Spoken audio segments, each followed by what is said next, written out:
নিয়ন্ত্ৰণ বিল আনিছিলোঁ আৰু সেইদিনাখন কৈছিলোঁ যে হয় আমি জনসংখ্যা নিয়ন্ত্ৰণৰ কাৰণে আমি চেষ্টা চলাব লাগিব মাইনৰিটি লিডাৰসকলে বিশেষকৈ কিন্তু তাৰ লগতে চৰকাৰৰ কিছু কৰণী আছে শিক্ষা দীক্ষা স্বাস্থ্য আদি বিভিন্ন ক্ষেত্ৰত ব্যাকৱাৰ্ডনেছৰ কথা কৈছিলোঁ কিন্তু মাননীয় উপাধ্যক্ষ মহোদয় সেইদিনাখন মুখ্যমন্ত্ৰী মহোদয়ে দ্ব্যৰ্থহীনভাৱে মোৰ কথাখিনি মানি ল'লে কিন্তু আজি সেই মাইনৰিটি অঞ্চলৰ ডেভেলপমেণ্টৰ কাৰণে একো এটা ঘোষণা ইয়াত দেখা নাপালোঁ মাননীয় উপাধ্যক্ষ মহোদয় মুখ্যমন্ত্ৰী মহোদয়ে সেইদিনাখন 1000 যুৱকৰ দ্বাৰা এটা আৰ্মি গঠন কৰাৰ কথা কৈছিলে পপুলেশ্যন আৰ্মি তাৰো কোনো ধৰণৰ পোৱা নগ'ল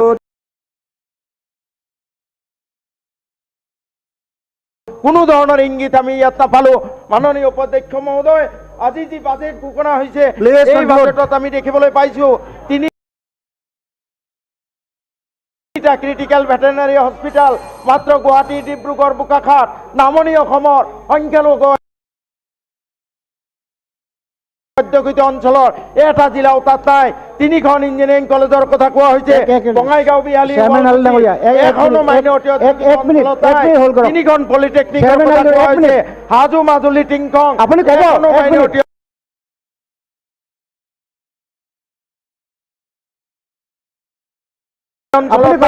মাননীয় উপাধ্যক্ষ মহোদয় লাষ্ট মিনিট আপুনি আৰু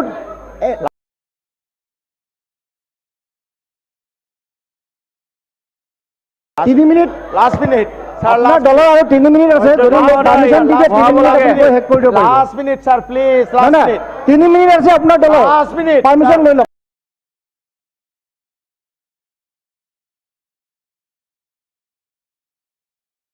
বহাব লাগে টাইম নাই মাননীয় মুখ্যমন্ত্রী please sit down nothing will go on record Nothing will go on record. Nothing will go on record. Please sit down. Please sit down. Yeah, museum is not primary thing.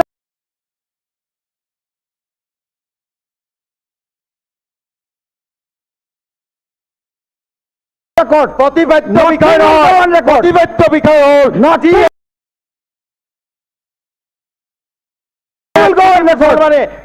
অসমীয়া বুলি পৰিচয় দি আহিছে সংস্কৃতি গ্ৰহণ কৰিছে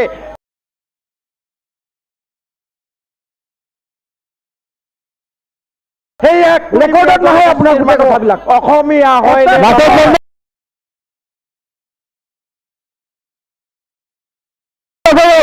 বন্ধ কৰক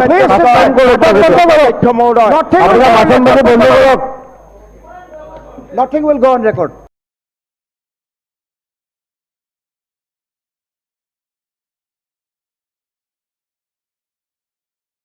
Beyond the time. সন্মানীয় সদস্য আর কে ঘোষ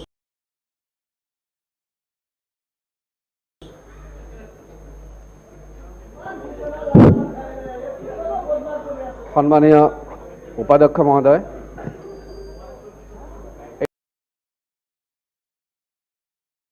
এই বাজেটটো সঁচাকৈ ইমান ধুনীয়া এটা বাজেট হৈছে অসমৰ মুখ্যমন্ত্ৰী শ্ৰী হেমন্ত বিশ্ব শৰ্মা ডাঙৰীয়াৰ নেতৃত্বত শ্ৰীমতী অজন্তা নিয়োগ বাইদেৱে যিটো বাজেট প্ৰস্তুত কৰিছে এইটো এটা বেলেন্সড বাজেট এই বাজেটত মই যেটো দেখিছোঁ আগৰ যিমান বাজেট দেখিছোঁ সেই বাজেটত এইবিলাক দেখা পোৱা নাছিলোঁ মই নিজে ইকনমিক্সৰ ষ্টুডেণ্ট হিচাপে মই নিজে ফিল কৰোঁ ইকনমিক্সত দুটা কথা আছে এটা হ'ল ক্যাপিটাল ইন্টেনসিভ টেকনিক আৰু এটা হ'ল লেবাৰ ইন্টেনসিভ টেকনিক আজি ভাৰতবৰ্ষত তথা বিভিন্ন ষ্টেটত এতিয়ালৈকে যিমান ইকনমিক মডেল আপোনালোকে দেখিছে বা বাজেট মডেল দেখিছে আইদাৰ ক্যাপিটাল ইন্টেনসিভ মডেলত হৈছে অৰ লেবাৰ ইন্টেনসিভ মডেলত হৈছে কিন্তু এই বাজেটত মই যেটো দেখিলোঁ ক্যাপিটাল ইন্টেনসিভ আৰু লেবাৰ ইন্টেনসিভ দুইটা মডেলে একেলগে লোৱা হৈছে ক্যাপিটাল ইন্টেনসিভত আমাক যিমান প্ৰজেক্ট হৈছে এই বাজেটত যিমান প্ৰজেক্ট দিয়া হৈছে আগতে ইমান প্ৰজেক্ট দিয়া হোৱা নাছিলে আমি তৰুণ গগৈ গভৰ্ণমেণ্টৰ সময়ত দেখিছোঁ তেখেতসকলে বাজেট দিছে কিন্তু লেবাৰ ইণ্টেনচিভৰ কোনো ধৰণৰ হেৰি দেখা পোৱা নাছিলোঁ বা কেপিটেল ইণ্টেনচিভৰো দেখা পোৱা নাছিলোঁ। কিছুমান পপুলেছ পলিচিহে তেখেতসকলৰ আছিলে। কেপিটেল ইণ্টেনচিভ প্ৰজেক্টে আমাক জব দিয়ে, বিভিন্ন ধৰণৰ ইনফ্ৰাষ্ট্ৰাকচাৰ দিয়ে, আৰু সেই বাজেটটো তাৰ ওপৰত ভিত্তি কৰি হৈছে। আজি কাজিৰঙা আপোনাৰ আমি দেখিছোঁ যে কাজিৰঙা প্ৰজেক্ট, কাজিৰঙা কৰিডৰ যিটো হৈছে এলিভেটেড কৰিডৰ, এইটো এটা জব দিব। তাৰপিছত আমাৰ যিটো টানেল হৈছে জামুগুৰি আৰু আমাৰ কলিয়াবৰত, তাৰ যিটো ৰেল ৰোডৰ যিটো দিয়া হৈছে, সেইটো সঁচাকৈ অভাৱনীয়। এইমছৰ নিচিনা প্ৰজেক্ট হৈছে বা বিভিন্ন ধৰণৰ ৰাস্তা হৈছে। ইনফ্ৰাষ্ট্ৰাকচাৰেল ডেভেলপমেণ্টৰ ওপৰত কোনো এটা ৰাষ্ট্ৰৰ বা কোনো এটা ৰাজ্যৰ অৰ্থনীতিটো নিৰ্ভৰ কৰে তাৰ ইনফ্ৰাষ্ট্ৰাকচাৰ ডেভেলপমেণ্টৰ ওপৰত, আৰু সেইখিনি পূৰা দিয়া হৈছে। আৰু তাৰ লগতে আমি দেখিছোঁ লেবাৰ ইণ্টেনচিভত যদি যায়, লেবাৰ ইণ্টেনচিভৰ ক্ষেত্ৰত আমাৰ যিটো আমাৰ 18 যিটো ফ্লেগশ্বিপ সেই স্কিমবিলাক আছে, সেই স্কিমত আমি লেবাৰ ইণ্টেনচিভটো দেখা পাওঁ। আৰু সেইটোৱে আমাৰ গাঁথনিটো ঠিক কৰে বা আমাৰ ৱেলফেয়াৰ স্কিমছবিলাক যিবিলাকৰ জৰিয়তে আমি এটা ৰাজ্যৰ আমি ল' ক্লাছৰ বা মিডল ক্লাছৰ ফেমিলিসকলক যিটো আমি ইকনমিক এটা নিৰাপত্তা দিব পাৰোঁ, তাৰ জৰিয়তে দিয়া হৈছে। আমি আমাৰ যিটো 18 ফ্লেগশ্বিপ স্কিমছবিলাক আছে, তাৰ জৰিয়তে আমি দেখিছোঁ আগতে তাৰ মাধ্যমেৰে ভাল ইকনমিক এটা ছাপৰ্ট দিয়া হৈছিলে, আৰু সেইটোৱে এতিয়া ইমান ডাইনামিক হৈ গ'ল যে সেইটো আকৌ কণ্টিনিউ কৰা হ'ল, আৰু তাৰ জৰিয়তে আকৌ এটা হেৰি প্ৰচেছ আৰম্ভ হৈ গ'ল। এইটো কিন্তু আমি ৰিজেক্ট কৰা নাই, এইটো আগবঢ়াই দিয়া হৈ গ'ল। তো সেই হিচাপে মই ক'ব পাৰোঁ যে এনেধৰণৰ এটা ধুনীয়া বাজেট, যাৰ জৰিয়তে আমি ইনফ্ৰাষ্ট্ৰাকচাৰ ডেভেলপমেণ্টৰ মাধ্যমেৰে জব আৰু বিভিন্ন ধৰণৰ জব ক্ৰিয়েট কৰা হৈছে, আৰু 1 লাখ জবৰ যিটো প্ৰতিশ্ৰুতি দিয়া হৈছিল, সেই জবৰো আমি তাৰ এটা ষ্টেটিষ্টিকেল ফিগাৰ আমি তাতে দেখিছোঁ। ইয়াতকৈ ভাল বাজেট হ'ব নোৱাৰে। আৰু এটা কথা ক'ব খোজোঁ, যিটোৰ ওপৰত মই ক'ব খোজোঁ যে international year of millets day UN declare কৰিছিলে। এই বাজেটত এইটো উল্লেখ আছে। এই মিলেটছৰ ওপৰত কোনো কোৱা নাই। International year of millets day আৰু আছাম গভৰ্ণমেণ্ট এইটো আছাম মিলেটছ ডে হিচাপে পালন কৰিব 2023। এই মিলেটছৰ জৰিয়তে আমি দেখা পাওঁ চাইল্ড ডেভেলপমেণ্ট, চাইল্ডৰ যিটো নিউট্ৰিচনেল প্ৰব্লেম, ওমেনসকলৰ যিটো নিউট্ৰিচনেল প্ৰব্লেম। আৰু আমি দেখিছোঁ ডাক্তৰ খাদিৰৰ কথা চবে জানে। ডাক্তৰ খাদিৰে আজি 5-6 বছৰৰ পৰা প্ৰচাৰ কৰি আছে মিলেটছৰ ওপৰত। এই মিলেটছৰ মাধ্যমেৰে হাৰ্টৰ নিচিনা ৰোগ ঠিক হয়, ডায়েবেটিছৰ নিচিনা ৰোগ ঠিক হয়, যিকোনো ৰোগ ঠিক হয়। আৰু এইটো আমাৰ যিটো চাউলৰ এইটো এটা অল্টাৰনেটিভ। চাউলৰ এইটো অল্টাৰনেটিভ অৰ্থাৎ চাউলৰ যদি আজি দাম যদি 30 টকা হয়, তেতিয়াহ'লে ইয়াৰ দাম হ'ব 10 টকা। গৰীবৰ এটা ভাল ফুড। তো এই ইণ্টাৰনেশ্যনেল ডে হিচাপে যিটো পালন কৰিছে আছাম গভৰ্ণমেণ্ট এইটো লৈছে। আৰু এটা মই কওঁ লাচিত বৰফুকনৰ ওপৰত যিটো সমাধিৰ বিউটিফিকেশ্যনৰ ওপৰত যিটো হেৰি কৰিছে, লাচিত বৰফুকনৰ যিটো ফিল্ম বনোৱা হ'ব, ডকুমেণ্টাৰী ফিল্ম, তাৰ জৰিয়তে যিটো ফেক্ট লাচিত বৰফুকনৰ যিটো এক্সপ'জাৰ হ'ব লাগিছিলে গোটেই বিশ্বত, এইটো হোৱা নাছিলে। আজি লাচিত বৰফুকন কি আছিলে? লাচিত বৰফুকন এজন কৰ্মযোগী আছিলে। তেখেতে যোগী হয়। তেখেতে কৈছিলে যে দেশতকৈ মোমাই ডাঙৰ নহয়, সেইটো গীতাত আমি পাইছোঁ। আৰু সেই নেচাৰটো লাচিত বৰফুকনৰ লাইফত আমি দেখিছোঁ। আৰু তেতিয়া আছাম গভৰ্ণমেণ্টে ঠিক কৰিছে যে এইটো এটা ডকুমেণ্টেড ফিল্ম বনাই গোটেই বিশ্বত দিল্লী, বোম্বাইৰ নিচিনা ঠাইত দেখুওৱা হ'ব। সেইকাৰণে উপাধ্যক্ষ মহোদয় মই ক'ব খোজোঁ, আৰু ইয়াতে আৰু ধৰক কালচাৰেল হেৰিটো দিয়া হৈছে, অল টাইপ অফ, ইয়াতে ইনক্লুচিভ বাজেট ক'ব পাৰি, inclusive budget, all sections, integral budget.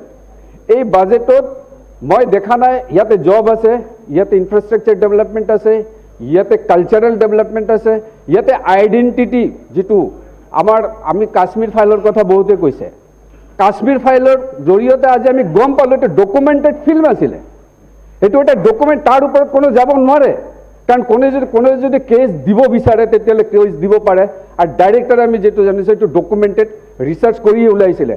অসমৰ ক্ষেত্ৰতো সেই ধৰণৰ এটা আমি প্ৰচেছ এই বাজেটৰ মাধ্যমেৰে দেখিছোঁ যে আজি আইডেণ্টিটি যদি নাথাকে কোনো এটা ষ্টেটৰ, তেতিয়াহ'লে সেই ষ্টেটটো আগবাঢ়ি যাব নোৱাৰে, কেতিয়াও আগবাঢ়ি যাব নোৱাৰে।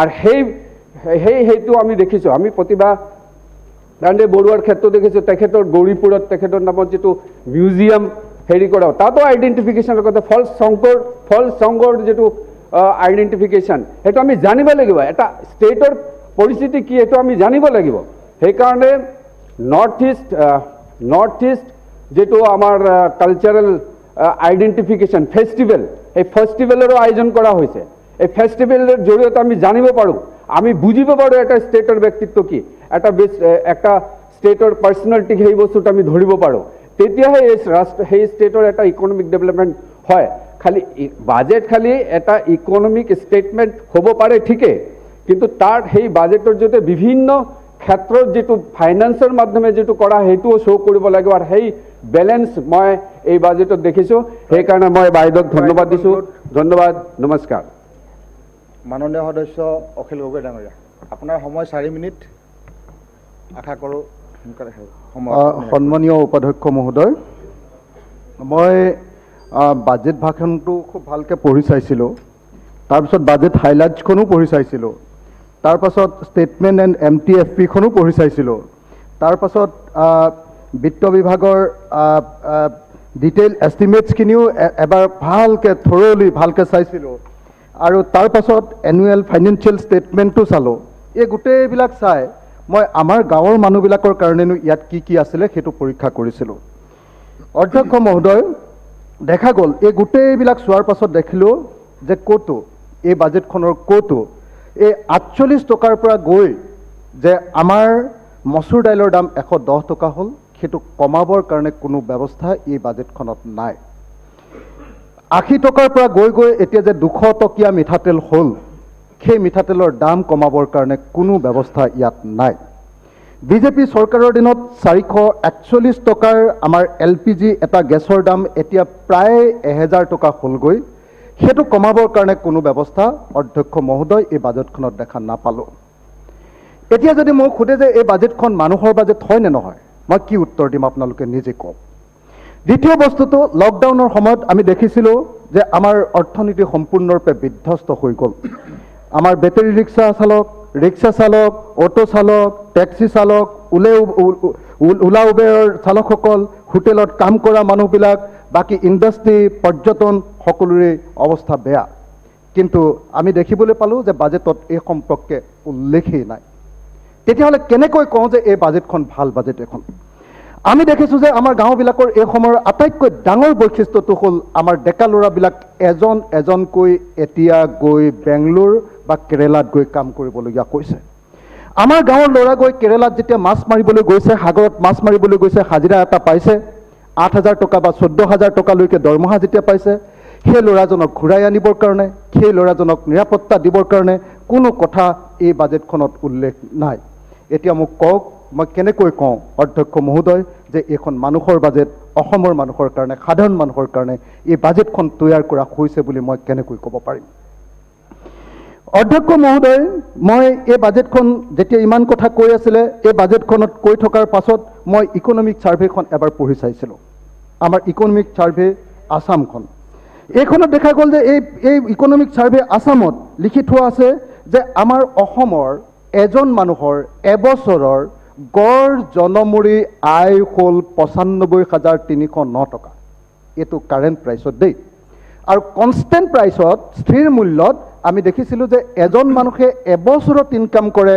63,214 টকা তেতিয়া মই কি কৰিলোঁ যে যেতিয়া এইটো দেখিলোঁ তেতিয়াহ'লে মই দেখিলোঁ বেলেগ ৰাজ্যবিলাকৰনো কিমান ইনকাম এজন মানুহৰ এবছৰৰ ইনকাম কিমান মই ৰিজাৰ্ভ বেংকৰ গোটেই ডকুমেণ্টবিলাক তেতিয়া লক্ষ্য কৰিলোঁ এইটো ৰিজাৰ্ভ বেংকৰ 2020-21 একেবাৰে শেহতীয়া তথ্য এই ৰিজাৰ্ভ বেংকৰ ডকুমেণ্ট লক্ষ্য কৰি দেখিলোঁ যে যি সময়ত আমাৰ এজন মানুহৰ ইনকাম 95,309 টকা এবছৰত সেই সময়ত গোৱাৰ এজন মানুহৰ ইনকাম 4,72,216 টকা অৰ্থাৎ আমাতকৈ 5 গুণ বেছি আৰু কনষ্টেণ্ট স্থিৰ মূল্যত দেখা গ'ল যে গোৱাৰ আমাৰ অসমৰ এজন মানুহৰ ইনকাম 63,214 টকা আৰু গোৱাৰ এজন মানুহৰ ইনকাম 3,74,055 টকা প্ৰায় 6 গুণ ছিকিমৰ ইনকাম আমাতকৈ 4.5 গুণ আৰু 4 গুণ বেছি দিল্লীৰ ইনকাম আমাৰ অসমৰ মানুহ এজনতকৈ 4 গুণ আৰু 4 গুণ বেছি মই এইটো স্থিৰ মূল্য আৰু কনষ্টেণ্ট আপোনাৰ কাৰেণ্ট মূল্যত কৈ আছোঁ। আৰু সৰ্বভাৰতীয় পৰ্যায়ত ইয়াত দেখিলোঁ সৰ্বভাৰতীয় পৰ্যায়ত এজন মানুহৰনো ইনকাম কিমান? এজন মানুহৰ ইনকাম সৰ্বভাৰতীয় পৰ্যায়ত চলিত মূল্যত 1,50,326 টকা আৰু আমাৰ এজন মানুহৰ ইনকাম 95,309 টকা, অৰ্থাৎ আমাতকৈ 1.5 গুণ বেছি। ঠিক তেনেকৈ আমি স্থিৰ মূল্যটো আমি দেখিলোঁ যে আমাতকৈ 1.5 গুণ বেছি। অধ্যক্ষ মহোদয়, যদি আমি এজন মানুহৰ ইনকাম বঢ়াবৰ কাৰণে পাৰ কেপিটা ইনকাম বঢ়াবৰ কাৰণে কোনো ব্যৱস্থা এই বাজেটত কৰিব নোৱাৰোঁ, তেতিয়াহ'লে এই বাজেটখনত মই কেনেকৈ ভাল বাজেট বুলি কওঁ? অধ্যক্ষ মহোদয়, সেইকাৰণে মই আপোনালোকক ক'ব খুজিছোঁ যে যিমানে এই কথাৰ ফুলজাৰি মৰা নহওক লাগিলে এই বাজেটখন জনগণৰ বাজেট নহয়। এই বাজেটখন পুঁজিপতিৰ কাৰণে, এই বাজেটখন কৰ্পৰেটৰ কাৰণে, ধনী মানুহবিলাকৰ কাৰণে তৈয়াৰ কৰা এখন বাজেট। অধ্যক্ষ মহোদয়, আজি অসমৰ অৱস্থাটো চাওক। আমি দেখিছোঁ যে অসমত আচলতে স্বাস্থ্য আৰু শিক্ষা শিতানত যথেষ্ট পইচা খৰচ কৰা হয়, ভাৰতবৰ্ষৰ বাকী ৰাজ্যতকৈ বেছি। কিন্তু ভাৰতবৰ্ষৰ সকলো ৰাজ্যতকৈ আমাৰ ৰাজ্যত ড্ৰপ আউটৰ ক্ষেত্ৰত 1 নম্বৰ, অৰ্থাৎ আধাতে স্কুল এৰা ছাত্ৰ ছাত্ৰীৰ সংখ্যা 1 নম্বৰ। মেটাৰনেল মৰ্টেলিটি ৰেট মাত্ৰ কেইদিনমানৰ আগত ৰিজাল্ট ওলালে, 14 তাৰিখে 14 মাৰ্চৰ দিনা ওলালে। তাত দেখা গ'ল যে আমাৰ প্ৰসূতি মৃত্যুৰ হাৰত আমাৰ অসম 1 নম্বৰত, আৰু ইনফেণ্ট মৰ্টেলিটি ৰেটত ভাৰতবৰ্ষৰ ভিতৰত আমি অসমটো হ'ল ওপৰৰ পৰা 3 নম্বৰত। গতিকে এই গোটেই কথাবিলাক চাই অধ্যক্ষ মহোদয়, মই আপোনাক এটা কথা ক'ব খোজোঁ যে এই বাজেটখনে না আমাৰ সাধাৰণ মানুহৰ কাৰণে কিবা কৰিছে, না আমাৰ ডিপাৰ্টমেণ্টবিলাকৰ কাৰণে বিশেষ কিবা ইয়াত আশাৰ ৰেঙনি কঢ়িয়াই আনিছে, এইটো কোনোপধ্যে নাই অধ্যক্ষ মহোদয়। সেইকাৰণে এই কোনোপধ্যে আমি এই বাজেটখনক সমৰ্থন কৰিব নোৱাৰোঁ অধ্যক্ষ মহোদয়। অধ্যক্ষ মহোদয়, এইবাৰ যদি মই ডাইৰেক্টলি বাজেটখনৰ ভিতৰলৈ সোমাই যাওঁ, তেতিয়াহ'লে দেখোঁ যে ইয়াত কমিটেড এক্সপেণ্ডিচাৰ অৰ্থাৎ দৰমহা, সুদ আৰু পেঞ্চন, তাত 57% ধন খৰচ কৰা হৈছে।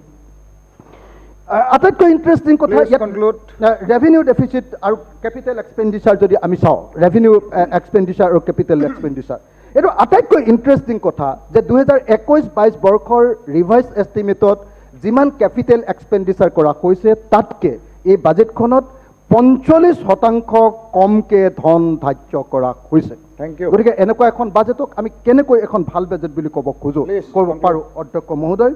সেইকাৰণে মই বেছি দীঘলীয়া কৰিব নোখোজোঁ আৰু এটা বা দুটা কথা কৈ আপোনাৰ সন্মুখত মই গোটেই কথাখিনি শেষ কৰিব খুজিছোঁ অধ্যক্ষ মহোদয়। অধ্যক্ষ মহোদয়, ইয়াত ঋণৰ হিচাপটো যদি চাই তেতিয়াহ'লে দেখিব যে এই বাজেটখনৰ উল্লেখ আছে, চামাৰী অফ দ্য বাজেট দেই, তাত লিখা আছে যে এতিয়ালৈকে আমাৰ ঋণ 1,08,000 কোটি টকা হ'লগৈ। আমাৰ ঋণৰ পৰিমাণ কিমান? 1,08,000 কোটি টকা।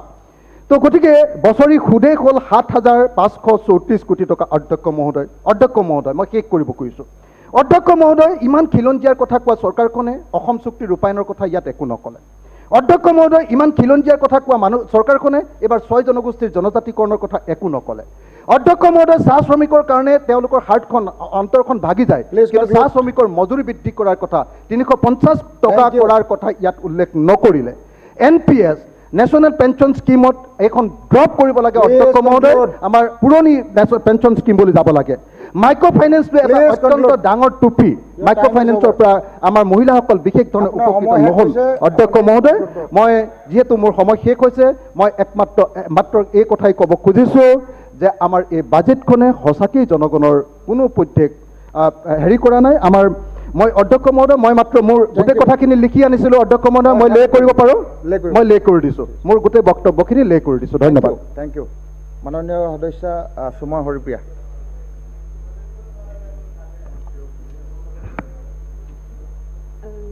শ্ৰদ্ধেয় উপাধ্যক্ষ মহোদয়, আমাৰ মাননীয় বিত্তমন্ত্ৰী মহোদয়ে যি বাজেট আমাৰ প্লেচ কৰিলে, ক'ব লাগিব এখন সৰ্বাংগ সুন্দৰ budget. And the beauty of the budget lies in the fact that we are growing continuously. The constant and continuous growth is the significance of this budget. আমি যিটো সময়ত আমাৰ ক'ভিডত বিধ্বস্ত অৰ্থনৈতিক অৱস্থাৰ পৰা আমাৰ মাননীয় মুখ্যমন্ত্ৰীয়ে অকল সবল নেতৃত্বৰে নহয়, দায়বদ্ধতাৰে ৰাইজৰ প্ৰতি সমৰ্পণ ভাৱেৰে যে আমাক আজি এই সুস্থিৰ অৱস্থালৈ যে লৈ আহিছে, আৰু এই বাজেট প্ৰস্তুত কৰোঁতেও আমি দেখা পাইছোঁ যে ৰাইজৰ ওপৰত কৰ বোজাটো আমি দিয়া নাই। গতিকে ইয়াতকৈ আৰু ভাল বাজেট হ'ব পাৰে জানো? বিৰোধীয়ে সকলো জানে, উপলব্ধি কৰে, কিন্তু ক'বলৈহে স্বীকাৰ নকৰে। কিন্তু আজি মোৰ এটা কথাই মোক অন্তৰ চুই গৈছে যে সেইটো হৈছে যে বাজেটখনত যে এটা কথা উল্লেখ কৰিছে যে প্ৰথমতে উল্লেখ কৰিছে যে আমাৰ 3 কোটি 30 লাখ জনতাৰ দুখ দুৰ্দশা মোচন হৈছে আমাৰ চৰকাৰখনৰ লক্ষ্য। গতিকে এইটোৱে মানে ইট ইজ ভেৰি টাচিং, কাৰণ এইটো অকল মুখেৰে কথা নহয়, এইটো আমি দেখা পাইছোঁ যে মাইক্ৰ' ফাইনেন্সৰ ঋণ ৰেহাই আৰু অৰুণোদয় আঁচনিৰ ক্ষেত্ৰত এইটো প্ৰমাণ কৰি দিছে যে সঁচাকৈ আমাৰ চৰকাৰ দৰিদ্ৰ লোকৰ প্ৰতি কিমান সংবেদনশীল, আৰু আচলতে আমি দৰিদ্ৰ লোকক দৰিদ্ৰ কৰি ৰাখিব খোজা নাই। গতিকে আৰু যোৱা ইমান বছৰ দেখি আহিছোঁ বিৰোধী কংগ্ৰেছৰ চৰকাৰৰ দিনত যে দৰিদ্ৰসকলক দৰিদ্ৰ কৰি ৰখা হৈছিল, যে শাৰী সূতা এইবিলাক কিবা বিলাই পেলাই টেম্পৰেৰী ৰিলিফ, কিন্তু আমি টেম্পৰেৰী ৰিলিফ দিবলৈ যোৱা নাই, আমি পাৰ্মানেণ্টলি চলিউশ্যন কৰিবলৈ গৈছোঁ কেনেকৈ আমাৰ সমাজৰ পৰা দৰিদ্ৰতা নিৰ্মূল হয় আৰু দুখীয়া মহিলাৰ দুখ দুৰ্দশা মোচন হয়। শ্ৰদ্ধেয় উপাধ্যক্ষ মহোদয়, যে আমাৰ বিপদৰ সময়ত আমাৰ মুখ্যমন্ত্ৰীয়ে সদায় সন্মুখৰ পৰা নেতৃত্ব দি আহিছে, কিন্তু সেই কথাখিনিকে আমাৰ বিৰোধীয়ে ক'লে যে ৰজাই যুদ্ধ নকৰে, শ্ৰীকৃষ্ণই ৰথ চলাইছিলহে যে যুদ্ধ কৰা নাছিল। কিন্তু মই আপোনালোকক কওঁ যে যেতিয়া কৰ্ণৰ হাতত অৰ্জুন পৰাস্তৰ প্ৰায় হ'বলৈ উদ্যত হৈছিল, সেই মুহূৰ্ততে কৃষ্ণই কিন্তু ৰথৰ চকালৈ আগবাঢ়ি গৈছিল মহাভাৰতৰ যুদ্ধত। হয়তো মহাভাৰতখন বিৰোধীয়ে ভালকৈ পঢ়া নাই। তেনেকৈ আমাৰ মুখ্যমন্ত্ৰী মহোদয়ে ক'ভিডৰ সময়ত কোনজন মুখ্যমন্ত্ৰীয়ে শ্মশানত গৈ থিয় হৈছিল পৰিয়ালৰ আত্মীয় লোকসকল নথকা সময়ত, আৰু কোনজন মুখ্যমন্ত্ৰীয়ে ICUত গৈ ৰোগীৰ ওচৰত গৈ থিয় হৈছিল, যিটো সময়ত আমি সকলো ঘৰৰ ভিতৰত সোমাই আহিছিলোঁ। গতিকে এইজন সবল মুখ্যমন্ত্ৰীৰ নেতৃত্বত আমাৰ অসম আজি উই আৰ প্ৰস্পাৰ, আমি কনষ্টেণ্টলি আমি প্ৰগ্ৰেছিং কণ্টিনিউৱাছলি। সকলোতকৈ ডাঙৰ কথা মই আৰু এটা কথা ক'বলৈ আহিছোঁ যে আমাৰ বাহিৰৰ পৰা বহুত মানুহ ঘূৰি আহিছে, ঘূৰি আহি তেওঁলোকে এটা কথা কৈছে যে আগৰ অসম আৰু এতিয়াৰ অসমৰ মাজত দেখোন বহুত পাৰ্থক্য। এখন ষ্টেট উন্নয়নৰ মুখত কেতিয়া যায়, যেতিয়া গাঁৱৰ উন্নয়ন হয়, যেতিয়া চহৰ আৰু গাঁৱৰ মাজত যেতিয়া পাৰ্থক্য নোহোৱা হয়, তেতিয়া সেইখন ৰাজ্য মানে উন্নয়নৰ পথত যোৱা বুলি কোৱা হয়। কিন্তু এতিয়া যেতিয়া বাহিৰৰ পৰা ঘূৰি আহিছে, ক'ভিডৰ সময়ত বহুত মানুহ জবলেছ হয়, তেওঁলোকে কৈছে এতিয়া চহৰ আৰু গাঁৱৰ মাজত পাৰ্থক্য নাই, আমি চহৰত নহয় গাঁৱত থাকোঁ। কাৰণ গাঁৱত খোৱা পানী, জল জীৱন মিছন চাওক, খোৱা পানী আহিছে, ভঙা নামঘৰৰ জেগাত এতিয়া নতুন নামঘৰ, অংগনবাদীৰ মডেল চেণ্টাৰ হৈছে, তাৰ লগে লগে ৰাস্তা অকল পকা কাৰণে নহয়, এতিয়া আপোনালোকে উন্নতকৰণৰ ৰাস্তাও দেখা পাইছে। ৰাস্তাত কিমানকেইটা ৰাস্তা মুখ্যমন্ত্ৰী পথ পকীকৰণ, মুখ্যমন্ত্ৰী মাথাউৰি পকীকৰণ, ৰাস্তাৰ লিষ্ট চাগে আপোনালোকে এতিয়া ঘৰত বহি বনোৱা বিৰোধীয়ে আৰম্ভ কৰিছে। উপাধ্যক্ষ মহোদয়, সকলোকে ডাঙৰ কথা যে আমাৰ যেতিয়া উন্নয়নৰ ধাৰা আমাৰ এই ধাৰাত যে অব্যাহত হৈ আছে, তাৰ লগে লগে আমাৰ বিৰোধীয়ে কৈছে যে শ্লোগান, আমাৰ মাননীয় দলপতি মহোদয় বহি আছে শইকীয়া ডাঙৰীয়া, তেখেতে কৈছে উন্নয়নৰ শ্লোগান দিছে, কিন্তু উন্নয়নৰ শ্লোগান নহয়। আজি আমি দেখিবলৈ পাইছোঁ যে আমাৰ প্ৰতিটো ক্ষেত্ৰত প্ৰতিটো ফিল্ডত উন্নয়ন হৈছে। যে আমাৰ আজি সকলোকে ডাঙৰ কথা ইনফ্ৰাষ্ট্ৰাকচাৰ ডেভেলপমেণ্ট কৰিবলৈ চেষ্টা কৰা হৈছে। ইনফ্ৰাষ্ট্ৰাকচাৰ ডেভেলপমেণ্ট যেতিয়া আমাৰ মুখ্যমন্ত্ৰী সমগ্ৰ গ্ৰাম যোজনাৰ অণ্ডাৰত যেতিয়া আমাৰ ইনকাম দিবলৈ চেষ্টা কৰাইছে, আমাৰ গাঁওবিলাকত আগতে 1 লাখ টকাৰ 1 লাখ জবটো আপোনালোকৰ এটা সৰু কথা হৈ পৰিছে। 1 লাখ জব এটা বছৰত দিয়াৰ কথা আপোনালোকে আৰম্ভ কৰিছে, যে 4 বছৰত আমি কিমানখিনি দিব পাৰিম সেইখিনি এটা হিচাপ কৰিবলৈ আপোনালোকে আৰম্ভ কৰক। যেতিয়া ডাঙৰ ফিচাৰী যেতিয়া আৰম্ভ হৈছে, গাঁৱত ঠাণ্ডা আৰম্ভ হৈছে, যেতিয়া মাটি এনেই পৰি আছিল, আমি সম্পদ সৃষ্টি কৰিছোঁ। আপোনালোকে সেই কথাটো কিয় দেখা নাই? সম্পদ সৃষ্টি কৰাটো এটা চৰকাৰৰ ডাঙৰ ছাকচেছ। যেতিয়া পুখুৰীবিলাক ডাঙৰ খান্দিবলৈ আৰম্ভ কৰিছে, চন পৰি থকা মাটি, এতিয়া তাত কমিউনিটি বেচিছত যেতিয়া ফিচাৰী হ'ব, যেতিয়া উন্নয়ন আৰম্ভ হ'ব, যেতিয়া ল'ৰা ছোৱালীবিলাকে ইনকাম কৰিবলৈ আৰম্ভ কৰিব, তেতিয়া মই ভাবোঁ যে আমাৰ সৰ্বাংগীন উন্নতি এয়া আৰম্ভ হৈ গৈছে। শ্ৰদ্ধেয় অধ্যক্ষ মহোদয়, মই সৰ্বশেষত এটা কথাই কওঁ যে এনেকুৱা মুখ্যমন্ত্ৰী যাক আমাৰ বিশ্ব স্বাস্থ্য সংস্থাই তেখেতৰ ক'ভিড যেনেকৈ ব্যৱস্থাপনা কৰিলে, এখন পেপাৰ ওলাই তেওঁক সন্মান জনাইছে, আৰু আমাৰ চেণ্ট্ৰেল গভৰ্ণমেণ্টৰ স্বাস্থ্য বিভাগেও আমাৰ মুখ্যমন্ত্ৰী কৰ্মদক্ষতাক স্বীকাৰ কৰিছে। গতিকে আমাৰ সিদিনাখন আমাৰ কমলাক্ষী দেৱ পুৰকাষ্টে কৈছে যে কিমান ধন্যবাদ নিদিব। মই ভাবোঁ বিশ্বই যেতিয়া ধন্যবাদ দিছে, যেতিয়া আমাৰ চেণ্ট্ৰেল গভৰ্ণমেণ্টে ধন্যবাদ দিছে, আমি সকলো সন্মানীয় বিধায়কসকলে আমাৰ মুখ্যমন্ত্ৰীক আমি ধন্যবাদ জ্ঞাপন কৰোঁ। তেখেতৰ সবল নেতৃত্বত আমি সঁচাকৈ আমাৰ নিজৰ সমষ্টিয়ে নহয়, আমাৰ অসমো আগুৱাই গৈছে। ধন্যবাদ। Thank U.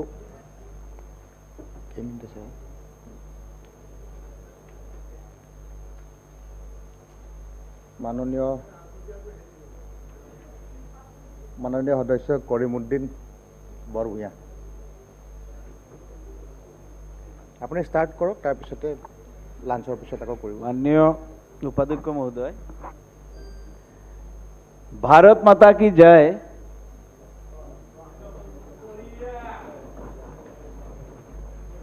বাজেট বাহন এইটো দি সামৰিলেও জয় শ্ৰীৰাম কওঁতে আপত্তি নাই, কিন্তু সন্তানসকলৰ প্ৰতি যে দায়বদ্ধতা থকা উচিত আছিল গভৰ্ণমেণ্টৰ, সেইখিনি কিন্তু পৰিলক্ষিত হোৱা নাই। আজি 3,30,00,000 অসমীয়াৰ কথা কোৱা হৈছে, যে ওভাৰঅল ডেভেলপমেণ্টৰ কথা আৰম্ভণিতে কৈছে যে ওভাৰঅল ডেভেলপমেণ্টৰ ৰিফ্লেকশ্যন আছে এই বাজেটত, বাট গোটেই বাজেটখন চোৱাৰ পিছত কত এনেকৈ পৰিলক্ষিত হোৱা নাই যে ওভাৰঅল ডেভেলপমেণ্টৰ কথা আহিছে বুলি। মই স্পেচিফিক 2-4টা এক্সাম্পল দিব বিচাৰিছোঁ। এডুকেশ্যনৰ কথা কোৱা হৈছে, ইউনিভাৰ্চিটিৰ কথা কোৱা হৈছে, বাট এনেকা ঠাইত ইউনিভাৰ্চিটিৰ কথা চিন্তা কৰা নাই, এডুকেশ্যনৰ ইনফ্ৰাষ্ট্ৰাকচাৰ আপলিফমেণ্টৰ কথা চিন্তা কৰা নাই। ছাপ'জ আমি এটা আমাৰ হাইলাকান্দি কৰিমগঞ্জ দুটা ডিষ্ট্ৰিক্ট বৰাক ভেলীৰ মাজত আছে। আপুনি লাঞ্চৰ পিছত আকৌ ক'ব, অলপ হেৰি কৰি লওক। এটি ঘোষণা আছে, শিৱসাগৰৰ জীয়াৰী নিমিষা কাকতি শিৱসাগৰ ছোৱালী মহাবিদ্যালয়ৰ 5th ছেমিষ্টাৰৰ ছাত্ৰী 2021 চনত ইণ্ডিয়ান বুক অৱ ৰেকৰ্ডত নাম অন্তৰ্ভুক্ত হৈছে। বৰ্তমান অসম বিধানসভাৰ অধ্যক্ষ, উপাধ্যক্ষ, মুখ্যমন্ত্ৰী, কেবিনেট মন্ত্ৰী আৰু MLA সকলৰ পৰ্ট্ৰেইট আঁকিছে। সদন ইয়াতে লাঞ্চৰ ব্যৱস্থা কৰা হৈছে, গতিকে ঘৰলৈ নগৈ আপোনালোকে লাঞ্চটো গ্ৰহণ কৰিব। তাৰপিছত আমি আকৌ 3টা বজাৰ পৰা বাজেট ডিবেটত আৰম্ভ কৰিম। সদন আবেলি 3 বজালৈ স্থগিত ৰখা হ'ল।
दानिया देंखो आरो मोसानाय हाबाफारि बे हाबाफारियाव दं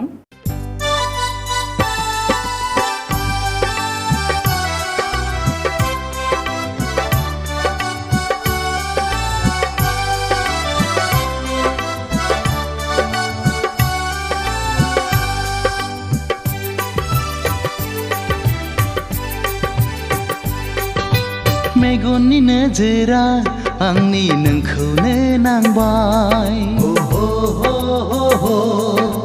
गोरबोनि देरायाव आङो नोंखौनो दोनबाय जिउनि अनजालु नों आंनि गोसो गोरबोनि समायना रमायना जोंनि इयुन संसारनि फै अनजालि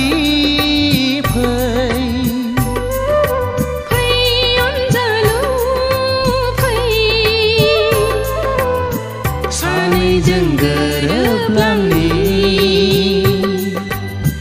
सानैजों गोरोबलांनि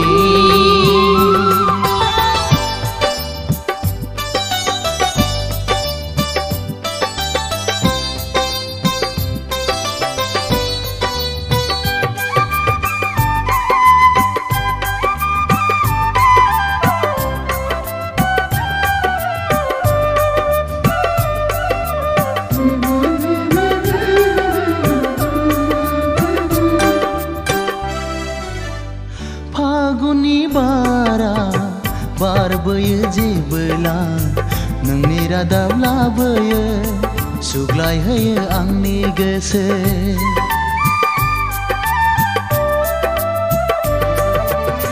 साफाय साफाय गेलेफैयो नों आंजों जेबोला साया माया सिमां मोगथां नुहां नुवा खुवा खुवा अनजालि नों जिउनि रानि आंनि रायजोनि अनजालु नों जिउनि राजा आंनि गोरबोनि अनजालि नों जिउनि रानि आंनि रायजोनि अनजालु नों जिउनि राजा आंनि गोरबोनि फै अनजालि फै फै अनजालु फै सानैजों गोरोबलांनि सानैजों गोरोबलांनि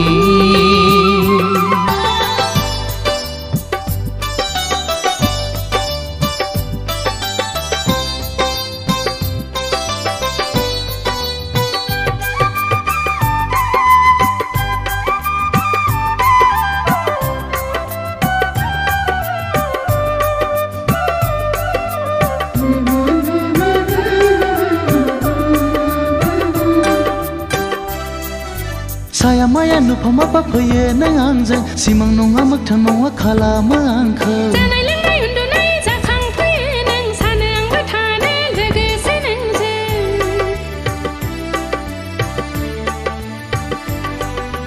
सानोबोला गोसोखाङो जुलिनि रादाय महर मुस्रि नोंनि हिन्जाव गोदाननि सानोबोला गोसोखाङो माब्ला लांफैगोन महराव नोंनि हौवा गोदानजों गोसो जोंनि खौसे गोसोखां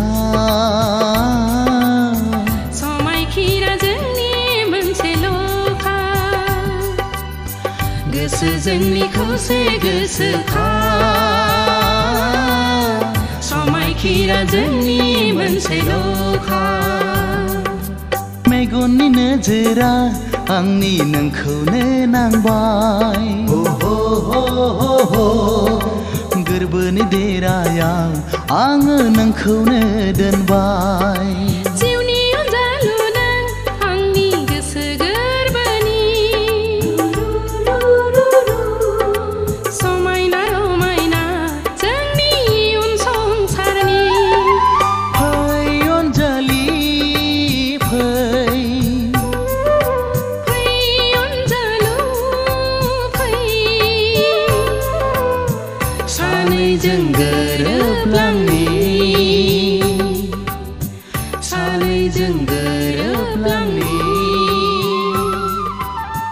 सानैजों गोरोबलांनि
दाखाल जोमैनि आन्दोआव दाथादों बारजों गोबथिं जागोन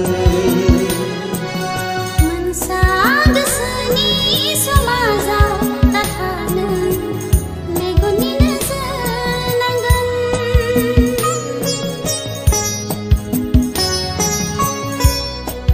सुदेम बार बारनाय मोदोमफ्रु मोदोमनाय आंनि गोरबोआव थाफै रैखाथि गोनां देनाया सुदेम बारनाय मोदोमफ्रु मोदोमनाय आंनि गोरबोआव थाफै रैखाथि गोनां देनाया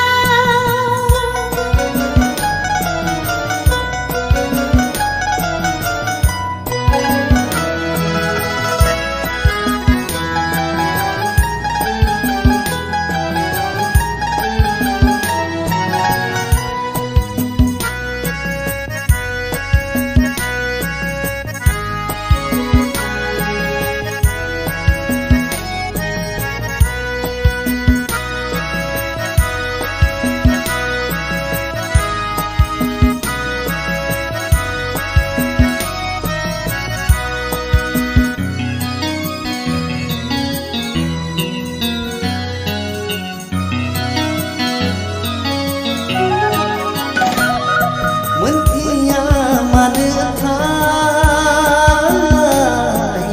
नोंखौ गोसोआ लुबैयो आंजों खालामनो अरायनि जिउनि लोगोरि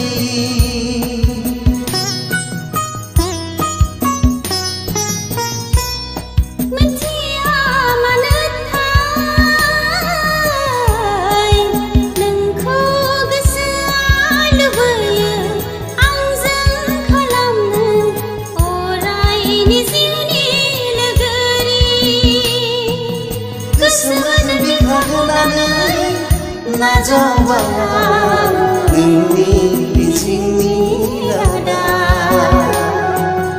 आखाइजों आखाइ हमना थागोन गोसोजों गोसो होना थागोन आखाइजों आखाइ हमना थागोन गोसोजों गोसो होना थागोन जायखि गोहोआनो जाया मानो दाहाथों जोंखौ जानगार होनो जायखि गोहोआनो जाया मानो दाहाथों जोंखौ जानगार होनो जोंनि सानैजों गरसे फैसानि फारनै महर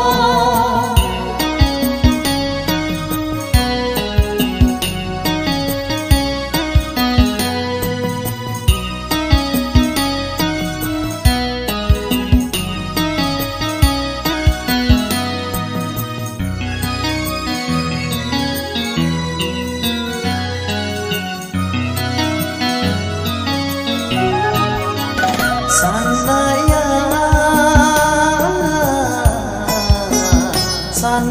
साननायै मिजिंआ मिजिङै हाथों नेरसोन जाना अननाय मुलुगनि जोंनि अनलायनाया जोरथों जुगामि हाथों नेरसोन जाना अननाय मुलुगनि जोंनि अनलायनाया जोरथों जुगामि समनि दुलिंखौ नेवसिनानै लामानि जेंसिखौ बोस्रांनानै बै मुहुरनाय रोमै रोमै हाजो दखरसेया निजोम दङ जेरै गसंनानै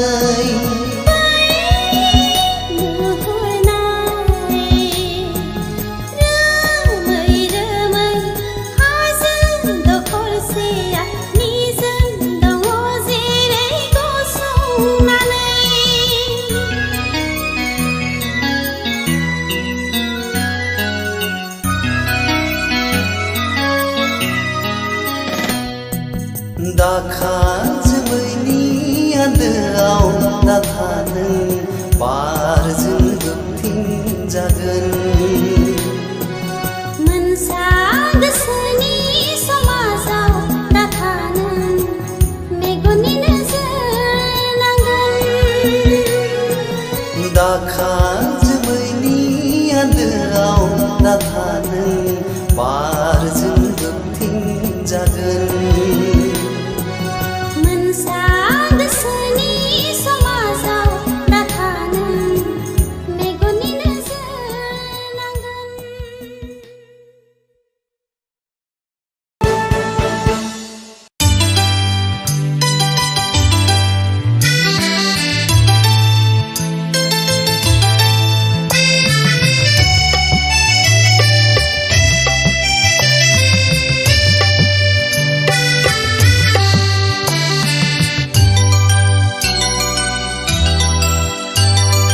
बिखा फांदांदां गुस्ति जारौरौ नों आंनि दाउ मैना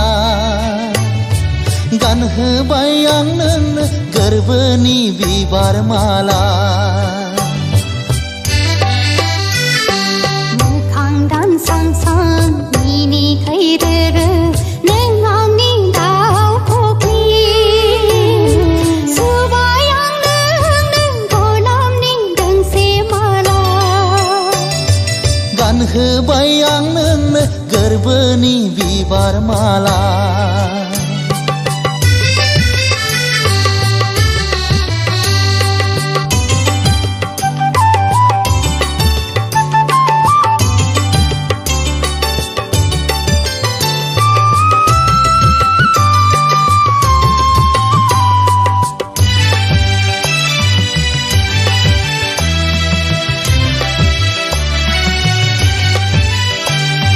गोसो फानजारिनिफ्राय दा बिरगलां सना दुखु थागोन हांमा थागोन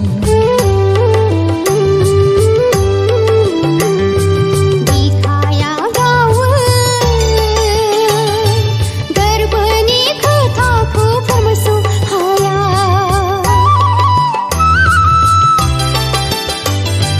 गोसो फानजारिनिफ्राय दा बिरगलां सना दुखु थागोन हांमा थागोन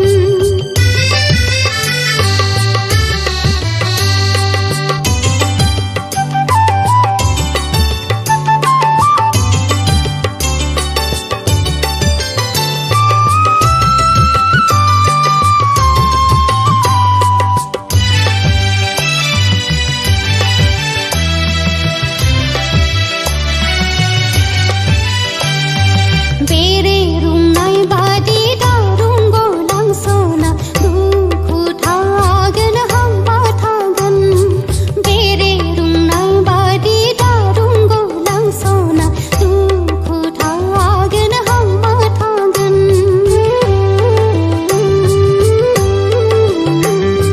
बिखाया गावो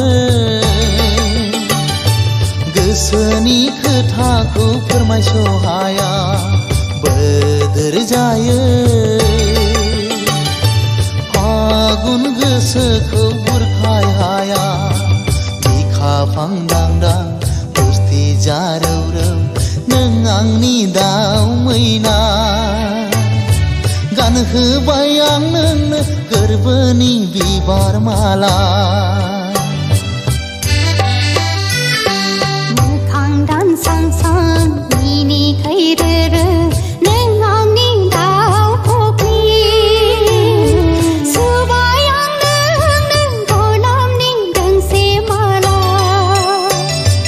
गानहोबाय आं नोंनो गोरबोनि बिबार माला सुबाय आं नोंनो गलाबनि दोंसे माला गानहोबाय आं नोंनो गोरबोनि बिबार माला सुबाय आं नोंनो गलाबनि दोंसे माला गानहोबाय आं नोंनो गोरबोनि बिबार माला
आइना महराव जावलिया जायो जेरै नों आंनि मोगथां महरनि जुगामि नों आंनि थैस' थांस'नि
चिखोना मोजांथारमोन सिस्टारनि बिलोगोआ सिस्टारनि बिलोगोआ सिस्टारनि बिलोगोआ सिस्टारनि बिलोगोआ आये चिखोना मोजांथारमोन सिस्टारनि बिलोगोआ सिस्टारनि बिलोगोआ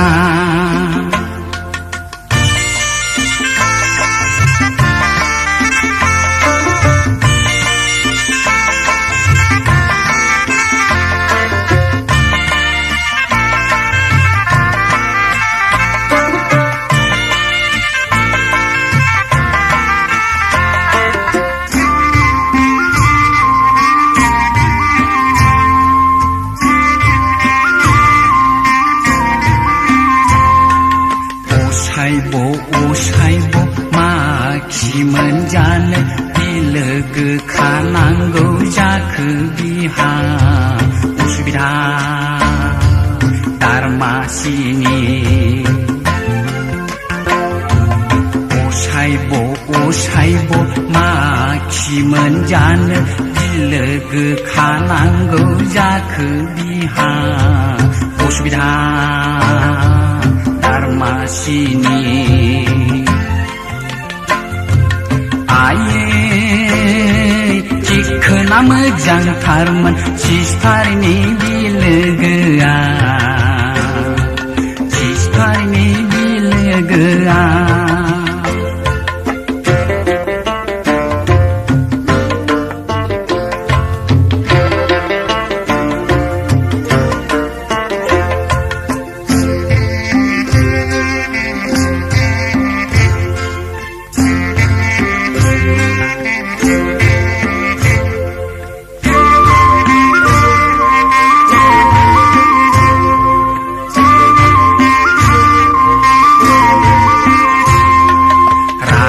जोंब्ला आंना बिनानाव चिनानाव बिलोगो थिलोगो मिथिनाय नङा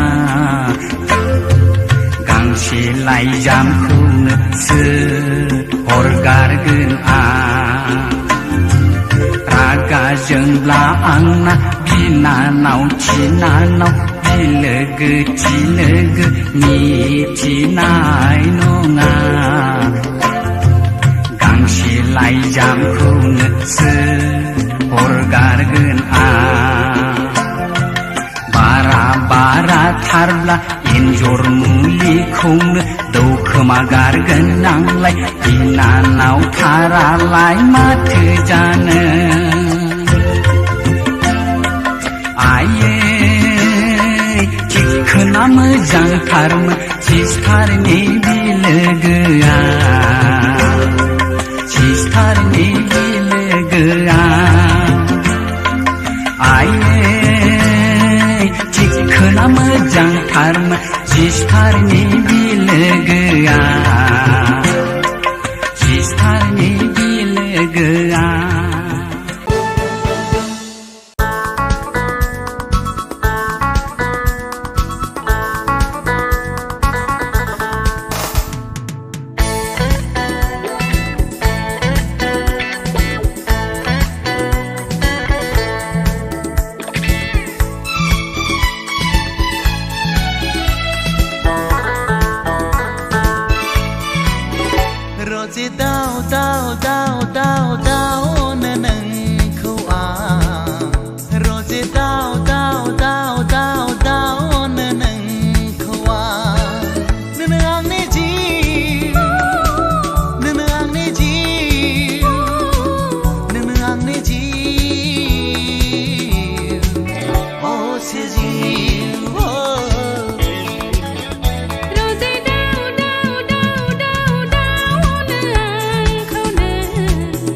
रोजे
मानि जिउ सोलेर गथायजोब्बाय आं नोंनो दंनाय मानि जिउ सोलेर गथायजोब्बाय आं नोंनो आं नोंखौ थैब्लाबो बावनो हानाय नङा नोंखौ मोनाब्ला थैथारगोन आं लेवरा फिटेंना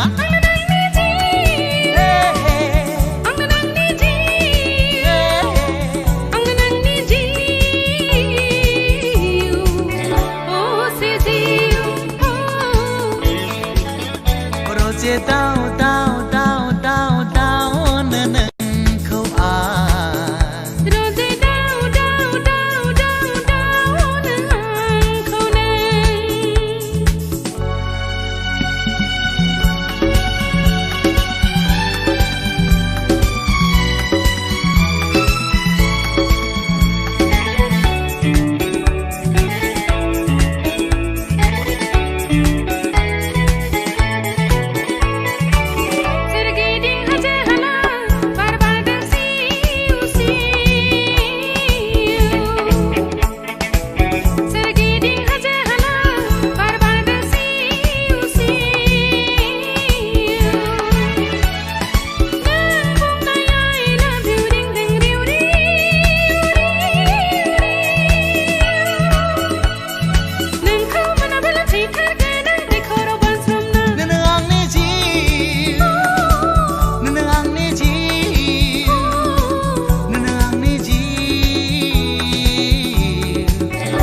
nengkau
बिबार मानो बारो बेरे सिखिरिखौ बराय हरनो जावलिया बारनो मानो बारो गोसोनि हाबिलाखौ फोरमायहरनो खोमसियाव खौराङावबो रिथि रिथा हाथरखि दान सोरां भुमनि सायावबो बायदि रोखोम बिबार बारि सोरगिदिं जेरैबो समायना रमायना मिथिंगा समायना जायनि गोसोआ रोजे गासैबो समायना अनसुला जायनि गोसोआ रोजे बयखौबो सानो अनसुला बिबारनो बिबार मानो बारो बेरे सिखिरिखौ बराय हरनो जावलिया बारनो मानो बारो गोसोनि हाबिलाखौ फोरमायहरनो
बिरहा गोसो आंनि बिनि साखाथियाव थानो लुबैयो मोनहास'आ गोबानो लुबैयो खाथियाव मोना बार फैदो रोजे आंनि बिबार बागाना गेलेफैदो रोजे आंनि उदां बिखाया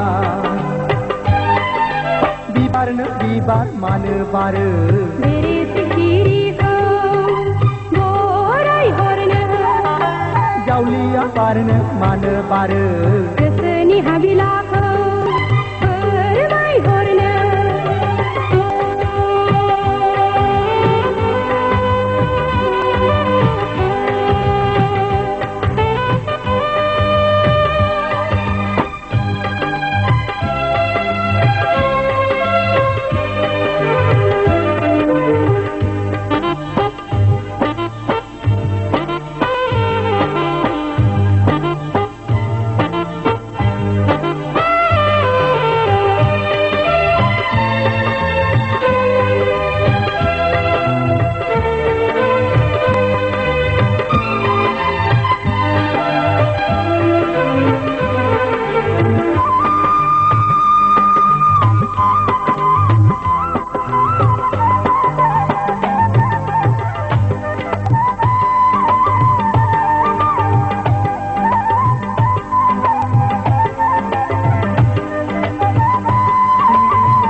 बिबार मानो बारो मेरे सिखिरिखौ बराय हरनो जावलिया बारनो मानो बारो गोसोनि हाबिलाखौ फोरमायहरनो खोमसि अखराङावबो रिथि रिथा हाथरखि दानसोरां फुंनि सायावबो बायदि रोखोम बिबार बारि सोरगिदिं जेरैबो समायना रमायना मिथिंगा समायना जायनि गोसोआ रोजे गासैबो समायना अनसुला जायनि गोसोआ रोजे बयखौबो सानो अनसुला बिबारनो बिबार मानो बारो मेरे सिखिरिखौ बराय हरनो जावलिया बारनो मानो बारो गोसोनि हाबिलाखौ फोरमायहरनो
Simanga simang nonga Mothanga botogai bawa Gosoखौ लोरबां दाला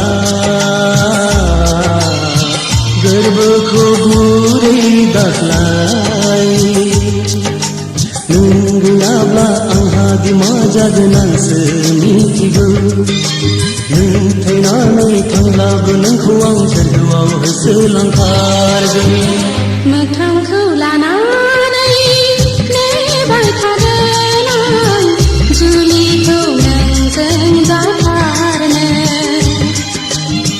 खोथा होनाय बायदि थाबाय थागोन आं नों बुंना दोननाय बायदिनो नों बुंना दोननाय बायदिनो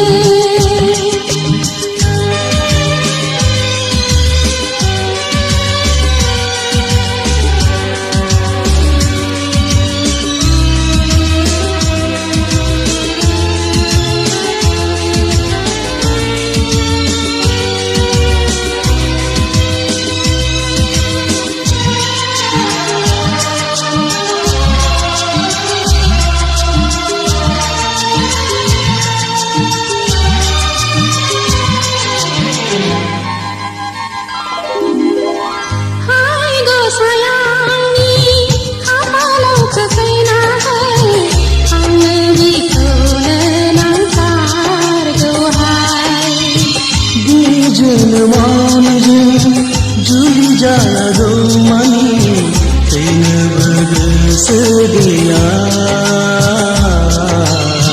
समा सफैथारब्लाबो आं जोंनि गोथार गोसोजों लाया फैजानो मोना माबायदि दोनखागोन गोसोजों गोसो आं जाहाथे थैमान जाथारा मोखांखौ लानानै नेबाय थागोन आं जुलिखौ नोंजों जाथारनो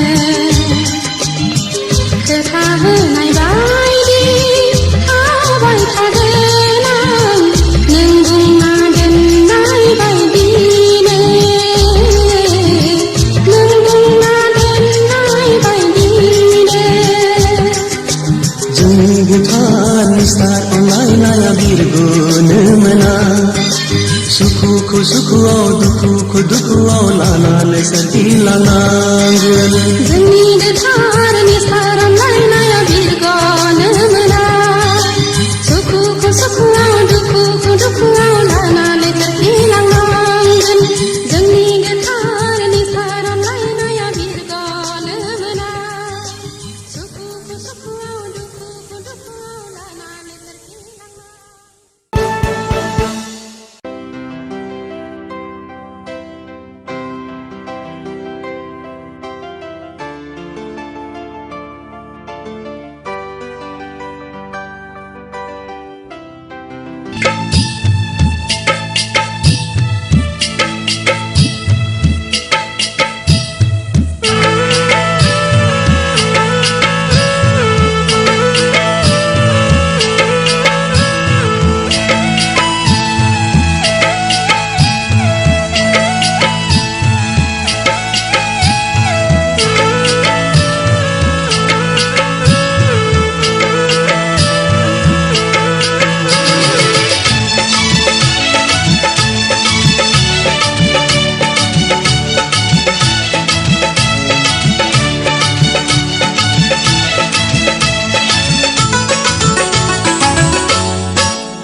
गांसे लाइजां रोजे मुगै बांसिनै गोजोनगोन गोसो आंनि I love you नोंनि रावजों फिनहरगोन आं नोंनो Say not forget me not रावजों नों लिरहर गांसे लाइजां रोजे मुगै बांसिनै गोजोनगोन गोसो आंनि I love you नोंनि रावजों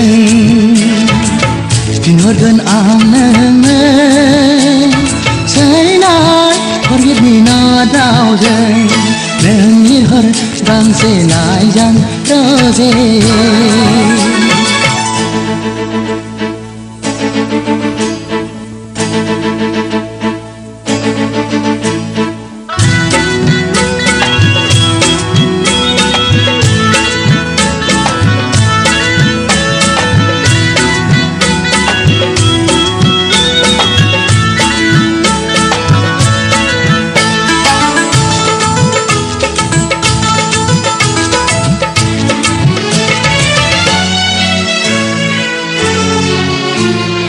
आयो अनजालि नों मुलुगनि जिखुनाय बारखुनाय बिबार पुर्णिमा हरनि अखाफोर गावदां नोंनिख्रुइ साबसिन सोरथो दंबावो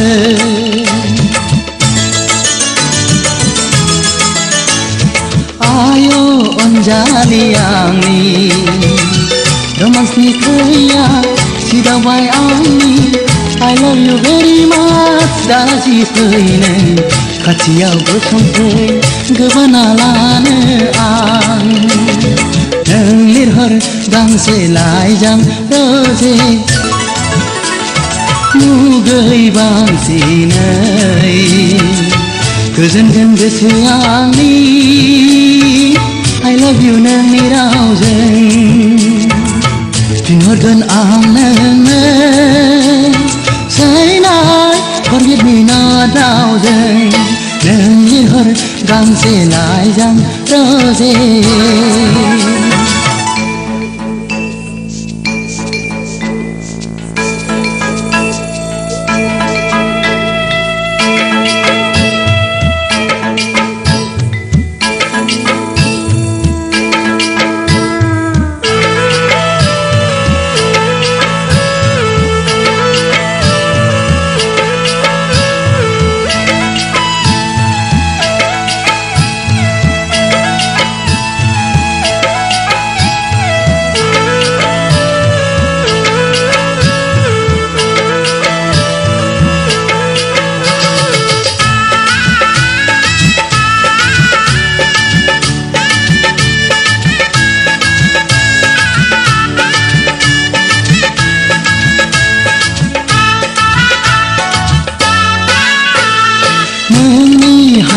महरा खेले फैयो गले गले उखेले उखेले सिमांनि रानि नों आंनि गोसो गोरबोआव अराय मिनिखैरोयै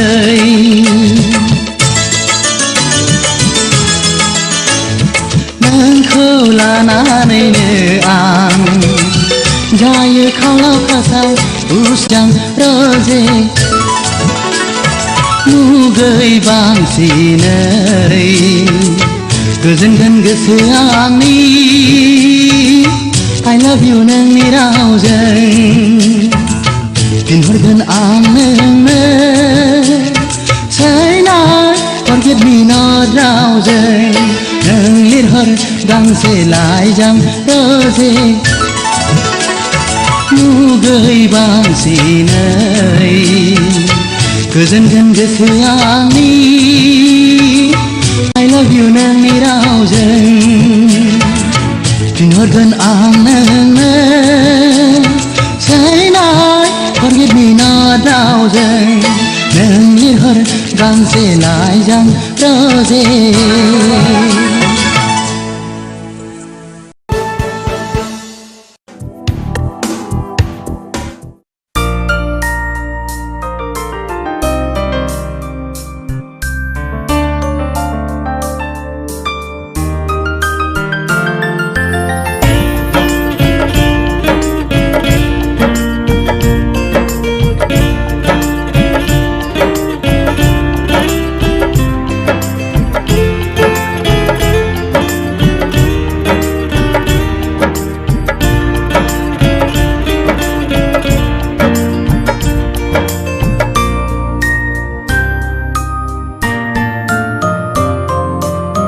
गाबोनो नोंखौनो मोजां मोनो दाबोनो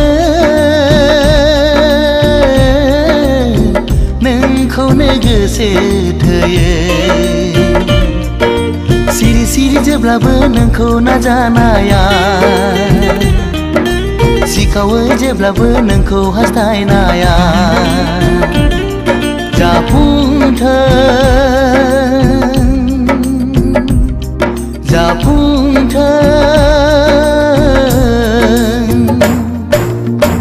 दाबोनो नोंखौनो मोजां मोनो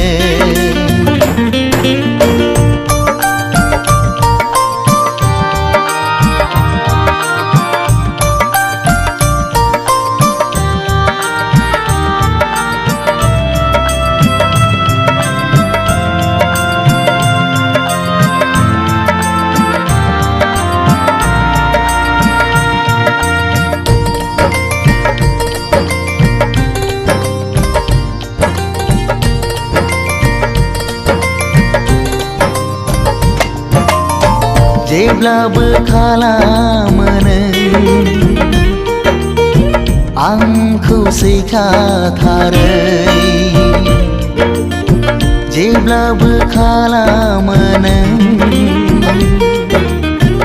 आंखौ सुखुखायै मोजां मोनो आं नोंखौ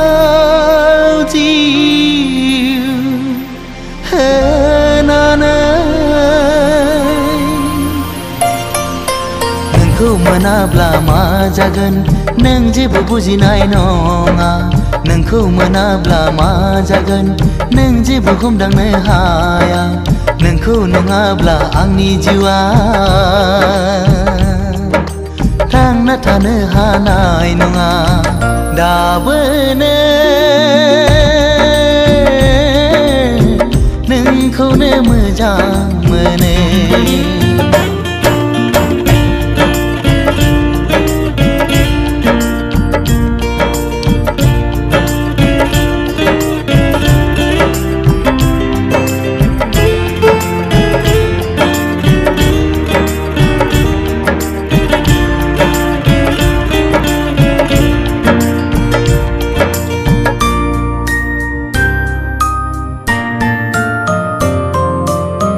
मिहिलांनाय गोसो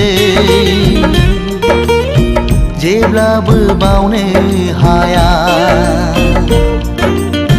नोजोर नांनाय मेगन जेब्लाबो नागार हाया सिमा गैयै नोंखौ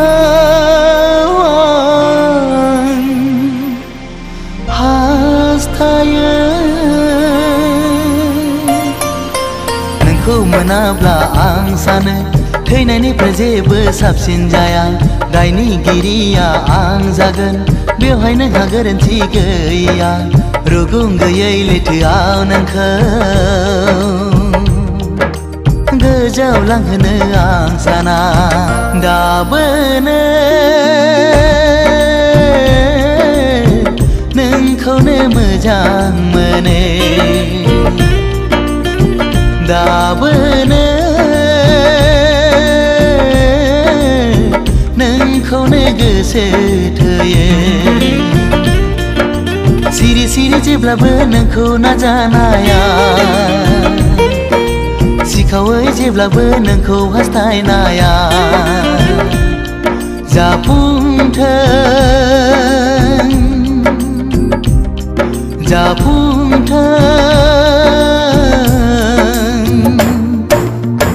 दाबोनो नोंखौनो मोजां मोनो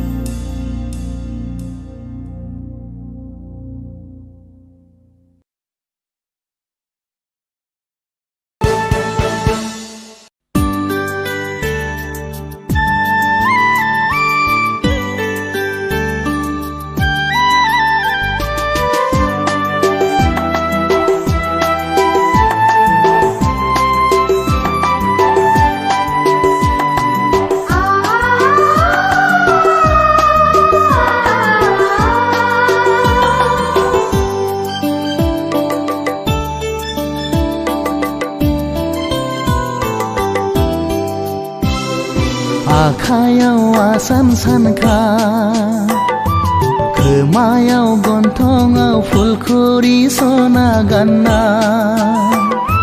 नों जेबोला जागोन हिन्जाव गोदान गोजाननिफ्राय आङो नायहरखोमागोनल' सना नोंखौ हांमा सुरहाब सुरहाब दिखार नांहाब नांहाब हांमा सुरहाब सुरहाब दिखार नांहाब नांहाब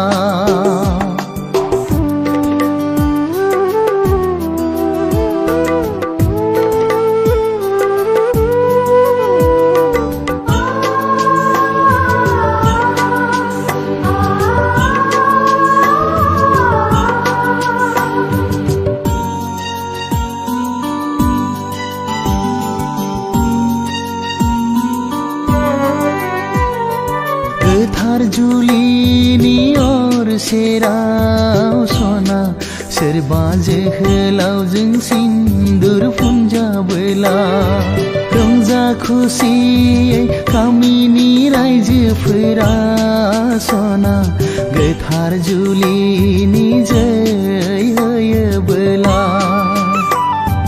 जिलिद हाबगोन सना बिखायाव सोरखिलांगोन दुखु मोनगोन आङो गोरबोआ गावसालांगोन गाबै गाबै नों आंखौ नागारलांगोन नों आंखौ नागारलांगोन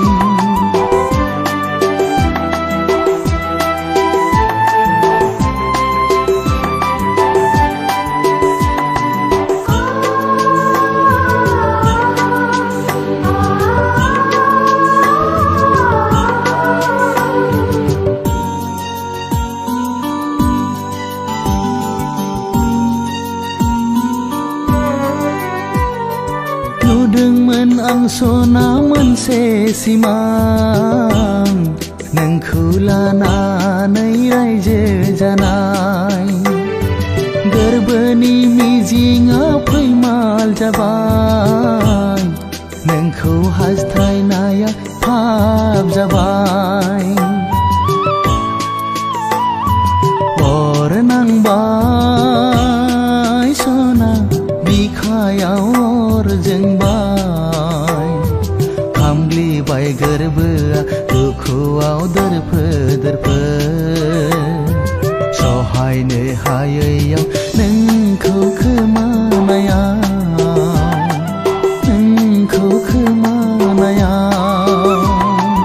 आखायाव आसान सानखा खोमायाव गन्थङाव फुलखुरि सना गानना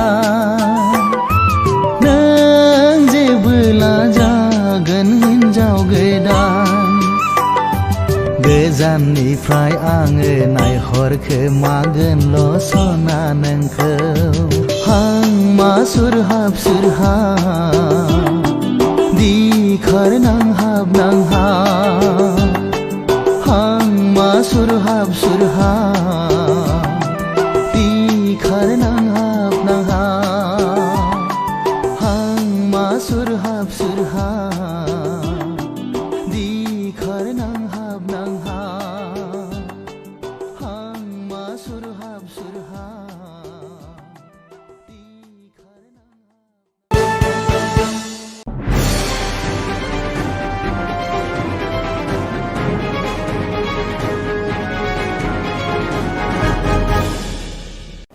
दानिया देंखो आरो मोसानाय हाबाफारि बे हाबाफारियाव दं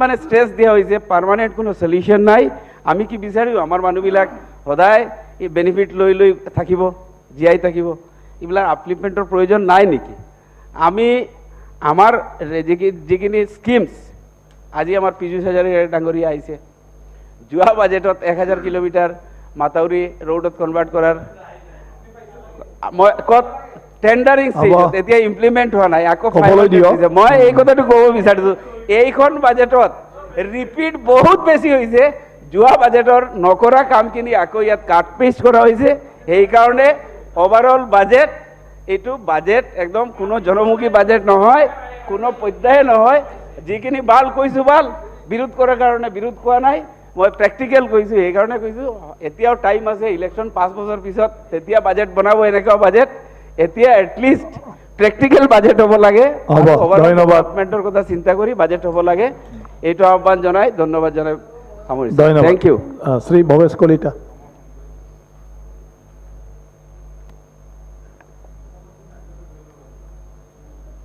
অধ্যক্ষ মহোদয় সন্মানীয় সদন যোৱা 16 তাৰিখে 16 মাৰ্চৰ দিনাখন এই পবিত্ৰ সদনত ৰাজ্যখনক সৰ্বতোপ্ৰকাৰে আগবঢ়াই নিয়াৰ কাৰণে যিখন বাজেট এই পবিত্ৰ সদনত উত্থাপন কৰিলে মাননীয় বিত্তমন্ত্ৰী মহোদয়ে মই বাজেটৰ ওপৰত দুআষাৰ ক'বলৈ ওলাইছোঁ দেশৰ সন্মানীয় প্ৰধানমন্ত্ৰী নৰেন্দ্ৰ মোদী ডাঙৰীয়াই আজি ভাৰতবৰ্ষখনক ইণ্টাৰনেশ্যনেল যি কমিউনিটি বুলি কয় আন্তঃৰাষ্ট্ৰীয় সমুদায়ৰ মাজত আজি ভাৰতবৰ্ষক যিদৰে উজ্বলাই তুলিছে ভাৰতবৰ্ষৰ যি আন্তঃগাঁথনি যাতায়াত কমিউনিকেশ্যন ইণ্টাৰনেশ্যনেল ৰিলেশ্যন ডিপ্ল'মেচি ঠিক তেনেদৰে আজি অসমতো মাননীয় মুখ্যমন্ত্ৰী ডক্টৰ হিমন্ত বিশ্ব শৰ্মা ডাঙৰীয়াৰ নেতৃত্বত এই চৰকাৰখনে অসমখনক সৰ্বাত্মক আৰু ব্যাপক উন্নয়নৰ দিশে আগবঢ়াই লৈ গৈছে আৰু সেই নিমিত্তে এই বাজেটখন কোভিড সৃষ্ট পৰিৱেশৰ মাজতো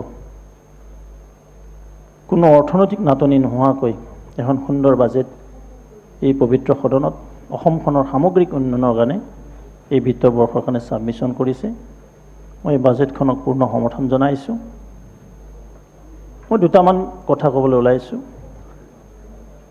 প্ৰথমে ফ্লাড বান নিয়ন্ত্ৰণ বিভাগ 2020 চন মোৰ সমষ্টিত পুঠিমাৰী নৈয়ে বান যিটো নদীৰ মাথাউৰি ভাঙিছিলে এইটো পুঠিমাৰী নৈ বুলি কয় এই ঠাইখিনিৰ নাম আছিলে বগৰীবাৰী এই বগৰীবাৰীত যেতিয়া বানপানী হৈ গ'ল মানুহৰ জীৱনৰ সম্পত্তিৰ প্ৰতি যিটো ভাবুকি হয় সেই অঞ্চল বা তাত দাঁতিকাষৰীয়া অঞ্চল তাত থকা লাইভ ষ্টক যি আমি জীৱ জন্তু পোহোঁ বা আদিকে ধৰি শস্য সম্পদ আটাইবিলাক বিনষ্ট হৈ গৈছিল ৰাস্তা ঘাট আমাৰ পাব্লিক মানি তাত ডেষ্ট্ৰয় হৈছিলে ইমিডিয়েট বিভাগৰ জৰিয়তে 10 কোটি টকা দি মাথাউৰিটো বন্ধ হ'ল মই ধন্যবাদ জ্ঞাপন কৰিছোঁ ৱাটাৰ ৰিচোৰ্চ ডিপাৰ্টমেণ্টক লগতে আটাইতকৈ ভাল কথা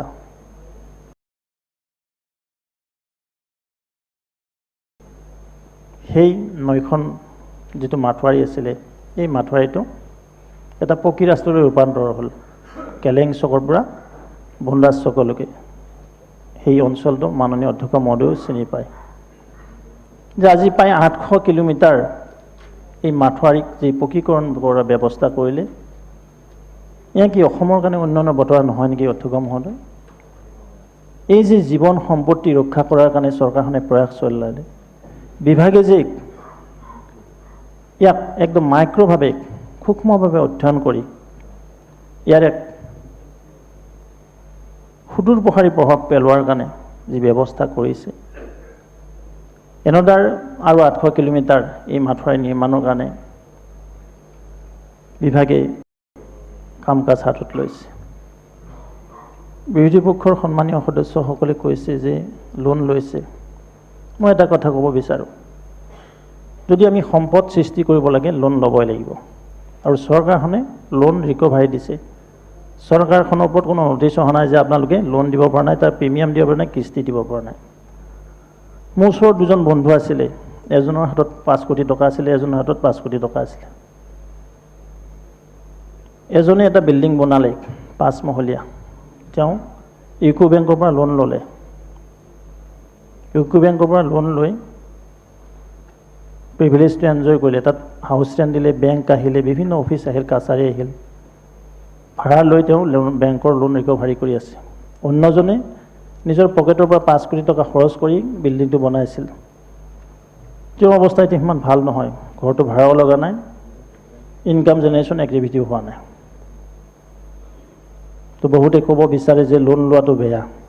মই ভাবোঁ তেওঁলোকৰ ফাইনেন্সিয়েল লিটাৰেচি যিটো বিত্তীয় সাক্ষৰতা এইটো অভাৱটো কম আছে, যাৰ কাৰণে তেনেকুৱা কথা ক'বলৈ এই সদন তেওঁলোকে আগবাঢ়ি আছে। এখন চৰকাৰ, এখন ৰাজ্যক যদি আমি সৰ্বতোপ্ৰকাৰে আগবঢ়াই নিব লাগে, লোন ল'ব লাগিবই। এই ক্ষেত্ৰত মই ভাবোঁ তেখেতসকলে বিৰোধিতাৰ নামত বিৰোধিতা কৰে, তেওঁলোককো এই প্ৰিভিলেজটো লাগে। 2 এজন সদস্যই কৈছে যে ৱাটাৰ ৰিচোৰ্চ ডিপাৰ্টমেণ্টে পোনপ্ৰথমবাৰৰ বাবে জিঅ' ভৰলী নদীক খনন কাৰ্য আৰম্ভ কৰিছে। ব্ৰহ্মপুত্ৰৰ এখন উপনৈ, অন্যহাতে অন্য আৰু 35খন নৈকো চেনেল কাটিং বুলি কয় বা বহন ক্ষমতা বৃদ্ধি কৰাৰ কাৰণে যি পদক্ষেপ লৈছে, মই ধন্যবাদ জ্ঞাপন কৰিছোঁ। এই ৰাজ্যখনৰ যি বান সমস্যা, এই বান সমস্যাৰ এক সুদূৰ প্ৰভাৱ পেলাব সমাধানৰ ক্ষেত্ৰত। সদায় আমি চিঞৰি আহিছিলোঁ যে অসমৰ বান সমস্যাৰ কেতিয়া সমাধান হ'ব। মই এই বাজেটত বিশেষভাৱে এই বিন্দু দেখি পাই মোৰ নিজৰ অন্তৰে খুব আনন্দ পাইছে। নিশ্চয় অসমৰ ৰাজ্যবাসী, যিসকল নৈপৰবাসী আছে, যিসকল নৈ দাঁতিকাষৰীয়া অঞ্চলত থাকে, তেওঁলোকে গম পাইছে, তেওঁলোকে ধন্যবাদ জ্ঞাপন কৰিছে। ধেমাজি জিলাক আমি ধেমালি কৰা বুলি কওঁ বানপানী, যাৰ কাৰণে 150 কোটি টকা এক স্থায়ী সমস্যা সমাধানৰ কাৰণে এইবেলি এই বিত্ত ব্যৱস্থাত আমাৰ ৱাটাৰ ৰিচোৰ্চ ডিপাৰ্টমেণ্টে ৰাখিবলৈ সক্ষম হৈছে। মই বিশেষভাৱে ধন্যবাদ জ্ঞাপন কৰিছোঁ বিত্তমন্ত্ৰী মহোদয়াক, মাননীয় ডক্টৰ হিমন্ত বিশ্ব শৰ্মা ডাঙৰীয়াক, অসমৰ মুখ্যমন্ত্ৰী মহোদয়ক আৰু বিভাগৰ মন্ত্ৰী ডাঙৰীয়াক, যে এনেকৈ চৰকাৰখনে কাম কৰিছে। স্বাস্থ্যৰ ক্ষেত্ৰত যদি আমি চাওঁ, 2003 চন অসমত মাত্ৰ 3খন মেডিকেল কলেজ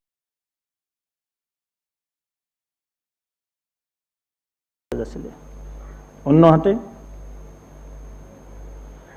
2009 আৰু এখন মেডিকেল কলেজ হ'ল, সেইখন যোৰহাট মেডিকেল কলেজ।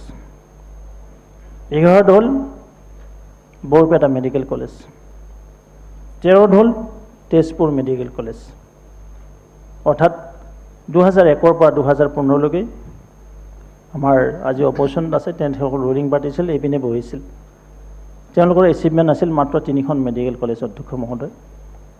আৰু আজি আমাৰ চৰকাৰৰ দিনত 2016ৰ পিছত আপুনি যদি চাই, 19ত হ'ল ডিফু মেডিকেল কলেজ, 21ত হ'ল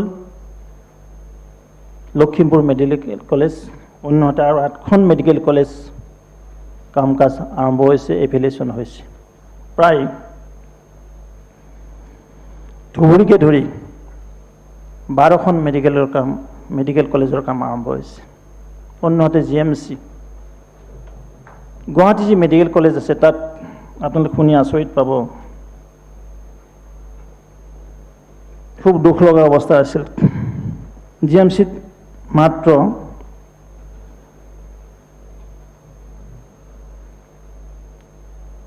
200 বেড আছিল এসময়ত, তাৰ পৰা আহি 3000 হ'ল। এতিয়া অন্যহাতে আৰু এখন ছুপাৰ স্পেচিয়েলিটি হস্পিটেল অসমত হ'বলৈ গৈ আছে, সেইখন GMCৰ অন্য এখন হ'ব। ঠিক তেনেদৰে ষ্টুডেণ্টৰ সংখ্যা বৃদ্ধি হ'ব আৰু অন্যহাতে 700 ছাত্ৰ ছাত্ৰী মেডিকেল কলেজ অসমত পঢ়িবলৈ সক্ষম হ'ব। আজি জিলাই জিলাই যিবিলাক চিভিল হস্পিটেল আছিল, আমি ডিষ্ট্ৰিক্ট হস্পিটেল বুলি কওঁ, তাত ICUৰ ব্যৱস্থা কৰা হৈছে। মোৰ ৰঙিয়াখন একদম সৰু এটা ছাব ডিভিজন, তাত 48খনকৈ ICU বেডৰ ব্যৱস্থা কৰিছে। মই স্বাস্থ্য বিভাগক বিশেষ ধন্যবাদ জ্ঞাপন কৰিছোঁ। কোভিড সৃষ্ট পৰিৱেশত মানুহৰ মাজত ত্ৰাস সৃষ্টি হৈছিল, ত্ৰাসৰ মাজতো স্বাস্থ্য বিভাগে সুন্দৰভাৱে জনতাক যি সেৱা কৰিলে, মানৱতাৰ যি জয়গান হ'ল, মানৱ সভ্যতাক যে আমি জীয়াই ৰাখিব পাৰিলোঁ, তাৰ বাবে আমাৰ চৰকাৰখনক ধন্যবাদ জ্ঞাপন কৰিছোঁ। এই কোভিড সৃষ্ট পৰিৱেশৰ মাজতো অৰ্থনৈতিক নাটনি নোহোৱাকৈ, বিত্তীয় নাটনি নোহোৱাকৈ এক সুন্দৰ ব্যৱস্থাৰে ডক্টৰ শৰ্মা ডাঙৰীয়াৰ নেতৃত্বত আজি প্ৰতিটো বিভাগে পাণ পাবলৈ সক্ষম হৈছে। আজি প্ৰতিটো বিভাগতে উন্নয়নৰ বন্যা বৈছে।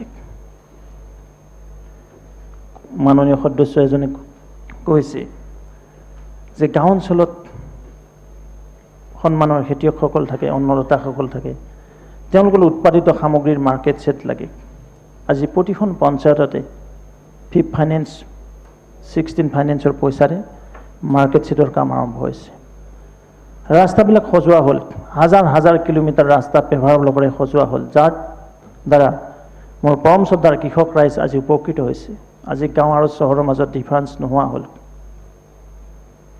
আজি গাঁৱৰ শ্ৰদ্ধাৰ খেতিয়কসকলে তেওঁলোকৰ উৎপাদিত সামগ্ৰী চহৰলৈ অনাৰ কাৰণে যি ৰাস্তাৰ ব্যৱস্থা যি যোগাযোগ বুলি কয় যি যাতায়াতৰ ব্যৱস্থা বুলি কয় এই ব্যৱস্থা অধিক উন্নত কৰিলে শ্বেৰশ্বাহ চুৰীৰ শাসনটো খুব বেয়া আছিলে আমি সকলোৱে জানো কিন্তু শ্বেৰশ্বাহ চুৰী প্ৰথমবাৰৰ বাবে পথৰ ব্যৱস্থা কৰিছিল আৰু পথৰ ব্যৱস্থা কৰিছিল যদি অটল বিহাৰী বাজপেয়ী ডাঙৰীয়াই সমগ্ৰ ভাৰতবৰ্ষত 6 লেন 4 লেন হয় গোটেই ভাৰতবৰ্ষক যি কৰিডৰ বনাই দিলে তাৰ আগত বহুত চৰকাৰ আছিল আমি দেখিবলৈ পাইছোঁ ঠিক তেনেদৰে আজি অসমতো যি ৰাস্তা ঘাটৰ কাম হৈছে ডক্টৰ শৰ্মা ডাঙৰীয়াৰ নেতৃত্বত সকলোৱে একেমুখে স্বীকাৰ কৰিবলৈ আজি অসমমালাৰ ৰাস্তা অধ্যক্ষ মহোদয় আপুনিও জানে যে এইবেলি কেইবাটাও অসমমালাত ৰাস্তা দিছে যোৱাবেলিও দিছিলে যি ৰাস্তাৰে সন্মানৰ কৃষক ৰাইজে তেওঁলোকৰ উৎপাদিত সামগ্ৰী চহৰাঞ্চললৈ আনিব পাৰিব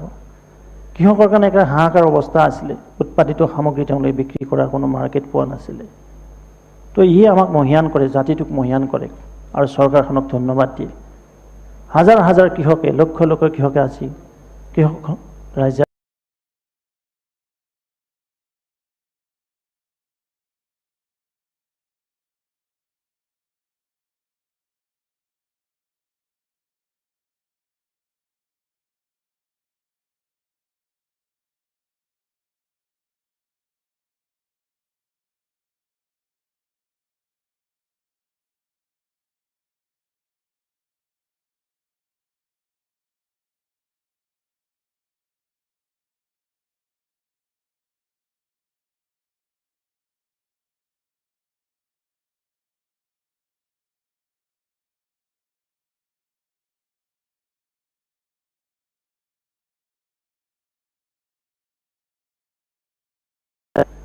শদিয়াৰ পৰা ধুবুৰীলৈকে শদিয়াৰ পৰা ধুবুৰী কানেক্টিং এটা পথৰ ব্যৱস্থা এইখন চৰকাৰে ব্যৱস্থা লৈছে 19খনকৈ ৰেলৱে অভাৰব্ৰিজৰ ব্যৱস্থা এইখন চৰকাৰে কৰিছে মই বিত্তমন্ত্ৰী মহোদয়ক ধন্যবাদ জ্ঞাপন কৰিছোঁ মুখ্যমন্ত্ৰী মহোদয়ক ধন্যবাদ জ্ঞাপন কৰিছোঁ মোৰ সমষ্টিত স্বাধীনতাৰ 70 বছৰৰ পিছত 75 বছৰ হ'ল আমি অমৃত মহোৎসৱ পালন কৰিছোঁ যে প্ৰথমবাৰৰ বাবে 3খনকৈ আৰবি ৰেলৱে অভাৰব্ৰিজ মাননীয় মুখ্যমন্ত্ৰী মহোদয়ৰ বলিষ্ঠ নেতৃত্ব আমি পাবলৈ সক্ষম সমগ্ৰ ৰঙিয়াবাসী নহয় তামোলপুৰ নাগজুলিবাসী ৰাইজেও ধন্যবাদ জ্ঞাপন কৰিছে আজি টিহুত ৰেলৱে অভাৰব্ৰিজ হৈছে মই দেখিছোঁ সেই অঞ্চলৰ ৰাইজে ফটকা ফুটাইছে ভাৰত মাতা কি জয় শ্লোগান দিছে মাননীয় মুখ্যমন্ত্ৰী মহোদয়ক ধন্যবাদ জ্ঞাপন কৰিছে যে ইয়ে কি কয় ইয়ে কি হৈছে যে নিশ্চিতভাৱে আজি অসম প্ৰগতিৰ পথত আজি অসমখন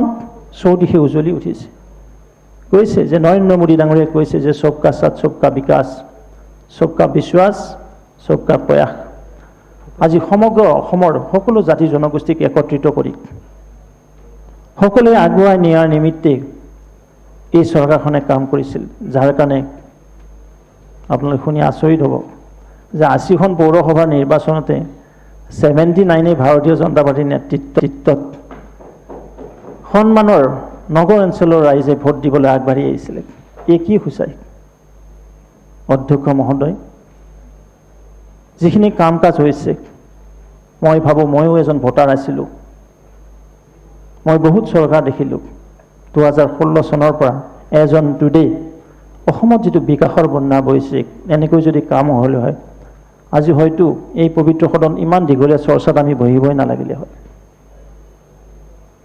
বহুতে কৈছে যে ইণ্ডিভিজুৱেল বেনিফিচিয়াৰী যে আন্তঃগাঁথনিক যাতায়াত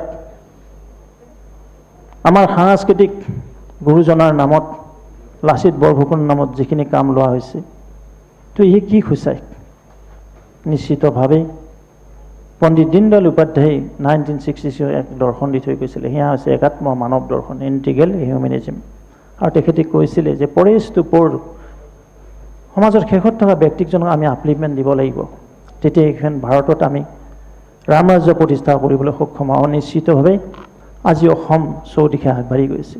মোৰ পৰম শ্ৰদ্ধাৰ মাতৃ সমাজক যি সন্মান দিছে ডক্টৰ শৰ্মা ডাঙৰীয়াৰ নেতৃত্বত এইখন চৰকাৰে সন্মান দিছে, যাৰ কাৰণে কনকলতাৰ নিচিনা আঁচনি চেল্ফ হেল্প গ্ৰুপক 50,000 টকাৰ ৰিভলভিং ফাণ্ড এইখন চৰকাৰৰ দিনতে দিয়া হৈছিলে। এইখন চৰকাৰৰ দিনতেই অৰুণোদয় আঁচনি দিয়া হৈছে, য'ত 830 টকাৰ পৰা গৈ 1000 টকা হ'ল। 1000ৰ পৰা এইবেলি বাজেটত 1200 টকালৈ উন্নীত কৰিলে। সেই পৰম শ্ৰদ্ধাৰ সেই দিব্যাংগ মহিলাজনীৰ কথা কোনো চৰকাৰে চিন্তা কৰা নাছিলে অধ্যক্ষ মহোদয়। সেই অবিবাহিত মহিলাজনীৰ কথা কোনো চিন্তা কৰা নাছিলে। সেই ডিভৰ্চী মহিলাজনীৰ কথা কোনো চিন্তা কৰা নাছিলে। সেই তেখেতসকলক মান মৰ্যাদা বৃদ্ধি কৰি এই দুনিয়াত সুন্দৰভাৱে জীৱন যাপন কৰাৰ কাৰণে এই অৰুণোদয় আঁচনি এইখন চৰকাৰে উপলব্ধ কৰাইছিল আৰু এই পইচা 1200 টকালৈ উন্নত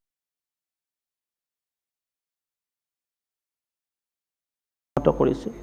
মই বিত্তমন্ত্ৰী মহোদয়ক ধন্যবাদ জ্ঞাপন কৰিছোঁ, মুখ্যমন্ত্ৰী মহোদয়ক ধন্যবাদ জ্ঞাপন কৰিছোঁ। এইসকল ব্যক্তিক আমি সমাজত মৰ্যাদা দিব নালাগিব নেকি অধ্যক্ষ মহোদয়?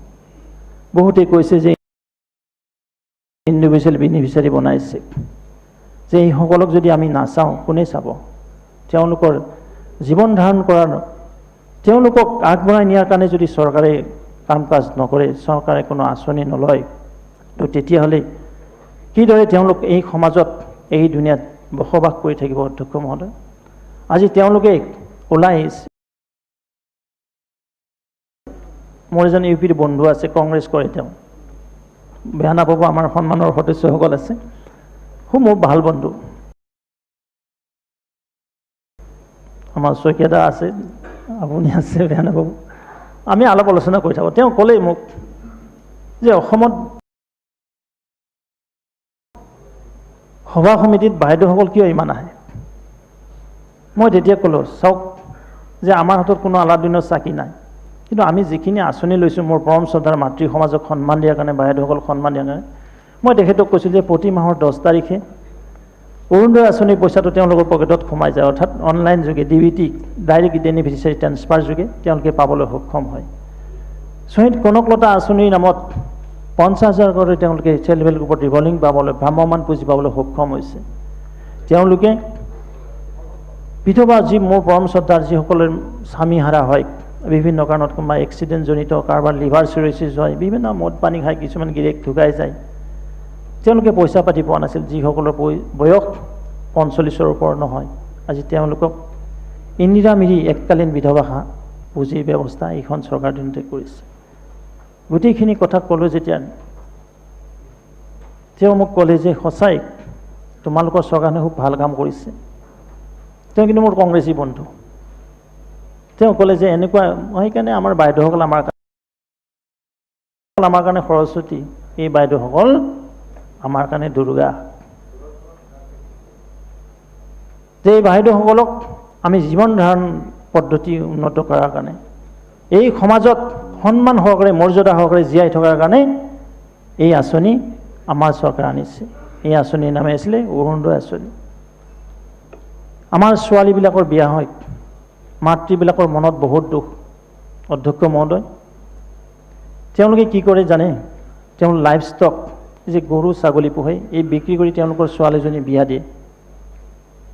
গলত এটা ধাৰ দিম বুলি তেওঁলোকে সেইখিনি ব্যৱস্থা কৰিব নোৱাৰে। কিন্তু এইখন চৰকাৰৰ দিনতে অৰুণোদয় আঁচনি লৈ মোৰ সেই পৰম শ্ৰদ্ধাৰ মাতৃ সমাজক সন্মান যদি দিছে ভাৰতীয় জনতা পাৰ্টীৰ নেতৃত্বৰ ডক্টৰ হিমন্ত বিশ্ব শৰ্মা ডাঙৰীয়াৰ বলিষ্ঠ নেতৃত্বত যিখন চৰকাৰ, এই চৰকাৰখনে অৰুণোদয় আঁচনি দিয়ে।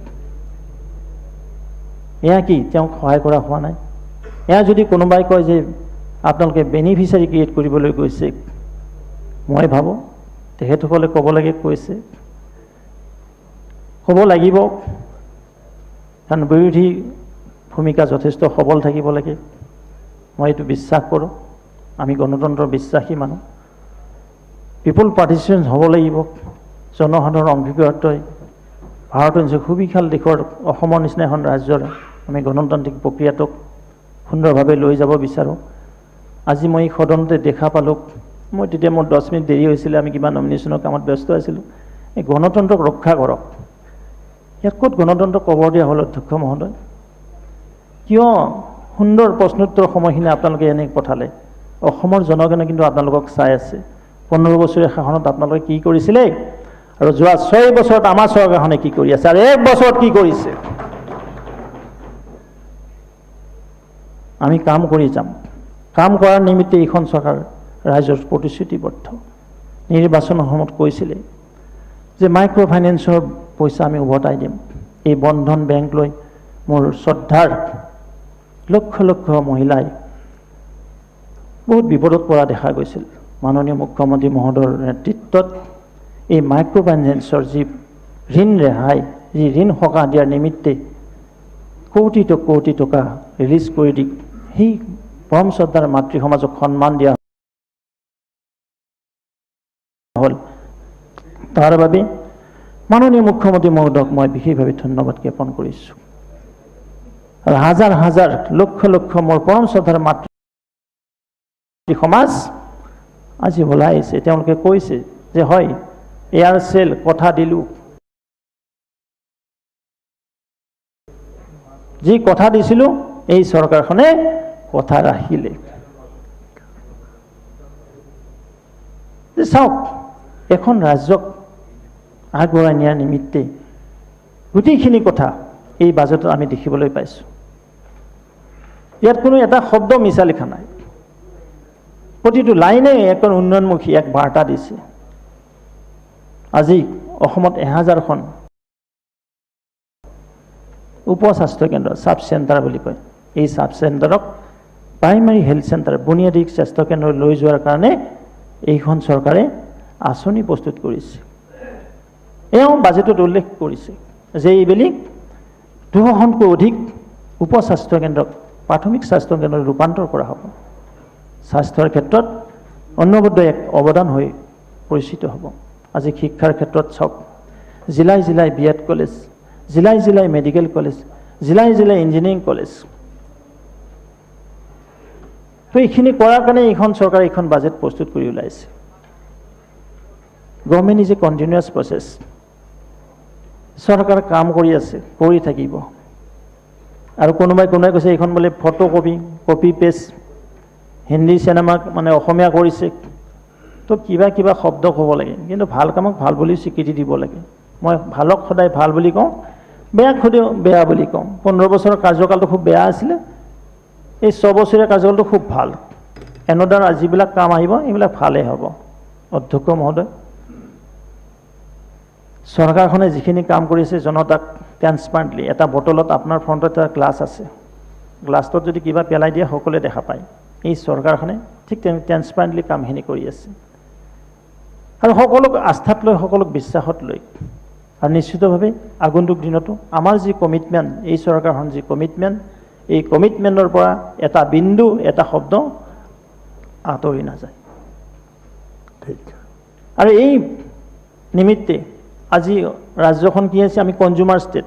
আমি গ্ৰাহকৰ পৰা আমি উৎপাদনমুখী ৰাজ্যলৈ যোৱাৰ কাৰণে কৃষি বিভাগত যিটো মাননীয় মুখ্যমন্ত্ৰী মহোদয়ে গৰুসুঁতি প্ৰকল্প, আপোনালোকে শুনিলে ভাল পাব। তাত আপোনালোকে এভেকশ্যনৰ কথাহে কয়, কিন্তু তাত ভাল কামখিনিও আপোনালোকে জানিব লাগে। 9 কোটি টকা দি প্ৰথমবাৰৰ বাবে 4 কোটি টকা তাত প্ৰফিট কৰিবলৈ সক্ষম হৈছে। সৰিয়হ, মাহ, শাক পাচলি আৰু অইল চিডছ বিক্ৰী কৰি মাননীয় পদ্ম হাজৰিকা ডাঙৰীয়া বহি আছে। সেই পামখনৰ তেখেত অধ্যক্ষ। মই যদি মিছা কৈছোঁ, পাৰ্চনেলি লগ কৰি ক'ব পাৰে, তেওঁৰ এক্সপিৰিয়েঞ্চটো আপোনালোকে জানিব বিচাৰিব পাৰে।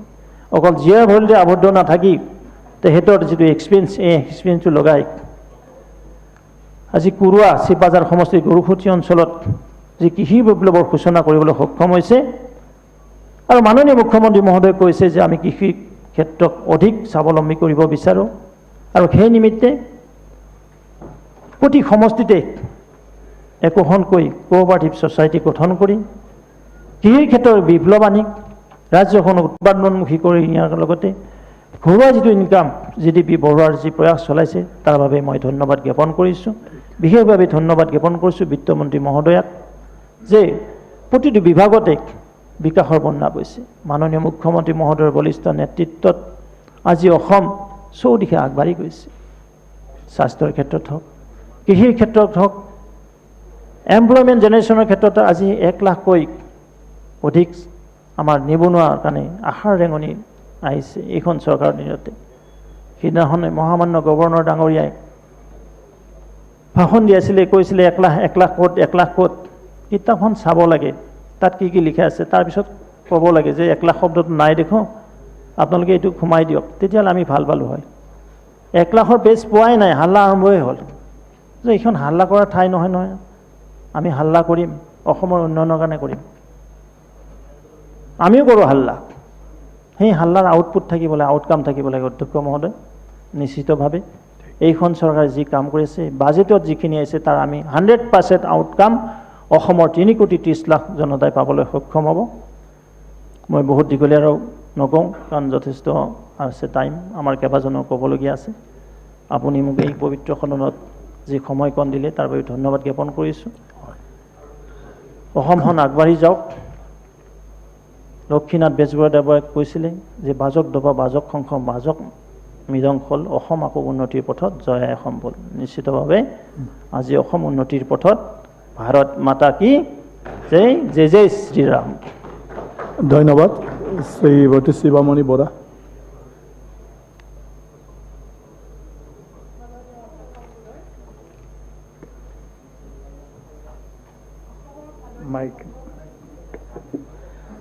অসমৰ মাননীয় প্ৰথম মহিলা বিত্তমন্ত্ৰী মহোদয়ে দাখিল কৰা পূৰ্ণাংগ বাজেট 2022-23 বৰ্ষৰ বাজেটখনে ৰাইজৰ আশা আকাংক্ষা পূৰণ কৰাত সম্পূৰ্ণৰূপে ব্যৰ্থ হৈছে।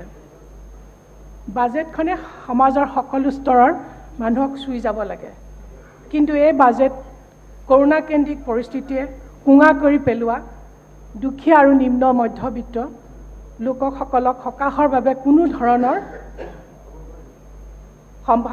ধৰণৰ কথা ইয়াত বাজেটখনত পৰিলক্ষিত কৰা হোৱা দেখা নগ'ল। আকাশলংঘী মূল্যবৃদ্ধি ৰোধ কৰাৰ কোনো বাস্তৱ চিন্তাধাৰা যে নাই, এই বাজেটে সেই কথাকে প্ৰমাণ কৰিছে। মই বিশেষ নকওঁ, অলপ দুটামান কথাহে ক'ম। আমাৰ জ্যেষ্ঠসকলে ইতিমধ্যে ডাটা সহকাৰে বাজেটত অংশগ্ৰহণ কৰিলে।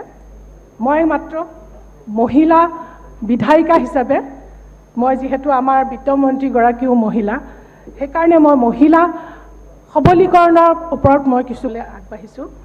মহিলা সবলীকৰণ শব্দটো বৰ সুন্দৰ, শুনিবলৈ বৰ ভাল লাগে, কিন্তু প্ৰকৃতাৰ্থত মহিলাৰ সবলীকৰণ কৰা হৈছেনে? আমাৰ অসমৰ মহিলাসকল আৰু আত্মসহায়ক গোটসমূহে পূৰ্বৰ পৰা যথেষ্ট ভাল কাম কৰি আছে। খালি প্ৰয়োজন আছিল গোটসমূহক অধিক কাৰিকৰী প্ৰশিক্ষণ আৰু বজাৰ সৃষ্টি কৰি আৰ্থিকভাৱে স্বাৱলম্বী কৰাৰ প্ৰয়োজন আছিলে। গ্ৰাম্য অৰ্থনীতি সবল কৰিব পৰা ব্যৱস্থাসমূহক উচিত প্ৰাধান্য দিয়াটো জৰুৰী আছিল, কিন্তু ইয়াত কোনো তেনেকুৱা বাজেটত প্ৰাধান্য দিয়া হোৱা নহ'ল।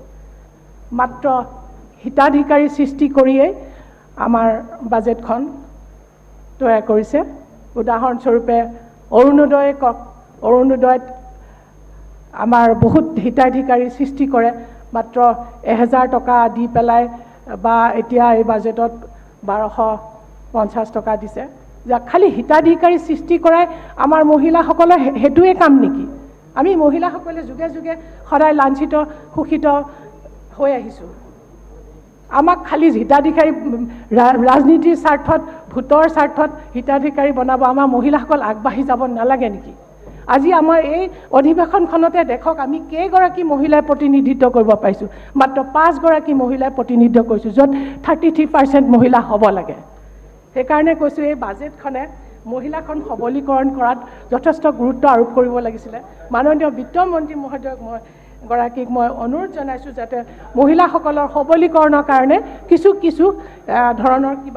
ধৰণৰ আঁচনি যুগুতায়।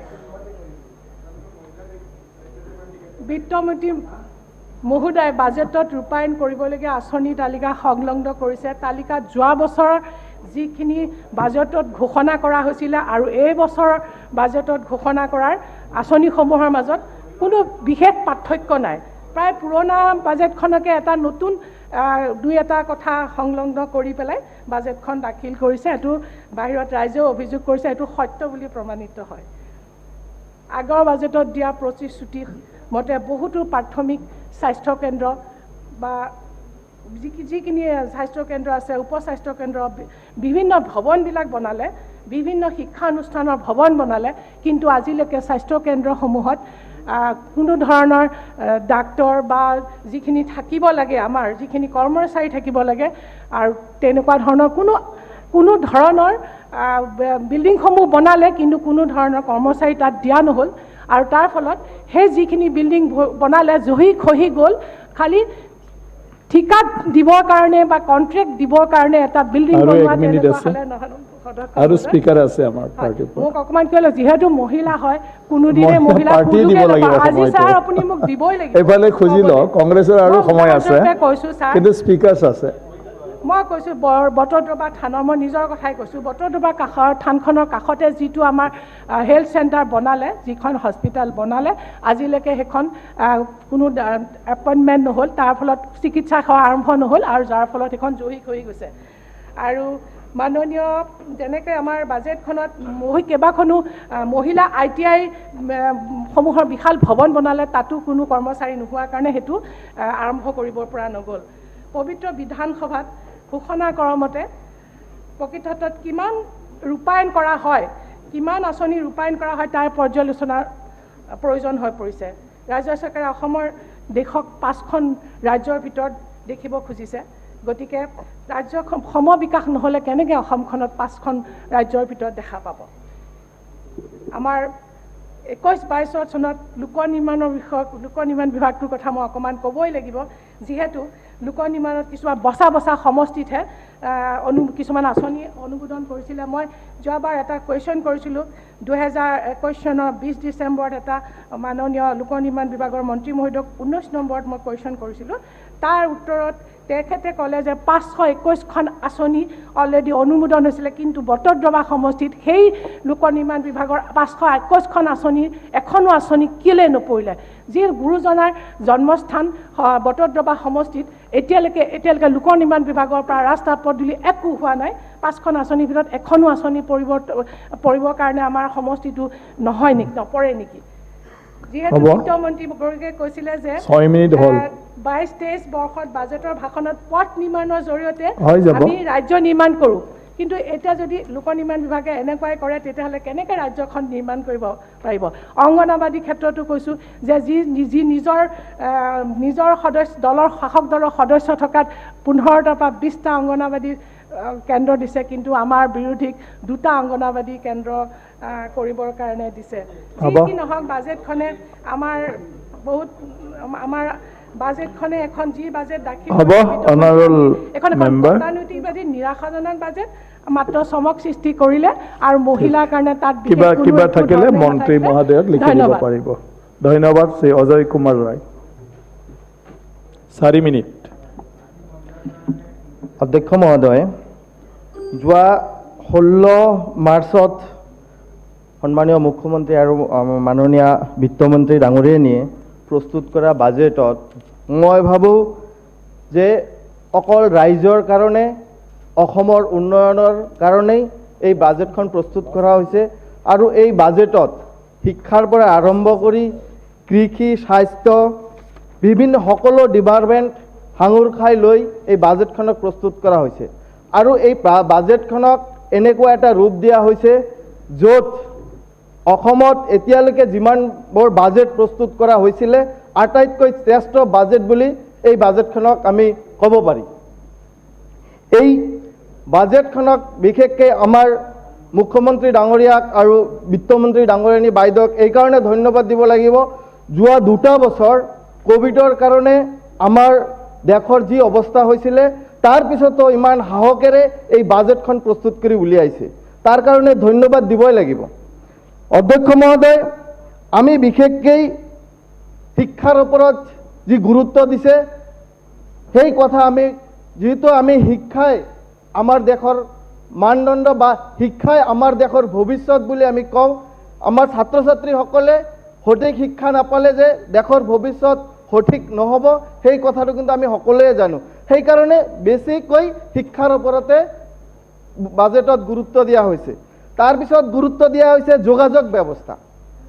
আমাৰ যোগাযোগ ব্যৱস্থাৰ অবিহনে আমাৰ অসমখন কেতিয়াও আগুৱাই যাব নোৱাৰে। এই কাৰণে আমি যদি উদ্যোগ ক্ষেত্ৰতে কওঁ, আমি যদি বাণিজ্যিক ক্ষেত্ৰতে কওঁ, আমি শিক্ষাৰ ক্ষেত্ৰতে কওঁ, আমি যদি বিভিন্ন সৰু সুৰা অফিচ আদালতৰ কথাই কওঁ, যদি সঠিক যোগাযোগ ব্যৱস্থা নহয় আমি হয়তো সঠিক সময়ত আমি সেই কামবোৰ কৰি যাব নোৱাৰিম। সেইকাৰণে বিশেষকৈ গুৰুত্ব দিছে এই বাজেটৰ আৰু এটা গুৰুত্ব দিশ হৈছে যোগাযোগ ব্যৱস্থা। এই যোগাযোগ ব্যৱস্থা যেতিয়ালৈকে আমাৰ অসমক উন্নয়ন নহ'ব যোগাযোগ ব্যৱস্থা, তেতিয়ালৈকে আৰ্থিকভাৱে, সামাজিকভাৱে, শৈক্ষিকভাৱে আমাৰ অসমখন কেতিয়াও আগুৱাই যাব নোৱাৰে। অধ্যক্ষ মহোদয়, ইয়াতে আৰু আমি দেখিবলৈ পাইছোঁ যে এইবাৰ কিছু নতুন কথা এই বাজেটত দেখুওৱা হৈছে। যেনেকৈ আমাৰ অসমত বিভিন্ন দল সংগঠন আছে যে চতুৰ্থ বিভাগৰ চাকৰিৰ কাৰণে বিভিন্ন সময়ত বিভিন্ন ষ্টেটৰ পৰা য'ত অসমত চাকৰি কৰিবলৈ আহে তেতিয়া হাল্লা কৰে বা আমাৰ বিৰোধীয়েও হাল্লা কৰে। কিন্তু এই কথাটো কেতিয়াও চিন্তা কৰিব পৰা নাই বা চিন্তা কৰা নাই যে আচলতে অসমত অকল চতুৰ্থ বিভাগ নহয়, প্ৰথম বিভাগৰ চাকৰি কৰাৰ দৰকাৰ বা প্ৰথম বিভাগৰ চাকৰিবোৰ অসমৰ মানুহে কৰিব লাগে, তাৰ কাৰণে এটা সুব্যৱস্থা কৰিব লাগে। আজিলৈকে কিন্তু কোনো চৰকাৰে কৰা নাছিলে। এই চৰকাৰে এই বাজেটৰ যোগেদি সেই ব্যৱস্থা কৰাৰ যি একটা বাট মুকলি কৰিছে, তাৰ কাৰণেও কিন্তু আমি আমাৰ এই চৰকাৰক ধন্যবাদ দিব লাগিব। আমাৰ বিত্তমন্ত্ৰী ডাঙৰীয়া, মুখ্যমন্ত্ৰী ডাঙৰীয়াক ধন্যবাদ দিব লাগিব। কাৰণ বিভিন্ন ডিপাৰ্টমেণ্টৰ যেতিয়া চাকৰিৰ কাৰণে যায়, উপযুক্ত কোচিং বা উপযুক্ত শিক্ষাৰ অবিহনে আচলতে আমি বিভিন্নভাৱে হয়তো স্কুলীয়া শিক্ষা বা আমি বেছিভাগ হয়তো এনেকুৱা শিক্ষা লৈছোঁ, কিন্তু শিক্ষাৰ ক্ষেত্ৰত যি কোচিঙৰ ব্যৱস্থা থাকিব লাগে বা বিভিন্ন সংগঠনেই হওক বা বিৰোধীয়েই হওক এই কথা চিন্তা কৰিব লাগিছিলে। আমি দেখা পাইছোঁ বিহাৰৰ কথা, আমি দেখা পাইছোঁ ইউপিৰ কথা, আমি দেখা পাইছোঁ দিল্লীৰ কথা। তেওঁলোকে এটা সময়ত শিক্ষা শেষ কৰি কোচিঙৰ ব্যৱস্থা কৰে আৰু সেই কোচিঙৰ জৰিয়তে আজি অসমত আপোনালোকে দেখিবলৈ পাব প্ৰথম বিভাগৰ যিমান চাকৰি কৰে তাৰ বেছিভাগ চাকৰি হয়তো ইউপি, বিহাৰ আৰু দিল্লীৰ পৰা আহি কৰি আছে। সেই কথা কিন্তু আমাৰ অসমৰ কোনো দল সংগঠন বা বিৰোধীৰ চকুত পৰা নাছিলে। এইবাৰ কিন্তু আমাৰ মুখ্যমন্ত্ৰী ডাঙৰীয়াই সেই ব্যৱস্থাটো হাতত লৈছে আৰু সেইটো আমি জানো যে মুখ্যমন্ত্ৰী ডাঙৰীয়া যিটো কথা মুখেৰে কয় আৰু যেতিয়ালৈকে কৰিব নোৱাৰে তেতিয়ালৈকে তেওঁ বহি নাথাকে আৰু প্ৰতিটো কথাই তেওঁৰ কথা আৰু কামৰ মিল থকাৰ কাৰণে অসমৰ ভিতৰত আটাইতকৈ জনপ্ৰিয় মুখ্যমন্ত্ৰী হিচাপে পৰিগণিত হৈছে। অধ্যক্ষ মহোদয়, মই আৰু এটা কথা ক'ব বিচাৰিম যে যদিও আমাৰ এই বাজেটৰ লগত সংগতি নাই, কিন্তু কথাটো সদনত উত্থাপন হৈছে। সেইকাৰণে মই ক'ব বিচাৰিম যে আমাৰ ডিটেনশ্যন কেম্পৰ কথা কোৱা হৈছে। আমাৰ বিৰোধী এজন সদস্যই সেই কথা উত্থাপন কৰিছিলে। আচলতে তেওঁ জানিব লাগিছিলে বা তেওঁ জানে যে ডিভোটাৰ ডিটেনশ্যন কেম্পৰ নামৰ যি জেল, সেই জেল কংগ্ৰেছৰ দিনতে আৰম্ভ কৰা হৈছিলে, শুভাৰম্ভ কৰা হৈছিলে আৰু আজিলৈকে সেই জেলৰ সাধাৰণ মানুহ মোৰ সমষ্টিত এজন একেবাৰেই তেওঁ ডিভোটাৰ নোটিছ তেওঁক দিয়া হৈছিলে, কিন্তু তেওঁৰ নাম আছিলে মধুবালা মণ্ডল, কিন্তু মধুবালা নমদেশ্বৰৰ নামত কেছ আছিলে, তেওঁ 3 বছৰ জেল খাব লগা হৈছিলে বিনা দোষত। আৰু আজিলৈকে ডিভোটাৰ ডিটেনশ্যন কেম্পৰ যিমানবাৰ আহি আছে সেই গোটেইখিনি 2012ৰ আগৰ নোটিছ আৰু সেই 2012ৰ আগত কোন চৰকাৰ আছিলে অসমৰ জনসাধাৰণে জানে। সেইকাৰণে মই ভাবোঁ যে এই কুৱেশ্যন কৰাৰ অধিকাৰ তেওঁলোকৰ আছেনে নাই তেওঁলোকে নিজকে ধন্যবাদ। মই অধ্যক্ষ মহোদয় আৰু এটা কথা কৈ মই শেষ কৰিম। মোৰ বিজনী সমষ্টিত এটা উৰণীয়া সেতু দিয়া হৈছে ৰেল ক্ৰচিঙৰ ওপৰেদি, তাৰ উপৰিও আমাৰ পাতিলা দহাত আৰু এটা উৰণীয়া সেতুৰ দৰকাৰ আছে ৰেল ক্ৰচিঙৰ ওপৰেদি, আৰু 4টা আণ্ডাৰগ্ৰাউণ্ড ৰেল ক্ৰচিঙৰ দৰকাৰ আমাৰ বিজনী সমষ্টিত আছে। মন্ত্ৰী মহোদয়ক মই দৃষ্টি আকৰ্ষণ কৰিছোঁ, লগতে আমাৰ ৱাটাৰ ৰিচোৰ্চৰ মন্ত্ৰী মহোদয়ক মই দৃষ্টি আকৰ্ষণ কৰিব বিচাৰিম যে আমাৰ ধলাধুন্দা নদী আৰু চিকা নদী দুটাই অতি বেছি গৰাখহনীয়াৰ সৃষ্টি কৰাৰ কাৰণে আমাৰ এই অঞ্চলৰ খেতিয়কসকলৰ বা বিজনেছ কৰা সাধাৰণ ৰাইজৰ বহুত অসুবিধা হৈছে, যাতে অতি সোনকালে এই ব্যৱস্থা লয় সেই আশা ৰাখি আৰু এই বাজেটক সুন্দৰ সৰ্বাংগীন বাজেট হৈছে বুলি মই ধন্যবাদ দি পেলাই আমাৰ মুখ্যমন্ত্ৰী ডাঙৰীয়া আৰু বিত্তমন্ত্ৰী ডাঙৰীয়ানী বাইদেউক মোৰ বক্তব্য শেষ কৰিছোঁ। ধন্যবাদ। ধন্যবাদ। মাননীয় অধ্যক্ষ মহোদয়, যোৱা 17 তাৰিখে মাননীয় বিত্তমন্ত্ৰী ডাঙৰীয়ানীয়ে 17 তাৰিখে বাজেটটো 16 তাৰিখে বাজেট উপস্থাপন কৰিছিলে। এই বাজেটটো আচলতে অসমৰ জনসাধাৰণৰ বন্ধকত থৈ ৰাজ্য চলাই নিয়াৰ এটা পৰিকল্পনাৰ বাজেট। মাননীয় অধ্যক্ষ মহোদয়, মাজে মাজে এই সদনত কয় যে 15 বছৰীয়া শাসনৰ কথা কয়। 15 বছৰীয়া শাসনকাল অন্ত হোৱাৰ সময়ত তৰুণ গগৈ ডাঙৰীয়া যেতিয়া মুখ্যমন্ত্ৰী আছিলে 2016-ত, সেই সময়ত ৰাজকোষত জমা থৈ গৈছিলে তৰুণ গগৈ ডাঙৰীয়াই 10,056.46 কোটি টকা। আৰু আজি অসমৰ ধাৰ বছৰি বছৰি বাঢ়ি গৈ 1,08,347.27 কোটি টকা ধাৰ হৈছে, ঋণ হৈছে। তাৰে আজি প্ৰত্যেকজন অসমৰ জনসাধাৰণৰ জনমূৰি ঋণ 34,721 টকা হৈ আছে। আৰু এইবাৰ বাজেটত আকৌ নতুনকৈ 19,353.59 কোটি টকা ধাৰ লোৱাৰ প্ৰস্তাৱ কৰিছে। আজি এনেকৈ যদি ধাৰ লৈ এই প্ৰতিটো বছৰে প্ৰথমে 7,000 কোটি, 9,000 কোটি, 12,000 কোটি, 15,000 কোটি, 26,000 কোটি এনেকৈ ধাৰ কৰি আহি আছে। ধাৰ কিন্তু কমা নাই, বৃদ্ধি হৈ গৈ আছে। গতিকে যদি এনেকুৱা ধাৰ লৈ গৈয়ে থাকে, আজি যেনেকৈ শ্ৰীলংকাৰ যি অৱস্থা হৈছে সেই অৱস্থা আমাৰ অসমৰ নহ'ব, সেইটো আমি ক'ব নোৱাৰোঁ।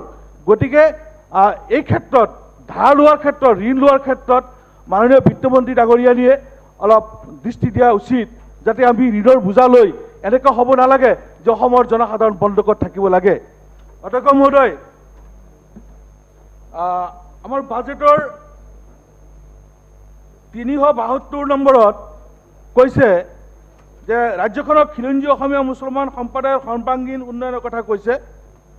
অধ্যক্ষ মহোদয়, এই কথাটো মই ভাবোঁ যে আমাৰ অসমৰ মুছলমানসকলক বিভক্ত কৰাৰ কাৰণে এটা ইয়াত ষড়যন্ত্ৰ ৰচনা কৰিছে। আৰু এইকাৰণে মই কৈছোঁ, যিহেতু 1917 চনত অসমত যিমান মুছলমান আছে, বগীয়ামূলাৰেই হওক, চৰ চাপোৰেৰেই হওক, ব্ৰহ্মপুত্ৰী ভেলীৰেই হওক, যিমান মুছলমান আছে গোটেইবিলাক মুছলমান অসমীয়া হিচাপে 1917 চনত শিৱসাগৰত অনুষ্ঠিত হোৱা সাহিত্য সভাই স্বীকৃতি দিছে। আৰু সাহিত্য সভাই স্বীকৃতি দিয়াৰ আগৰ পৰাই আমাৰ মুছলমানসকলে কিন্তু অসমীয়া ভাষা গ্ৰহণ কৰি আহিছে। 1901 চনতো অসমীয়া মাধ্যমৰ আমাৰ আলিটাগুৰিত দিক বিধানসভা সমষ্টি বৰ্তমান 100% সংখ্যালঘু মুছলমান থকা অৱস্থাত, বংগীয়মূলৰ মুছলমান থকা অৱস্থাত তাত কিন্তু অসমীয়া মাধ্যমৰ বিদ্যালয় স্থাপন কৰি অসমীয়া ভাষা, অসমীয়া শিক্ষা আৰম্ভ হৈছিলে। গতিকে এই যে মুছলমানসকলক ভাগ কৰি বিচৰা হৈছে, এইটো কিন্তু এটা শুভ লক্ষণ নহয়। গতিকে সাহিত্য সভা স্বীকৃতি দিছে। আৰু আমিও ইয়াত আমি জন্মসূত্ৰে আজি অসমত যিমানবিলাক মুছলমান আছে, জন্মসূত্ৰে এই মুছলমানবিলাক আপোনাৰ খিলঞ্জীয়া, জন্মসূত্ৰে ভাৰতীয় নাগৰিক। গতিকে ইয়াত কোনো ধৰণৰ সন্দেহ নাই, আমি অসমীয়া। আৰু অসমীয়া হোৱা সত্ত্বেও এই অসমীয়া মুছলমানসকলক ভাগ কৰাটো কিন্তু কোনোপধ্যেই বিধিসংগত নহয় বুলি মই অনুভৱ কৰোঁ। গতিকে এই ক্ষেত্ৰত মাননীয় বিত্তমন্ত্ৰী ডাঙৰীয়াক মই অনুৰোধ কৰিব বিচাৰিছোঁ যে মুছলমান সমাজক যাতে ভাগ কৰা নহয়, এটা চকুৰে যাতে সমাজখনক চোৱা হয়, তাৰ যাতে ব্যৱস্থা কৰে। অধ্যক্ষ মহোদয়,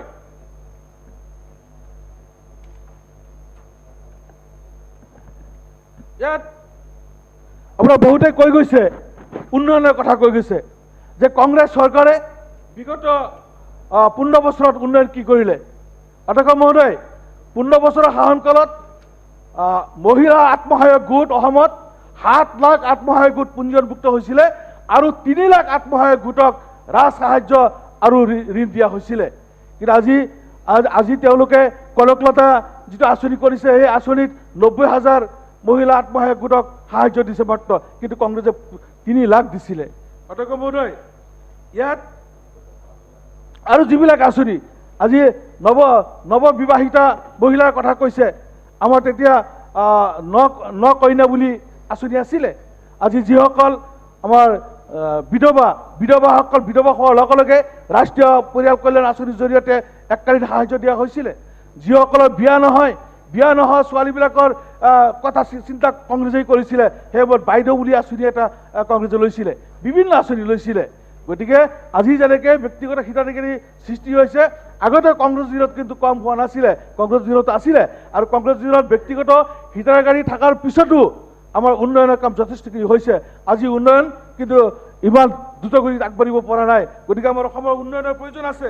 গতিকে মই যিহেতু আমাৰ সময়ো কমি গৈছে, সময় নাই, মই আপোনাৰ জৰিয়তে মই চৰকাৰক অনুৰোধ জনাব বিচাৰিছোঁ যে আমি এই যে বৃহত্তৰ অসমীয়া জাতি, এই অসমৰ শংকৰাজানৰ দেশৰ আমাৰ প্ৰত্যেকজন নাগৰিক, ইয়াত যিমান জাতি জনগোষ্ঠীৰ মানুহ আছে, যিমান ভাষা ভাষীৰ মানুহ আছে, আমি সকলো অসমীয়া আৰু সকলো অসমীয়া হিচাপে যাতে ব্যৱহাৰ কৰা হয় আৰু সকলোকে একে চকুৰে চোৱা হয়, সকলো সমমৰ্যাদা যাতে দিয়া হয়, সকলো সমান অধিকাৰত যাতে আগবঢ়াই লৈ যোৱা হয়, শিক্ষা ক্ষেত্ৰকে আদি কৰি বিভিন্ন পৰ্যায়ত যাতে সম অধিকাৰত আগবঢ়াই লৈ যোৱা হয়, তাৰ ওপৰত যাতে চৰকাৰে দৃষ্টি দিয়ে, তাৰ কাৰণে মই অনুৰোধ জনাই মোৰ বক্তব্য সামৰিছোঁ। ধন্যবাদ। শ্ৰী ৰূপসিং টেৰম 4 মিনিট দিয়া আছে। অধ্যক্ষ মহোদয়, প্ৰথমতে মই এই 2022-23 যিটো বৰ্গত জনপ্ৰিয় যিটো বাজেটৰ প্ৰস্তুত কৰি দাখিল কৰাৰ কাৰণে মই মোৰ তৰফৰ পৰা ধন্যবাদ জ্ঞাপন কৰিছোঁ। ইয়াৰ মাজতে মই ক'ব বিচাৰোঁ, ধন্যবাদ সূচক দিবলৈ বিচাৰোঁ, বিশেষকৈ কাৰ্বি আংলং অট'নমাছ কাউন্সিলৰ উন্নয়নৰ কাম কাজ কাৰণে সৰ্বমুঠ 28.45.14 crore প্ৰদান কৰাৰ কাৰণে মই মোৰ তৰফৰ পৰা মই অনেক ধন্যবাদ জ্ঞাপন কৰোঁ। উন্নয়নৰ কাম কাজ অধিক সোনকালে আমি দেখিব পাম বুলি মই আশা কৰিছোঁ।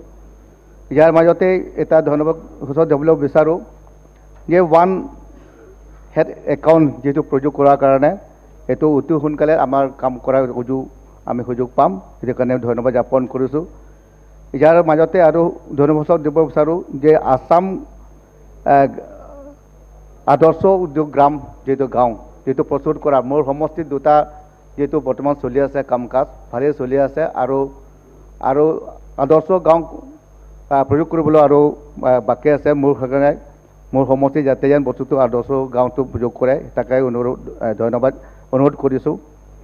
আৰু বেচিকেলি মোৰ সমষ্টি BOP 6টা আছে, বেচিকেলি খোৱা পানীৰ আৰু লগতে আপোনাৰ ৰাস্তা ঘাট কৰিবলগা বাকী আছে। এই বাজেট জৰিয়তে যাতে যেন এই উন্নয়নৰ কাম কাজ BOP আমি কৰিব পাৰিম, সেইটো আশা কৰিছোঁ। আৰু লগতে অৰুণোদয় যিটো আঁচনিৰ সম্পৰ্কত যিটো হিতাধিকাৰীত যিটো প্ৰয়োগ কৰিছে, আৰু ইয়াতে উল্লেখ কৰি আছে যে 6 লাখতকৈও অধিক অতিৰিক্ত দিয়া হ'ব বুলি, সেইটো আমাৰ বেছিকৈ নোপোৱাৰ যিটো অধিকাৰীসকলক আমি প্ৰয়োগ কৰিব পাৰিম।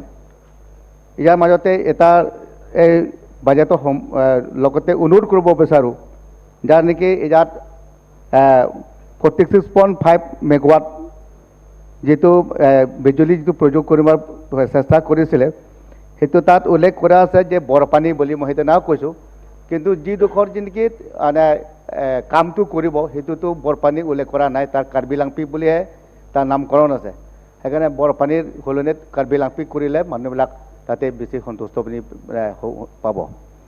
ইয়াৰ মাজতে এটা কথা মই অনুৰোধ কৰিব বিচাৰোঁ, ইয়াত বাজেটত আমাৰ উল্লেখ কৰা আছে বেছিকেলি BTR অঞ্চলত 10টাত যিটো কলেজ অফ প্ৰভিঞ্চিয়েলাইজ ইয়াতে উল্লেখ কৰা আছে, কিন্তু আশাও কৰিছোঁ যাতে যেন বস্তুটো এই কাৰ্বি আংলঙৰ ভিতৰত যিহেতু প্ৰভিঞ্চিয়েলাইজ কৰিবলৈ বহুত কলেজ আছে, সেইকাৰণে যাতে যেন আমি সোনকালে চৰকাৰে সেইটো প্ৰভিঞ্চিয়েলাইজ কৰিবলৈ যাতে তাৰ ষ্টেপটো সোনকালে আমি চৰকাৰে লৈ যায়। ইয়াৰ মাজতে এটা কথা ক'ব বিচাৰোঁ, এই বিজুলী সম্পৰ্কত বেচিকেলি তাত বিজুলী সম্পৰ্কত এটা কৰিব লৈছিলোঁ, বেচিকেলি পাহাৰৰ অঞ্চলত 3311 KB লাইন্স যিটো ছাবষ্টেচন ইয়াত বনাম বুলি কৈছিলে, যাতে কাৰ্বি আংলং পশ্চিম কাৰ্বি আংলং বেচিকেলি এই প্ৰকল্পটো যাতে বস্তুটো কাম কৰি যায়। আৰু ইয়াৰ লগতে আমাৰ পশ্চিম কাৰ্বি আংলং যিটো বিদ্যুৎ সম্পৰ্কত ASB যিটো সেইটো হাওৰা ঘাট ডিভিজনহে কিবা হেৰি কৰি আছে অধীনত সেইকাৰণে সেইটা মই ডিমাণ্ড কৰিছোঁ যাতে পশ্চিম কাৰ্বি আংলং যাতে যেন ডিভিজন অফিচ যাতে স্থাপন কৰে সেইটো ক্ষেত্ৰত মই আপোনালোকক আজি এই বাজেট যোগেদি মই অনুৰোধ কৰিব বিচাৰোঁ সেইকাৰণে মই ধন্যবাদ সূচক লগতে মই অনুৰোধ এই কথাখিনি কৈ মই মোৰ বক্তব্য সামৰিব শ্ৰী কৌশিক ৰায় 4 মিনিট আমি মাননীয়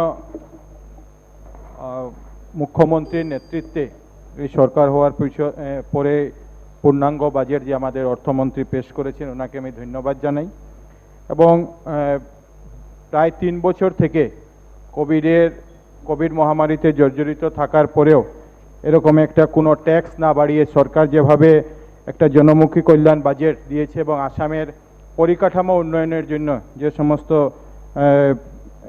প্রকল্প নেওয়া হয়েছে জন্য আমি এই বাজেটকে সমর্থন করি এই বাজেটের প্রতি আমার আস্থা জানাচ্ছি আমরা লক্ষ্য করেছি যে 10 মে 2021 সালে মুখ্যমন্ত্রী ডক্টর হিমন্ত বিশ্ব শর্মা মহাশয় মুখ্যমন্ত্রীর দায়িত্ব গ্রহণ করার পর যেভাবে আসামকে এগিয়ে নিয়ে যাওয়ার জন্য আসামের ইনফ্রাস্ট্রাকচার ডেভেলপমেন্ট করার জন্য যে সমস্ত প্রকল্প নিয়েছেন এবং এই সরকার গত কিছুদিন আগে আসামের মানুষ যেভাবে সরকারকে সমর্থন করেছেন বিগত পৌরসভা নির্বাচনে আমরা সেটা প্রতিফলন লক্ষ্য করতে পেরেছি আমরা লক্ষ্য করেছি যে বিভিন্ন সময় এই পবিত্র সদনে Cachar paper mill Nagaon paper mill নিয়ে অনেক সময় আলোচনা হয় কিন্তু আমরা লক্ষ্য করলাম যে মিল কিভাবে চলেছে মিল কখন বন্ধ হয়েছে মিল কারা পরিচালনা করেছে আমি বিশেষ করে এইচপিসির অন্তর্গত কাছাড় পেপার মিলের কথা আমি বলবো কিন্তু আমরা লক্ষ্য করলাম যে 2015 সালের অক্টোবর মাসে 20 অক্টোবর এই মিলটা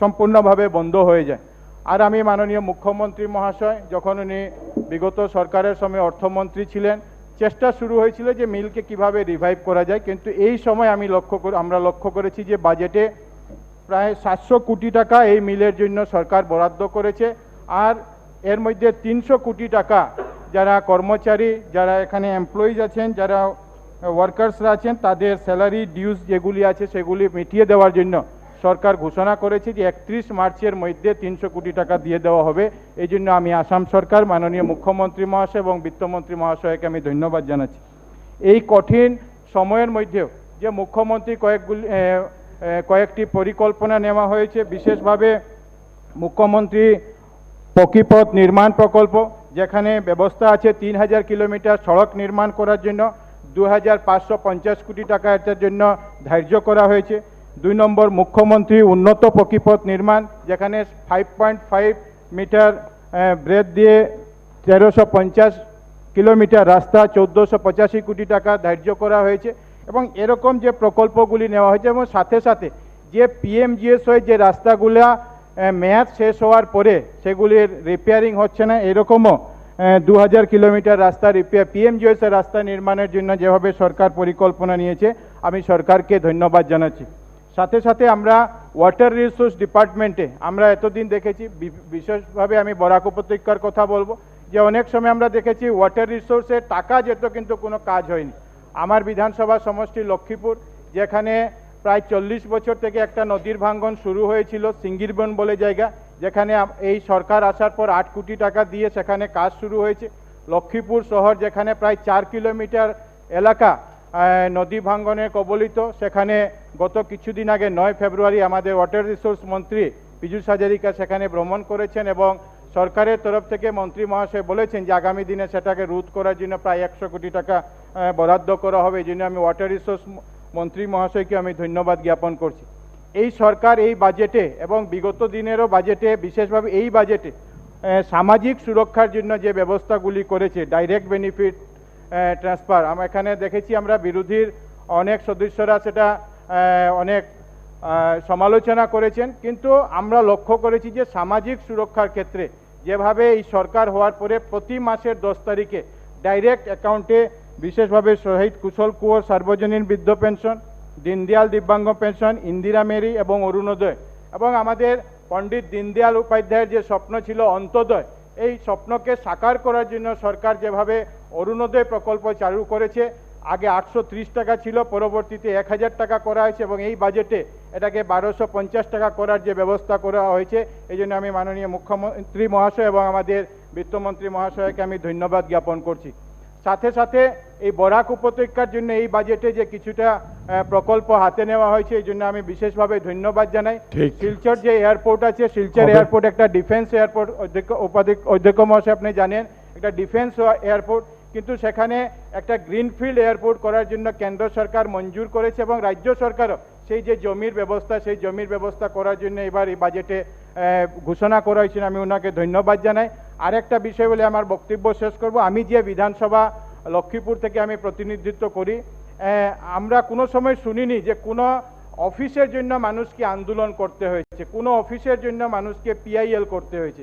1992-তে লক্ষ্মীপুর সাব ডিভিশন হয়েছে কংগ্রেস সরকারের সময়, কিন্তু বিগত 30 বছরে সেখানে কোনো সাব ডিভিশন অফিস হয়নি।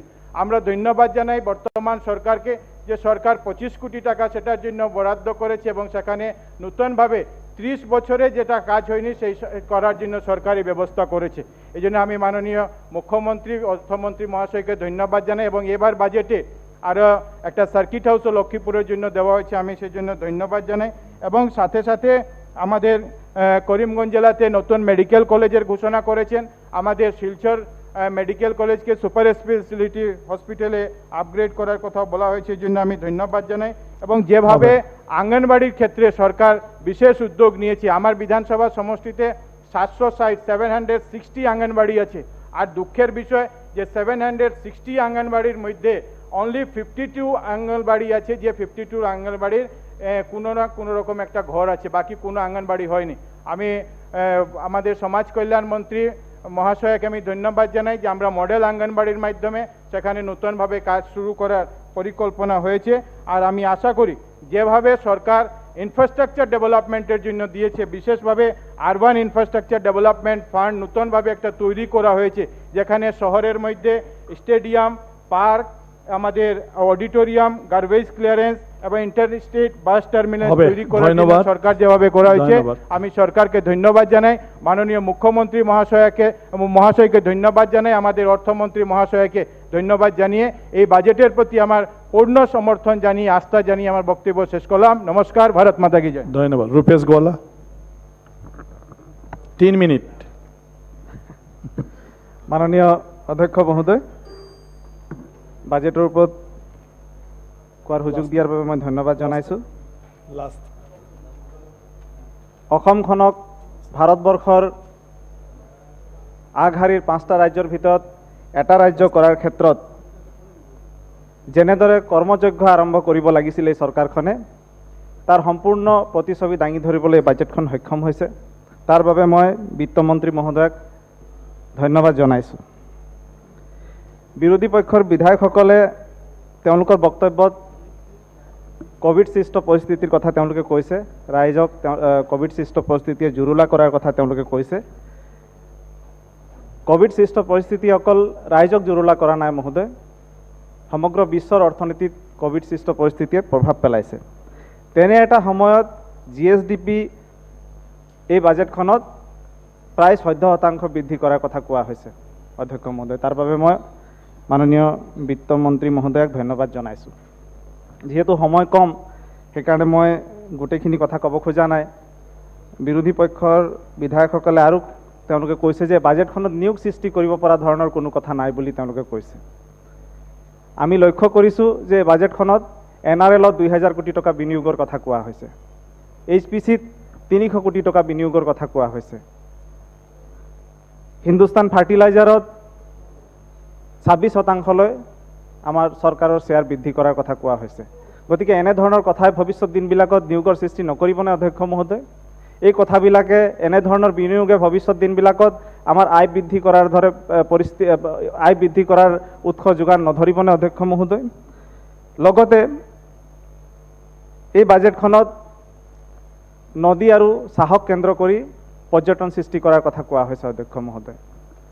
আমাৰ শ্ৰদ্ধাৰ সন্মানীয় জ্যেষ্ঠ সদস্য ভৰত নৰ ডাঙৰীয়াই নদীক কেন্দ্ৰ কৰি পৰ্যটনৰ থলী নিৰ্মাণ কৰিব লাগে বুলি তেখেতে কৈছিল, কিন্তু বাজেটখনত উল্লেখ আছে অধ্যক্ষ মহোদয়। গতিকে মই আমাৰ বিত্তমন্ত্ৰী মহোদয়ক আপোনাৰ যোগেদি মই অনুৰোধ জনাব খুজিছোঁ যে এই চাহক কেন্দ্ৰ কৰি পেলাই যি 50টা ঠাইত পৰ্যটনৰ আন্তঃগাঁথনি নিৰ্মাণ কৰাৰ কথা কোৱা হৈছে, মই এইখিনিতে মোৰ সমষ্টিৰ কথা উল্লেখ কৰিব খুজিছোঁ। অসমৰ সকলো ৰাইজে গম পায় যে ডুমডুমাখন চাহ নগৰী হিচাপে জনাজাত। গতিকে ডুমডুমাখনক যাতে আমি পৰ্যটনথলী হিচাপে গঢ় দিব পাৰোঁ, আৰু লগতে অৰুণাচল প্ৰদেশৰ বিভিন্ন পৰ্যটনথলীলৈ পৰ্যটকসকল যায়, আমি ডুমডুমাখনক যদি ট্ৰানজিট পইণ্ট হিচাপে গঢ় দিব পাৰোঁ, তেন্তে ভৱিষ্যত দিনবিলাকত ডুমডুমা আৰু তিনিচুকীয়া জিলা পৰ্যটনৰ ক্ষেত্ৰত যথেষ্ট আগবাঢ়ি যাব অধ্যক্ষ মহোদয়। এই বাজেটখনত বাগিচাৰ কিছুমান কথা কোৱা হৈছে অধ্যক্ষ মহোদয়। মই এজন বিধায়ক হোৱাৰ লগতে মই এজন শ্ৰম সংগঠক, আৰু এই বাজেটখনৰ দুটা কথাই মোক খুব উৎফুল্লিত কৰিছে অধ্যক্ষ মহোদয়। সেই দুটা কথা হ'ল যে বাগিচাৰ 463টা LP স্কুল মালিকৰ দয়াত চলি আছে, বাগিচাৰ মালিকৰ দয়াত চলি আছিল। সেই LP স্কুলসমূহক আমি বিভিন্ন সময়ত দাবী জনাই আহিছিলোঁ, আমাৰ বিভিন্ন সংগঠনে দাবী জনাই আহিছিল যে এই স্কুলবিলাক চৰকাৰীকৰণ হ'ব লাগে। এতিয়া চৰকাৰে এই স্কুলসমূহ পৰিচালনা কৰাৰ দায়িত্ব লোৱাৰ কথাই বাজেটত কৈছে অধ্যক্ষ মহোদয়। তাৰ বাবে মই বিত্তমন্ত্ৰী মহোদয় আৰু মুখ্যমন্ত্ৰী মহোদয়ক মই আন্তৰিকতাৰে ধন্যবাদ জনাইছোঁ। এই বাজেটখনত আৰু এটা গুৰুত্বপূৰ্ণ কথা কোৱা হৈছে অধ্যক্ষ মহোদয়, সেয়া হ'ল অসম চাহ নিগমৰ বাগিচা। এই অসম চাহ নিগমৰ বাগিচা একেবাৰে জুৰুলা হৈ গ'ল অধ্যক্ষ মহোদয়, সম্পূৰ্ণৰূপে এটা চিক প্ৰপাৰ্টিত ৰূপান্তৰিত হ'ল। আমাৰ যিসকল বিৰোধী পক্ষৰ বিধায়কে আজি বক্তব্য দাঙি ধৰিছে, তেওঁলোকৰ দিনত এই বাগিচাসমূহ একেবাৰে ধ্বংসৰ গৰাহলৈ গ'ল।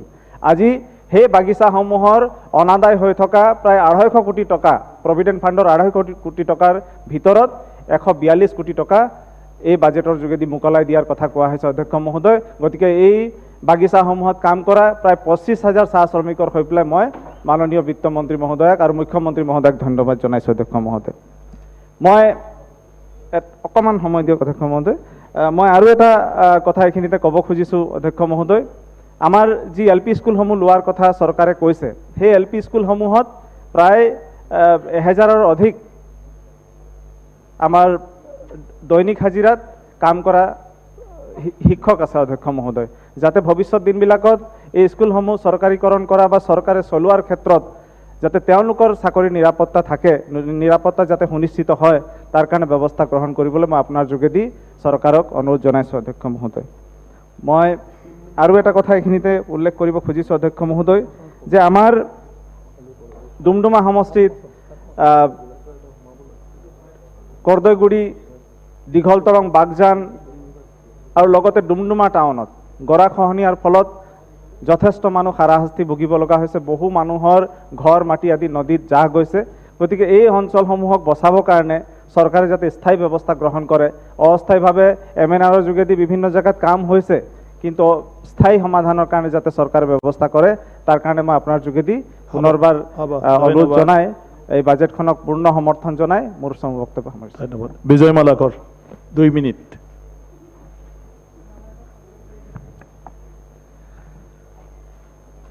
ধন্যবাদ স্পিকার স্যার।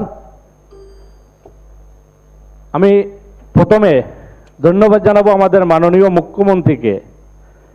এই প্রথম মহিলা বিত্তমন্ত্রীর নেতৃত্বে এত একটা সুন্দর বাজেট পেশ করেছেন, তাই আমি মাননীয় বিত্তমন্ত্রী মহোদয়কে ধন্যবাদ জানাচ্ছি। বিশেষভাবে ধন্যবাদ জানাচ্ছি আমাদের মাননীয় মুখ্যমন্ত্রীকে। আমরা এখানে যারা বরাকবেলির MLAরা আছি, বিধায়করা আছি, আমরা জানি যে বরাকবেলির মানুষের একটা ফিলিংস ছিল যে বরাকবেলির থেকে যারা আমরা আসি বা বরাকবেলির যারা বিধায়করা, আমরা 2016 সরকার আসার আগে বরাকবেলির লোকরা সবসময় ভাবতো যে আমাদেরকে এক সৎ মায়ের ছেলে হিসাবে দেখা হচ্ছে। কিন্তু এই 2016 যখন ভারতীয় জনতা পার্টির সরকার এসেছে, তখন থেকে বরাকবেলির মানুষ এই সৎ মায়ের সন্তান নেই, আমরা যে এক মায়ের সন্তান, এটা ভাবা শুরু করেছে। এইটা এবারের বাজেটের মাধ্যমে প্রমাণ হয়েছে। আজকে এই প্রথমবারের মতন এই বরাকবেলির জন্য 5টা 6টা স্কিম, বড় বড় স্কিম আমাদের মাননীয় বিত্তমন্ত্রী মহোদয়, আমাদের মাননীয় মুখ্যমন্ত্রীর নেতৃত্বে ডিক্লেয়ার দিয়েছেন। ডিক্লেয়ার দিয়েছেন, আপনারা জানেন এই স্বাধীনতার 75 বছর পরে করিমগঞ্জ জেলায় মেডিকেল কলেজ হবে। এর জন্য বিশেষভাবে আমি মাননীয় মুখ্যমন্ত্রীকে এবং মাননীয় বিত্তমন্ত্রী মহোদয়কে ধন্যবাদ জানাচ্ছি। এই করিমগঞ্জের জেলা এটা এসসি রিজার্ভ সমষ্টি, আপনারা জানেন লোকসভা এসসি রিজার্ভ সমষ্টি, আর রাতাবাড়ি সমষ্টিতে মেডিকেল কলেজ হবে।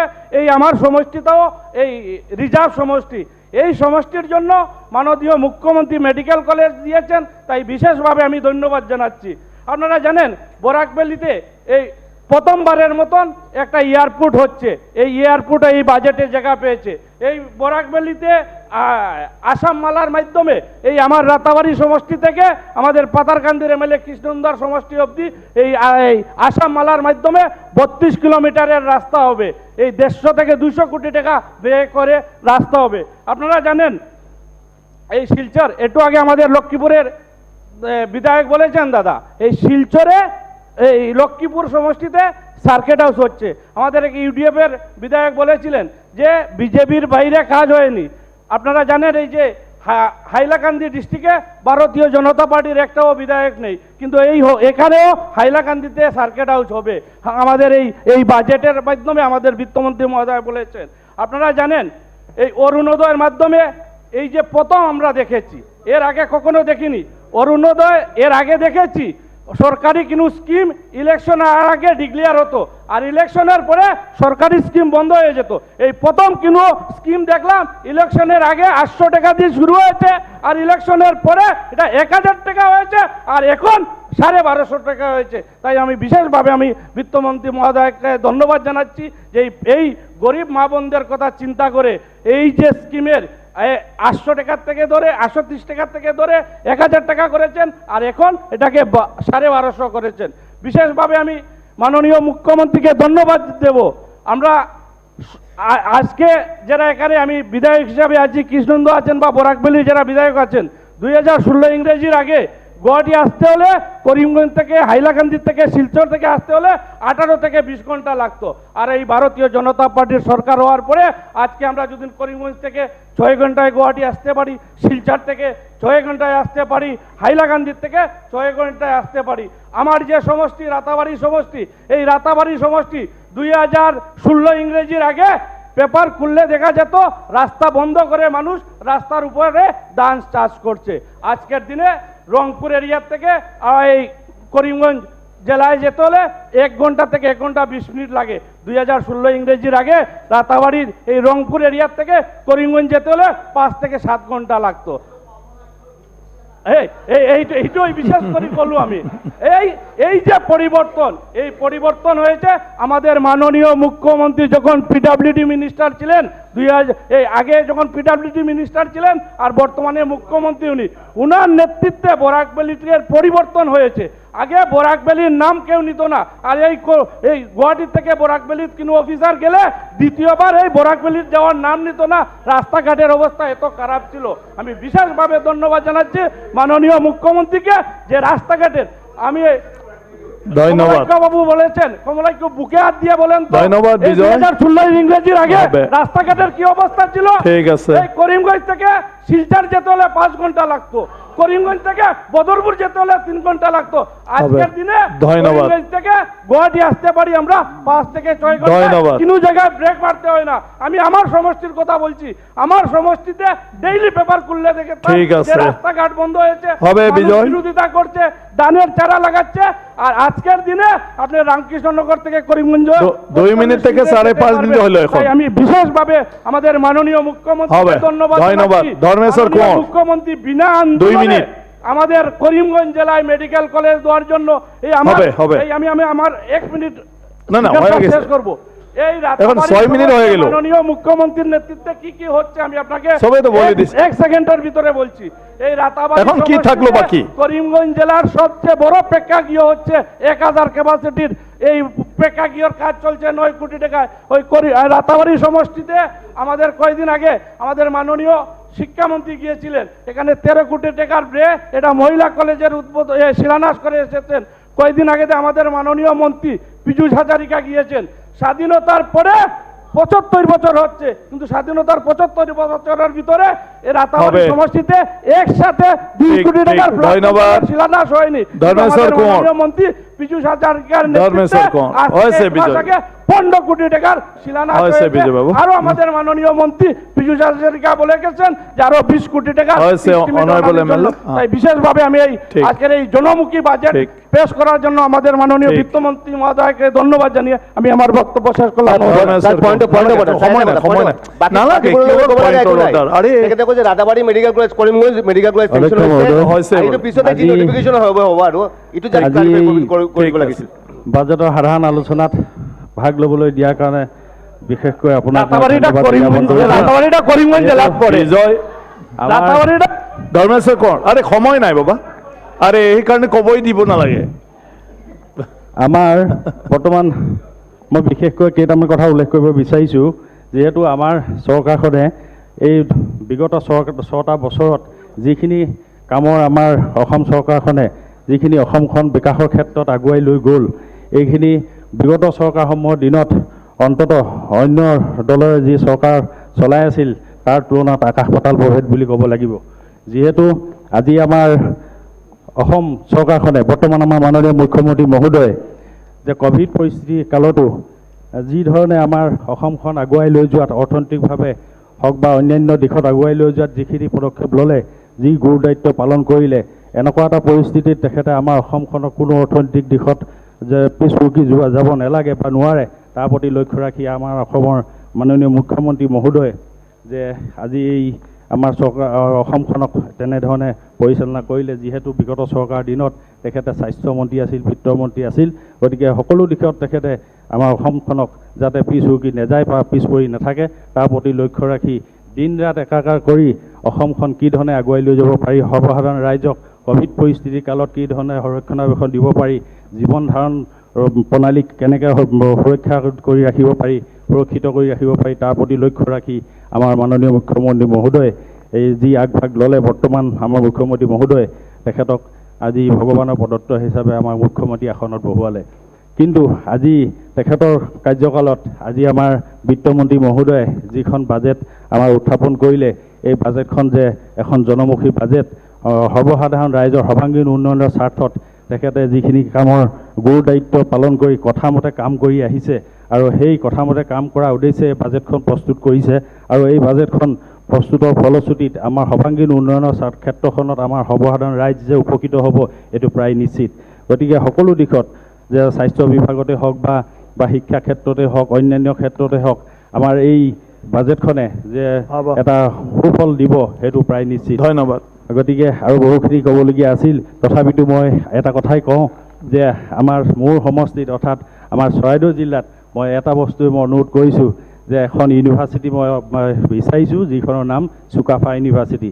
চুকাফা ইউনিভাৰ্চিটিৰ নামত, চুকাফা নামত আজিলৈকে এখন আমাৰ একো এটা নাই। গতিকে চুকাফা ইউনিভাৰ্চিটিখন মই অন্ততঃ বিচাৰিছোঁ। গতিকে মুখ্যমন্ত্ৰী মহোদয়ৰ লগত আমাৰ বিত্তমন্ত্ৰী মহোদয়ে যাতে আলোচনা কৰি তাৰ কিবা পদক্ষেপ ল'ব। বিশেষ নকওঁ, এইখিনিকে কৈ মোৰ ক'বলগীয়াখিনি সামৰি মাৰিছোঁ। ধন্যবাদ। কৃষ্ণদেৱ একদম 2 মিনিটত শেষ কৰি দিয়া।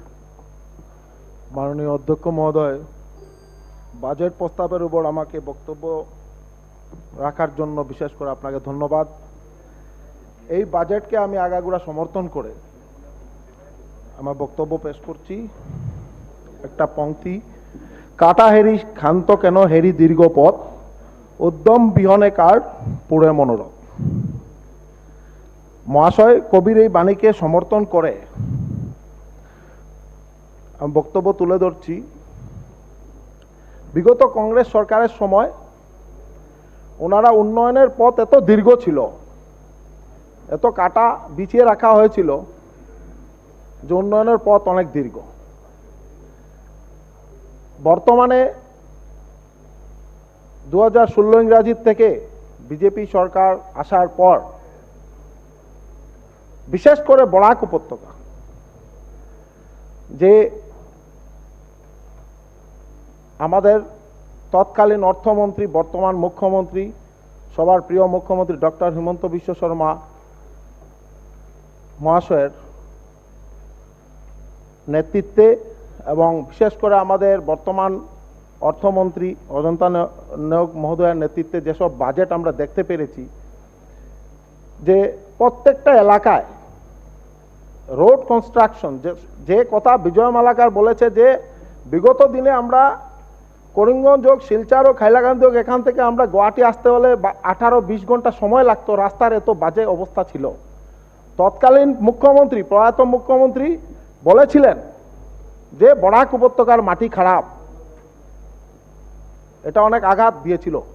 কিন্তু যেদিন থেকে আমাদের ডক্টর হিমন্ত বিশ্ব শর্মা মহাশয় পূর্ত দপ্তরের দায়িত্ব নিয়েছিলেন, তারপর থেকে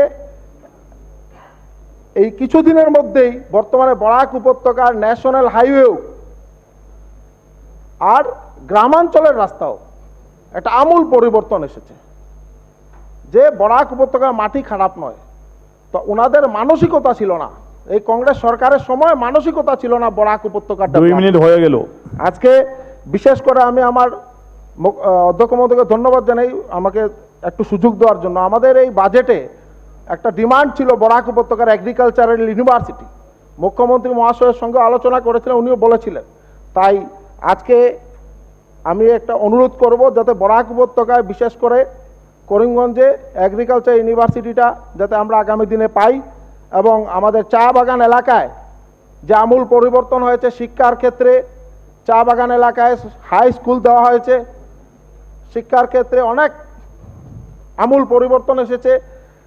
আমাদের চা বাগান এলাকার ছাত্রছাত্রীরা এখন অ্যাডমিশন নেওয়ার জন্য কোনো ফিস দিতে হয় না, বা প্রত্যেকটা বাগান এলাকায় মডেল অঙ্গনাদি সেন্টার কাজ শুরু হয়েছে, চা বাগানের গলিগুলা পকীকরণের কাজ শুরু হয়েছে। শুধু এই একটা অনুরোধ থাকবে যে আমাদের এখানে একটা industrial food park already land allotment হয়ে গেছে, ঠিক আমাদের মেদলি গ্রান্ট থেকে ল্যান্ড অ্যালটমেন্ট করে দেওয়া হয়েছে, AIDC অলরেডি এই ল্যান্ড ওনারা অধিগ্রহণ করেছেন। তাই আজকে আমি আমাদের অর্থমন্ত্রী মহোদয়কে অনুরোধ করব যাতে আগামী দিনে যাতে ইন্ডাস্ট্রিয়াল ফুড পার্কটা এখানে হয়, তাহলে আমাদের বিশেষ করে এই এলাকায়, বৃহত্তর এই এলাকার অনেক ডেভেলপমেন্ট সাধিত হবে। এই বলে আবারও বাজেটকে আমি পূর্ণাঙ্গ রূপে সমর্থন করে আমি বক্তব্য শেষ করলাম। নমস্কার। ধন্যবাদ। জাকির হোসেন।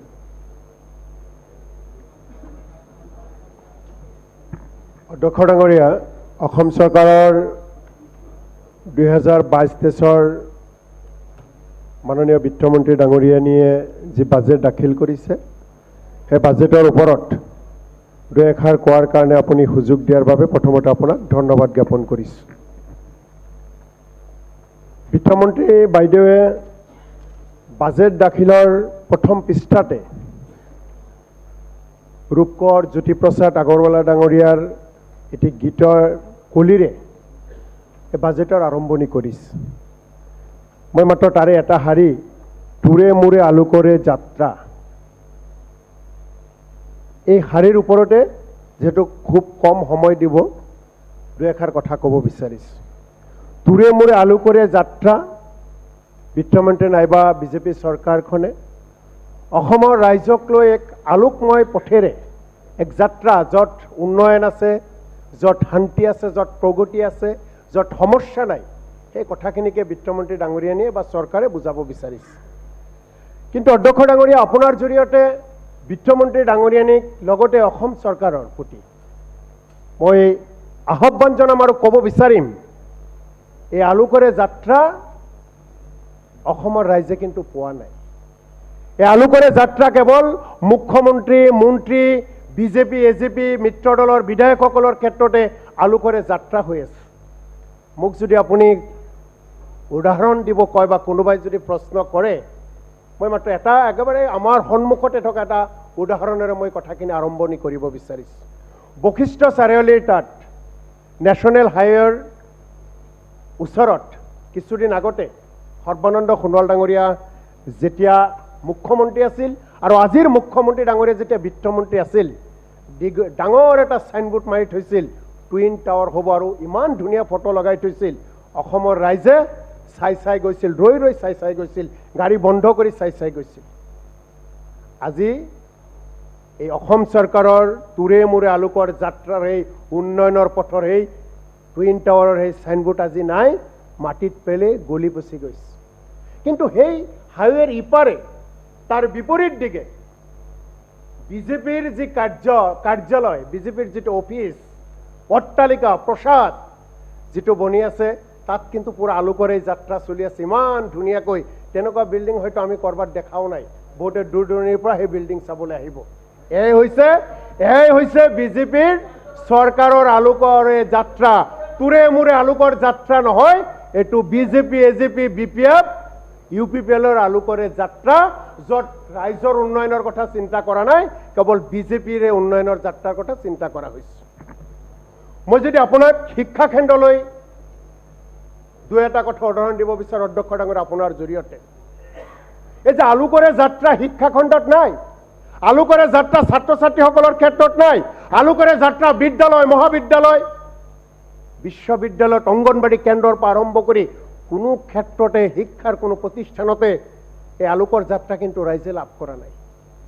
ডাঙৰ ডাঙৰ কথাবোৰ শুনিলোঁ, ধন্যবাদ দি দি ভাগৰি গৈছে শাসকীয় পক্ষৰ বিধায়কসকলে। কিন্তু আজিৰ তাৰিখত 126 জন বিধায়কৰ সমষ্টিত কোনোবাই বুকুত হাত দি ক'ব পাৰিবনে যে স্কুলবোৰ ভালদৰে চলি আছে? যিমান শিক্ষকৰ সংখ্যা লাগে সেই শিক্ষক আছে, সকলো পদৰ শিক্ষক আছে, ছাত্ৰ অনুপাতে শিক্ষক আছে, বিল্ডিংবোৰ ভাল আছে? কত নাই। এই চৰকাৰৰ 5 বছৰ 9 মাহ বয়স, বিজেপিৰ 5 বছৰ 9 মাহ বয়স, আজিৰ তাৰিখত অসমৰ শিক্ষা কেন্দ্ৰত আলোকৰে যাত্ৰা হোৱা নাই। আজিৰ তাৰিখতো শিক্ষা খণ্ডত কিন্তু অন্ধকাৰে ঘেৰি ৰাখিছে। তাক পোহৰিত কৰিব লাগিব এই চৰকাৰে। কেৱল মিছাতে ধন্যবাদ দি থাকিলে কাম নহ'ব। মই অলপ পানী লাগিব, পানী দিম। মই আপোনাক স্বাস্থ্য কেন্দ্ৰলৈ লৈ যাব বিচাৰিছোঁ। হেল্থ ডিপাৰ্টমেণ্ট কোভিডৰ কথা কৈছে, পৰিস্থিতিৰ কথা কৈছে, মই তাক অস্বীকাৰ নকৰোঁ, চৰকাৰে কৰিছে। কিন্তু আজিৰ তাৰিখত অধ্যক্ষ ডাঙৰীয়া, এইখন অসমত সাব চেণ্টাৰৰ পৰা আৰম্ভ কৰি, প্ৰাথমিক স্বাস্থ্য কেন্দ্ৰৰ পৰা আৰম্ভ কৰি, জিলা পৰ্যায়ৰ চিকিৎসালয়ৰ পৰা আৰম্ভ কৰি মেডিকেল কলেজ পৰ্যন্ত আলোকৰে যাত্ৰা কিন্তু নাই। কিমান চিকিৎসকৰ পদ লাগে,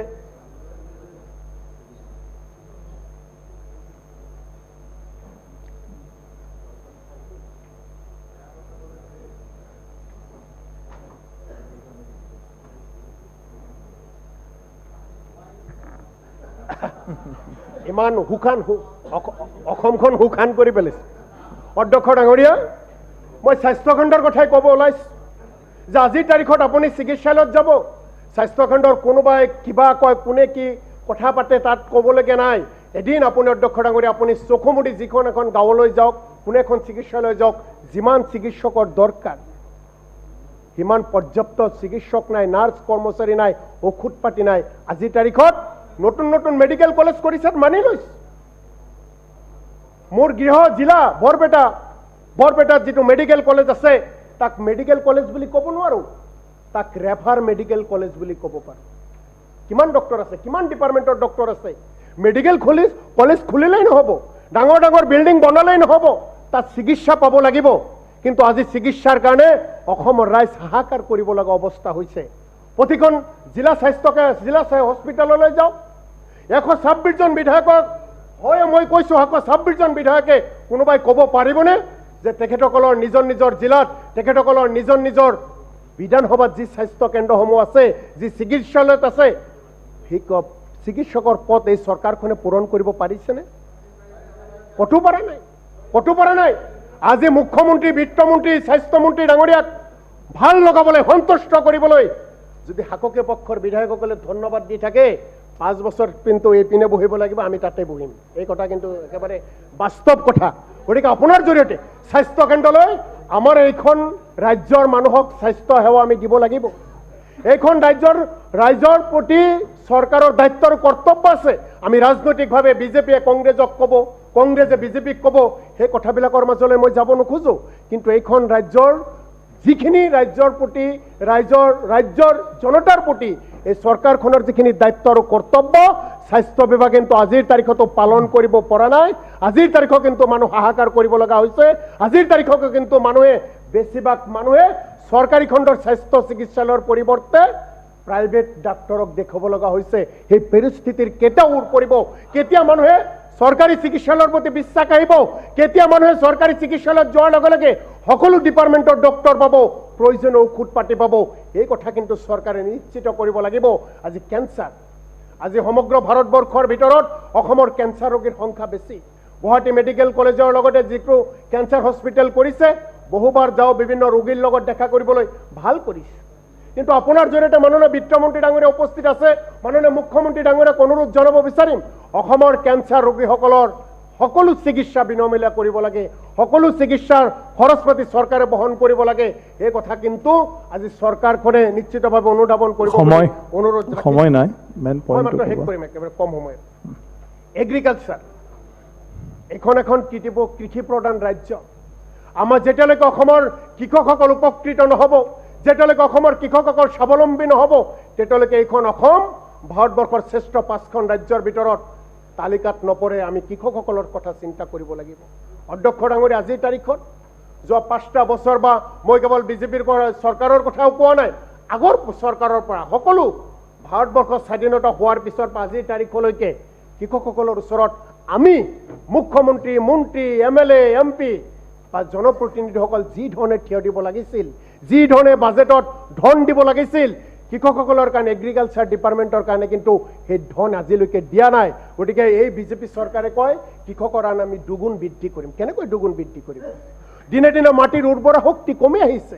দিনে দিনে বিভিন্ন কৃষকসকলে যিখিনি সা সুবিধা পাব লাগে সেইখিনি পোৱা নাই। বানপানীয়ে প্ৰতি বছৰে 2-3 বাৰ বানপানী আহি কৃষকসকলক ক্ষতিগ্ৰস্ত কৰে। সেই কৃষকসকলক আমি কেনেকৈ উপকৃত কৰিব পাৰোঁ তাৰ কাৰণে এই চৰকাৰখনে চিন্তা কৰিব লাগিব। আৰু তাৰ কাৰণে প্ৰথম চিন্তা কৰাৰ এই কিতাপৰে, বাজেটৰ কিতাপৰ পৃষ্ঠাৰ মাজত এগ্ৰিকালচাৰৰ কাৰণে, কৃষকসকলৰ কাৰণে যিখিনি ধন থাকিব লাগিছিল সেই ধন কিন্তু ইয়াত নাই। এই টকাখিনিৰে কৃষকসকলৰ আয় দুগুণ বৃদ্ধি কৰিব নোৱাৰে। এই ধনখিনিৰে কৃষকসকলক স্বাৱলম্বী কৰিব নোৱাৰে। এই ধনখিনিৰে কৃষকসকলৰ মুখত হাঁহি আনিব নোৱাৰে। আলোকৰে যাত্ৰাৰ পথত কৃষকসকলক এই বাজেটে কেতিয়াও লৈ যাব নোৱাৰে। অধ্যক্ষ ডাঙৰীয়া, সেইকাৰণে আপোনাৰ জৰিয়তে মাননীয় মুখ্যমন্ত্ৰী, বিত্তমন্ত্ৰী বাইদেউক অনুৰোধ জনাইছোঁ, পৰৱৰ্তী সময়খিনিত বিত্তমন্ত্ৰী ডাঙৰীয়াৰ ভাষণত এই ৰিপ্লাইত, বাজেট বক্তৃতাৰ ৰিপ্লাই যিটো ভাষণ দিব, নিশ্চিতভাৱে কৃষকসকলৰ কাৰণে ভাল কথা আমি আশা কৰিছোঁ। অধ্যক্ষ ডাঙৰীয়া, মাত্ৰ 2টা পইণ্ট কৈ মই শেষ কৰিম। যোৱাবাৰো বাজেটৰ কিতাপত মাননীয় বিত্তমন্ত্ৰী বাইদেৱে এটা কথা লিখিছিল যে এটা বছৰৰ অন্তত আমি পুনৰ ঘূৰি চাম আমি কিমান দূৰ আগবাঢ়িলোঁ।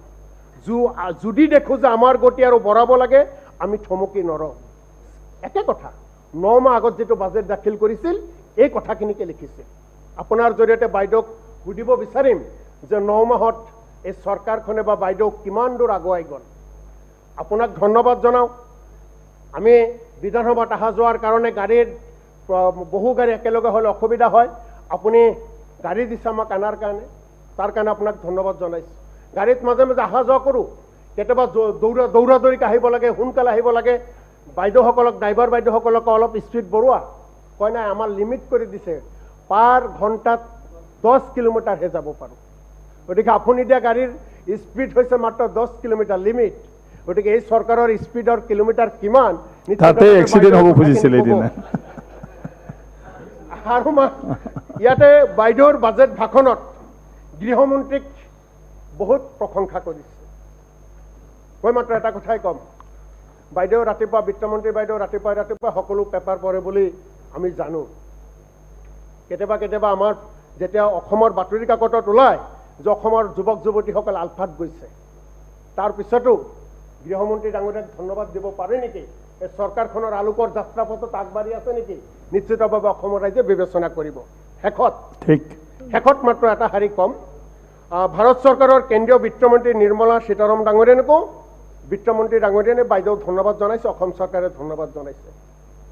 আপোনাৰ জৰিয়তে অসম চৰকাৰৰ পৰা আহ্বান জনাইছোঁ, সুধিব বিচাৰিছোঁ, বিগত 5 বছৰ 9 মাহ ভাৰত চৰকাৰৰ পৰা অসমে অতিৰিক্ত কিমান ধন লাভ কৰিছে নিশ্চিতভাৱে তাৰ তথ্য ৰাজ্য চৰকাৰে কিন্তু প্ৰকাশ কৰিব পৰা নাই। আমি সেই তথ্য প্ৰকাশ কৰাটো বিচাৰিছোঁ। ধন্যবাদ। ঠিক, ধন্যবাদ। দীপায়ন নালাগে নেকি আৰু? কালি পৰহি আছে, তাত ক'ব পাৰিব। কি ক'ব? 2 মিনিট। আমাৰ মন্ত্ৰী মহোদয়ে উত্তৰ দিব তাৰমানে। ধন্যবাদ মাননীয় অধ্যক্ষ ডাঙৰীয়া। মই আপোনাৰ জৰিয়তে মই মাননীয় মুখ্যমন্ত্ৰী ডাঙৰীয়া আৰু বিত্তমন্ত্ৰী অজন্তা নিয়োগ ডাঙৰীয়ানীক ধন্যবাদ জ্ঞাপন কৰিছোঁ যে আমাৰ এটা সুন্দৰ বাজেট আৰু জন উন্নয়নমূলক বাজেট পেছ কৰাৰ কাৰণে আমাৰ বিৰোধী পক্ষৰ এজন বিধায়ক ডাঙৰীয়া কৈছিলে যে এইটো নাকি হিষ্ট্ৰী, সেইটোত কোনো আৰু মেথমেটিক্স নাই। মই এইটো কাৰণে কৈছোঁ প্ৰথমতে যে American roads are not good because America is rich, but America is rich because of American roads are good. আৰু সেইটো চিন্তা কৰি আমাৰ যি অংকৰ কথা কৈছিলে, সেইটো কাৰণে মুখ্যমন্ত্ৰী ডাঙৰীয়া আমাৰ স্থল, আকাশ আৰু জলপথ এই তিনিটা কথা চিন্তা কৰি কাম আগবঢ়াৰ কাৰণে আমাৰ বিকাশৰ কাৰণে কাম কৰিছে। সেইটো আপুনি ক'ব বিচাৰিছোঁ মই মুখ্যমন্ত্ৰীৰ পকীপথ নিৰ্মাণ আঁচনি, মুখ্যমন্ত্ৰী উন্নতি পকীপথ নিৰ্মাণ আঁচনি, মুখ্যমন্ত্ৰী মাথাউৰি পকীকৰণ আঁচনি, মুখ্যমন্ত্ৰী পথ নৱীকৰণ আঁচনি। আগতে কোনো চৰকাৰ এনেকুৱা চিন্তা কৰা নাই, যিহেতু মুখ্যমন্ত্ৰী ডাঙৰীয়া চিন্তা কৰিছে। এইটো কাৰণে মই মুখ্যমন্ত্ৰী ডাঙৰীয়াক ধন্যবাদ জ্ঞাপন কৰিছোঁ। আমাৰ শিলচৰৰ কথা হ'ল আৰু বৰাকৰ কথা হ'ল। বৰাকৰ উন্নতিৰ কাৰণে 2015 ইংৰাজীৰ আগৰ চৰকাৰ আৰু 2015 ইংৰাজীৰ পৰা আজিলৈকে চৰকাৰে কি কি কাম কৰি আছে সেইটো আমি দেখা পাইছোঁ। যে শিলচৰৰ পৰা গুৱাহাটী যাবলৈ কাৰণে 19 hours 20 hours এনেকুৱা টাইম আগতে লাগিছিলে, কিন্তু এতিয়া আমাৰ 6 hours মই গুৱাহাটীৰ পৰা শিলচৰ যাব পাৰোঁ। আৰু আমাৰ এই বিমানবন্দৰ শিলচৰ আপুনি জানে যে এটা বিমানবন্দৰ আছে। এই বিমানবন্দৰৰ কাৰণে মই মুখ্যমন্ত্ৰী ডাঙৰীয়াক ধন্যবাদ জ্ঞাপন কৰিছোঁ। ইতিমধ্যে আমাৰ শিলচৰত এয়াৰপৰ্টৰ কাৰণে আৰু বিমানবন্দৰৰ ভূমি আহৰণৰ প্ৰক্ৰিয়াটো কাম ষ্টাৰ্ট কৰিলে। এইটো কাৰণে মই মুখ্যমন্ত্ৰী ডাঙৰীয়াক ধন্যবাদ জ্ঞাপন কৰিছোঁ। সেইটো বাজেটত আমি দেখা পাইছোঁ যে 1 লাখ চাকৰিৰ কথা আমাৰ মুখ্যমন্ত্ৰী ডাঙৰীয়াক কৈছে, আৰু 1 লাখ চাকৰি কেনেকৈ দিব সেইটো ৰিফ্লেক্ট কৰিছে এইটো বাজেটত।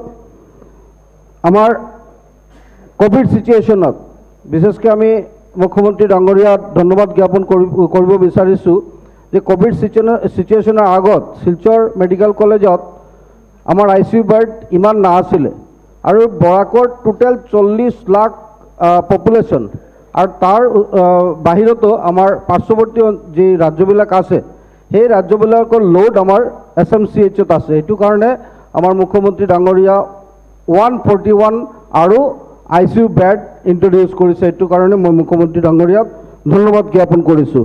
আৰু আজি মই দেখা পালোঁ যে এইটো বাজেটত আকৌ ছুপাৰ স্পেচিয়েলিটি হস্পিটেলৰ কাৰণে আমাৰ মুখ্যমন্ত্ৰী ডাঙৰীয়া আগবঢ়াইছে। সেইটো কাৰণে আমি বিত্তমন্ত্ৰী ডাঙৰীয়াতো ধন্যবাদ জ্ঞাপন কৰিছোঁ। কেঞ্চাৰ হস্পিটেলৰ কাৰণে আপুনি এই বাজেটত আছে উল্লেখ কৰা আছে যে 2022 চনৰ ভিতৰত আৰু এটা কেঞ্চাৰ হস্পিটেল শিলচৰ হ'ব বুলি কৈছে। আমাৰ কৰিমগঞ্জৰ কথা চিন্তা কৰি, বৰাকৰ কথা চিন্তা কৰি কৰিমগঞ্জত আৰু এটা হস্পিটেল নিৰ্মাণ হ'ব, যিটো আমাৰ বিজয় মালাকাৰ ডাঙৰীয়া উল্লেখ কৰিছে। এনেকুৱা বহুত কাম হৈছে। আর আবার আমরা লক্ষ্য করেছি যে ইন্টিগ্রেটেড ডিসি অফিসের নামে আমার মুখ্যমন্ত্রী ডাঙরিয়া নতুন একটা পদক্ষেপ নিয়েছেন, যেটা কোনো সরকার বিগত দিনে করতে পারেনি। আমরা লক্ষ্য করেছি যে জেলকে স্থানান্তরিত করে আমাদের শহরাঞ্চল থেকে স্থানান্তরিত করে জেলকে নিয়ে যাওয়া হচ্ছে। এই যে পরিকল্পনাগুলো, একটা পরিকল্পনাগুলো কোনো সরকার নিতে পারেনি, যেটা আমাদের সরকার নিয়েছে ইতিমধ্যে। আমরা অঙ্গনওয়াড়ির কথা বলতে গেলে এই যে প্রথম একজন শিশু জন্ম নেওয়ার পর তার যে বিকাশ হবে সেই কথা চিন্তা করে অঙ্গনওয়াড়ি সেন্টার কোনো দিন যে সরকার চিন্তা করতে পারেনি, আমাদের সরকার মাননীয় বিত্তমন্ত্রী ডাঙরিয়ানি এই চিন্তা করেছেন যে অঙ্গনওয়াড়ি সেন্টারগুলোকে কি করে মডেল অঙ্গনওয়াড়ি সেন্টার বানাতে হবে। 25 লক্ষ টাকা করে খরচা করে এক একটা সেন্টার বানানো হচ্ছে। আমার কনস্টিটিউন্সিতে 11টি সেন্টার এইভাবে নির্মাণ হচ্ছে। আমি ধন্যবাদ জ্ঞাপন করতে চাই যে আমাদের মুখ্যমন্ত্রী ডাঙ্গরিয়াকে। মুখ্যমন্ত্রী ডাঙ্গরিয়া আর আপনারা লক্ষ্য করেছেন যে আমাদের ডিস্ট্রিক্ট হেডকোয়ার্টারে একটি স্টেডিয়ামের কথা বলা হয়েছে, কিন্তু সরকার স্টেডিয়ামের কথা বলার পর ডিক্লারেশন দেওয়ার পর সেখানে জায়গা আছে কিনা সেটাও চিন্তা করেছেন। অনেক জায়গাতে যেমন আমার কনস্টিটিউন্সিতে শিলচর কনস্টিটিউন্সি ডিস্ট্রিক্ট হেডকোয়ার্টার এখানে জায়গার অভাব, জায়গা নেই, কিন্তু ইতিমধ্যে আজকের এই বাজেটে উল্লেখ করা হয়েছে যে বিজিআর কি করে অন্য জায়গায় আর এই বিজিআর কে দেওয়া যায়, যার জন্য এখানে এই বাজেটে বলা হয়েছে, যার জন্য আন্তরিকভাবে ধন্যবাদ জ্ঞাপন করছি। যেহেতু সময় নেই আমি আর বিশেষ কিছু বলতে পারছি না, শুধু একটি কথা বলে কথা শেষ করব যে আমার শিলচর কনস্টিটিউন্সিতে অনেক কাজ এই বিজেপি সরকারের আমলে হয়েছে, আরও অনেক সমস্যা রয়েছে। এই সমস্যাগুলো সমাধানের লক্ষ্যে আজকের দিনে এই সদরে আমি মুখ্যমন্ত্রী ডাঙ্গরিয়ার আর আমার বিত্তমন্ত্রী ডাঙ্গরিয়ার দৃষ্টি আকর্ষণ করি, তাকে ধন্যবাদ জ্ঞাপন করি, এই বাজেটক পূর্ণ সমর্থন করি। আমি আমার বক্তব্য থামনি মানিছো। ধন্যবাদ। ধন্যবাদ। এতিয়া উত্তৰ আছে আধা মিনিট এটা ৰিকুৱেষ্ট আছিল। ৰিকুৱেষ্ট কাক কৰিব? আধা মিনিট আপোনাৰ পৰা বাইদেউক এটা ৰিকুৱেষ্ট কৰোঁ, ৰিপ্লাই দিব। আধা মিনিটৰ আপত্তি নাই মোৰ। ঠিক আছে, আপোনাৰ যোগেদি মই এটা কথা জনাব বিচাৰিছোঁ বাইদেউ। আমি বিধায়কসকলে কেঞ্চাৰ বেমাৰীৰ দৰখাস্ত দিওঁ। আমি আজি 9 মাহত কেঞ্চাৰ বেমাৰীৰ দৰখাস্ত বহুত দিলোঁ। কেতিয়াবা কয় যে গাৰ্জেন মিনিষ্টাৰৰ পৰা লিখা লাগে, কেতিয়াবা আকৌ মন্ত্ৰী মিত্ৰৰ পৰা লিখা লাগে। গাৰ্জেন মিনিষ্টাৰৰ পৰা লিখা দিলোঁ, যে মন্ত্ৰী মিত্ৰ কোন এতিয়ালৈকে মোক মাতা নাই, কোনবা মন্ত্ৰী মিত্ৰ মই নাজানো। গতিকে আপোনাৰ ৰিপ্লাইত কেঞ্চাৰ বেমাৰীসকলৰ কাৰণে এটা পেকেজ দিলে ভাল, যথেষ্ট ঔষধবিলাক মূল্যৱান, সেইটো এটা মই বিচাৰিছোঁ। আৰু 2 নম্বৰ, আমাৰ যিটো ৰাজ্যপালৰ ভাষণ আছিল তাত অনুসূচিত জাতি SC শব্দটো উল্লেখ নাই। আৰু আপোনাৰ বাজেটতো আমি যি 8টা ৰিজাৰ্ভ সমষ্টি আছে, অনুসূচিত জাতিৰ লোকসকলৰ কাৰণে কোনো পেকেজ নাই। আৰু যিহেতু আমিও SCৰ লোকসকল আপগ্ৰেড হ'ব লাগিব, আপোনাৰ বাজেটত আমাৰ অনুসূচিত জাতিৰ লোকসকলৰ কাৰণে এটা ভাল পেকেজ আশা কৰিছোঁ। ধন্যবাদ। ধন্যবাদ। অনাৰেবল মিনিষ্টাৰ উত্তৰ দিয়াৰ কাৰণে মই অনুৰোধ জনালোঁ। মাননীয় অধ্যক্ষ মহোদয়, সদনত বাজেট বিতৰ্কত অংশগ্ৰহণ কৰা সন্মানীয় সদস্যসকল ক্ৰমে ভৱেশ কলিতা, ভৰত নৰ, চক্ৰ গগৈ, আশ্ৰাফুল হুছেইন, প্ৰদীপ হাজৰিকা, বিশ্বজিৎ ফুকন, মানৱ ডেকা, ৰকিবুল হুছেইন, দৰসিং ৰংহাং, লৰেন্স ইছলাৰী, নন্দিতা গাৰ্লুচা, ৰূপক শৰ্মা, ৰবিৰাম ব্ৰহ্ম, আমিনুল ইছলাম, ৰমেন কলিতা, পৰমানন্দ ৰাজবংশী, কমলাক্ষ দে পুৰকায়স্থ, ডাক্তৰ ৰফিকুল ইছলাম, গোবিন্দ চন্দ্ৰ বসুমতাৰী, মনোৰঞ্জন তালুকদাৰ, চৰণ বড়ো, ৰমাকান্ত দেউৰী, পুনাকন বৰুৱা, চেৰমান আলী আহমেদ, ৰামকৃষ্ণ ঘোষ, অখিল গগৈ, সুমন হৰিপ্ৰিয়া, কৰিমুদ্দিন বৰভূঞা, বসন্ত দাস, দৈপায়ন চক্ৰৱৰ্তী, শিৱামণি বৰা, অজয় কুমাৰ ৰয়, নুৰুল হুদা, ৰূপসিং তেৰং, কৌশিক ৰায়, ৰূপেশ গোৱালা, বিজয় মালাকাৰ, ধৰ্মেশ্বৰ কোঁৱৰ, কৃষ্ণন্দু পাল, জাকিৰ হুছেইন চিকজাৰ। অধ্যক্ষ মহোদয়, প্ৰায় 40জন সদস্যই এই বিতৰ্কত অংশগ্ৰহণ কৰিছে। মই এই বিতৰ্কত অংশগ্ৰহণ কৰা সকলো মাননীয় সদস্যক মোৰ ফালৰ পৰা আন্তৰিক কৃতজ্ঞতা জ্ঞাপন কৰিছোঁ। মই প্ৰথমেই আমাৰ সদনৰ জ্যেষ্ঠ সদস্য ভৱেশ কলিতা ডাঙৰীয়া, ৰমেন কলিতা আৰু প্ৰদীপ হাজৰিকা ডাঙৰীয়াই যিখিনি বক্তব্য আগবঢ়াইছে সেইখিনি মই আশীৰ্বাদ হিচাপে গ্ৰহণ কৰিছোঁ। দ্বিতীয়তে, আমাৰ মিত্ৰজোঁটৰ যিখিনি জ্যেষ্ঠ কনিষ্ঠ সকলো সদস্যই এই বাজেটখনৰ একেবাৰে গভীৰতালৈ গৈ তেওঁলোকে যিখিনি বক্তব্য ৰাখিছে সেইখিনিয়ে মোক যথেষ্টখিনি অনুপ্ৰাণিত কৰিছে। আৰু ভৱিষ্যতে এই বাজেট ৰূপায়ণত ইয়াক যাতে আমি অংশ হিচাপে গ্ৰহণ কৰিব পাৰোঁ তাৰ বাবে মই আন্তৰিকতাৰে প্ৰচেষ্টা গ্ৰহণ কৰিম। তৃতীয়তে, অধ্যক্ষ মহোদয়, আমাৰ এই সদনৰ বিৰোধী দলৰ সদস্যসকল, আজি সদনখন অধ্যক্ষ মহোদয় সজীৱ কৰি ৰখাৰ প্ৰধান দায়িত্ব হৈছে বিৰোধী দলৰ সদস্যসকল।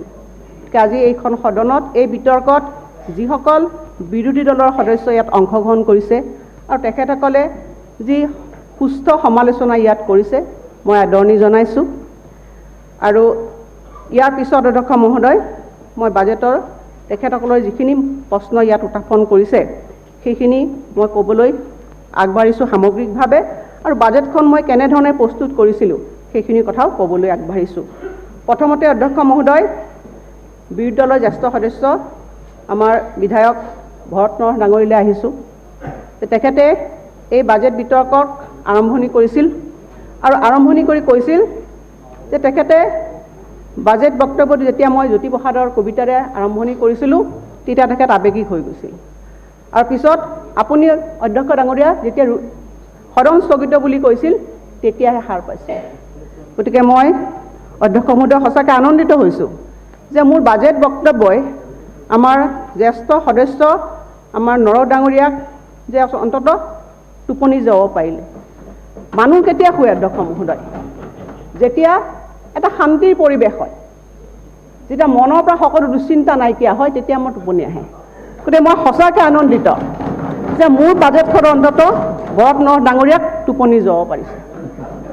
আৰু অধ্যক্ষ মহোদয়, ভৰত নৰহ ডাঙৰীয়া এজন অতি জ্যেষ্ঠ বিধায়ক। আচলতে তেখেতৰ পৰা অধ্যক্ষ মহোদয় মই বহুত আচলতে অভিজ্ঞ বক্তব্য শুনিম বুলি আশা কৰি আছিলোঁ, কিন্তু মই দেখিলোঁ যে নৰহ ডাঙৰীয়া হয়তো মোৰ বাজেটখন ভালকৈ পঢ়াই নাই, হয়তো তেওঁ সময় কম হ'ল।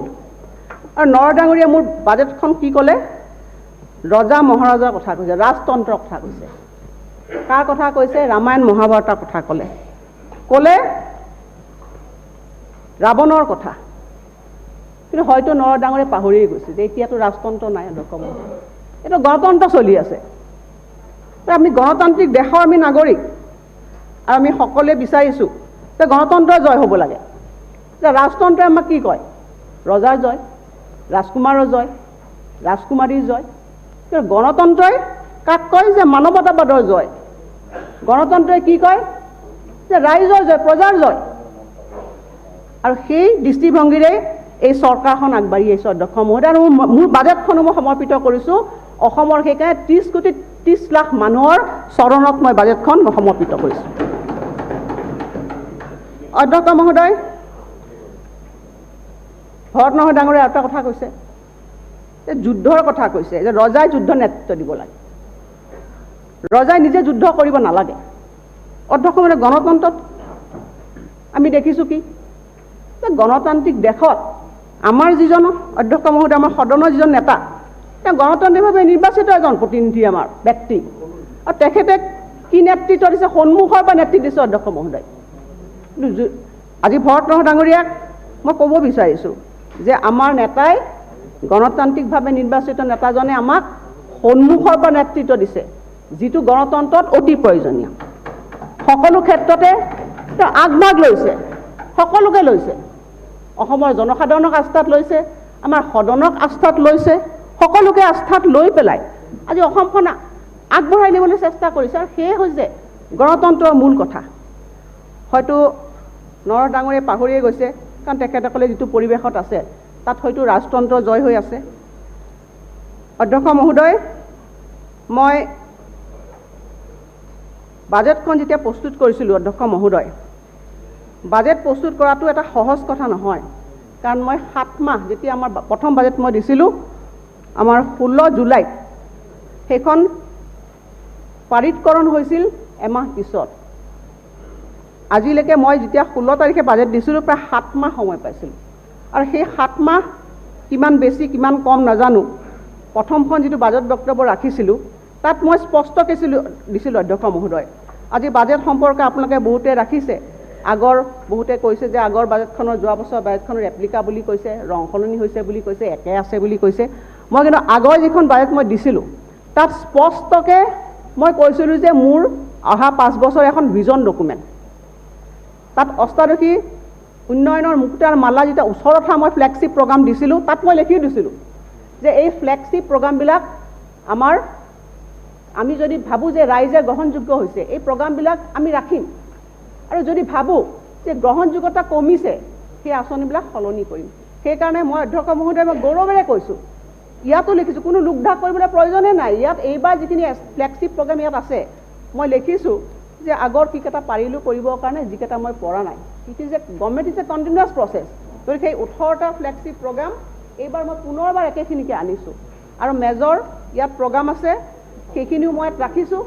আৰু অধ্যক্ষ মহোদয়, আচলতে মই গোটেইখিনি পঢ়িবই পৰা নাই। সিদিনাখন অধ্যক্ষ মই কি হ'ল যে সময় নাটনি, কাৰণ 2 ঘণ্টা মই 20 মিনিট মই বাজেট বক্তব্য ৰাখিছোঁ। আৰু যদি ডিপাৰ্টমেণ্টবিলাক পঢ়িব লাগে তাৰ ভিতৰত বহুত আঁচনি আছে। আজি আমাৰ বসন্ত দাস ডাঙৰীয়ে যিখিনি কথা কৈছে SC বুলি মই পঢ়া নাই আচলতে। এইখিনি ফিনাখন যদি পঢ়িব লাগে গোটেই দিন ৰাতি পঢ়িব লাগিলহেঁতেন আৰু ভৰত নৰহ ডাঙৰীয়ে শুয়ে থাকিব লাগিলহেঁতেন। সেইকাৰণে মই অধ্যক্ষ মহোদয় পঢ়াই নাই। মই 2 ঘণ্টা মাত্ৰ 20 মিনিট পঢ়িছোঁ আৰু বাকী মই গ্ৰাণ্টছ 80টা গ্ৰাণ্টছ মই পঢ়া নাই অধ্যক্ষ মহোদয়। 2টা নতুনকৈ গ্ৰাণ্টছ মই আনিলোঁ। বড়োলেণ্ড যিটো আছিলে নতুনকৈ বিভাগটো আনিছোঁ আৰু খিলঞ্জীয়া বিভাগটো আনিছোঁ। সেই 2টা গ্ৰাণ্টছ 80 গ্ৰাণ্টছ মই পঢ়া নাই লেক আৰু সেইখিনি যেতিয়া ছাপ্লিমেণ্টাৰী ডিমাণ্ড আহিব তাত আপোনালোকে পাব। গতিকে মোৰ যথেষ্ট দীঘলীয়া যথেষ্টখিনি আঁচনি আছে। তাত অসমৰ সামগ্ৰিকভাৱে যিবিলাক উন্নয়ন প্ৰত্যেকটো কথাই তাত আমাৰ আছে। আমাৰ তাত অসমত 3 কোটি 30 লাখ মানুহৰ এই বাজেটখনত সপোনবিলাক লুকাই আছে অধ্যক্ষ মহোদয়। এইখন অকল বিত্তমন্ত্ৰীৰ সপোন নহয় অধ্যক্ষ মহোদয়, মুখ্যমন্ত্ৰী ডাঙৰীয়াৰ সপোন নহয় অধ্যক্ষ মহোদয়, আমাৰ সকলোৰে সদনৰ সপোন, যাত 3 কোটি 30 লাখ মানুহৰ আশা আকাংক্ষাবিলাক ইয়াত সোমাই আছে। এতিয়া বাস্তৱায়িত কৰাৰ দায়িত্ব কেৱল চৰকাৰ নহয়, কাৰণ আমাৰ সদনৰ কালেক্টিভ ৰেছপঞ্চিবিলিটি। প্ৰত্যেকজন মাননীয় সদস্যক সেইকাৰণে মই অনুৰোধ জনাইছোঁ যে মোৰ বাজেটখন ভালকৈ পঢ়ক। আপোনালোকে বাজেটৰ প্ৰত্যেকটো শব্দ অনুধাৱন কৰক, কৰি পেলাই আহক আমি সকলোৱে মিলি অসমখনক আগুৱাই লৈ যাওঁ। আৰু সেইকাৰণে মই আপোনাক কৈছিলোঁ তোৰে মোৰে আলু কৰে যাত্ৰা।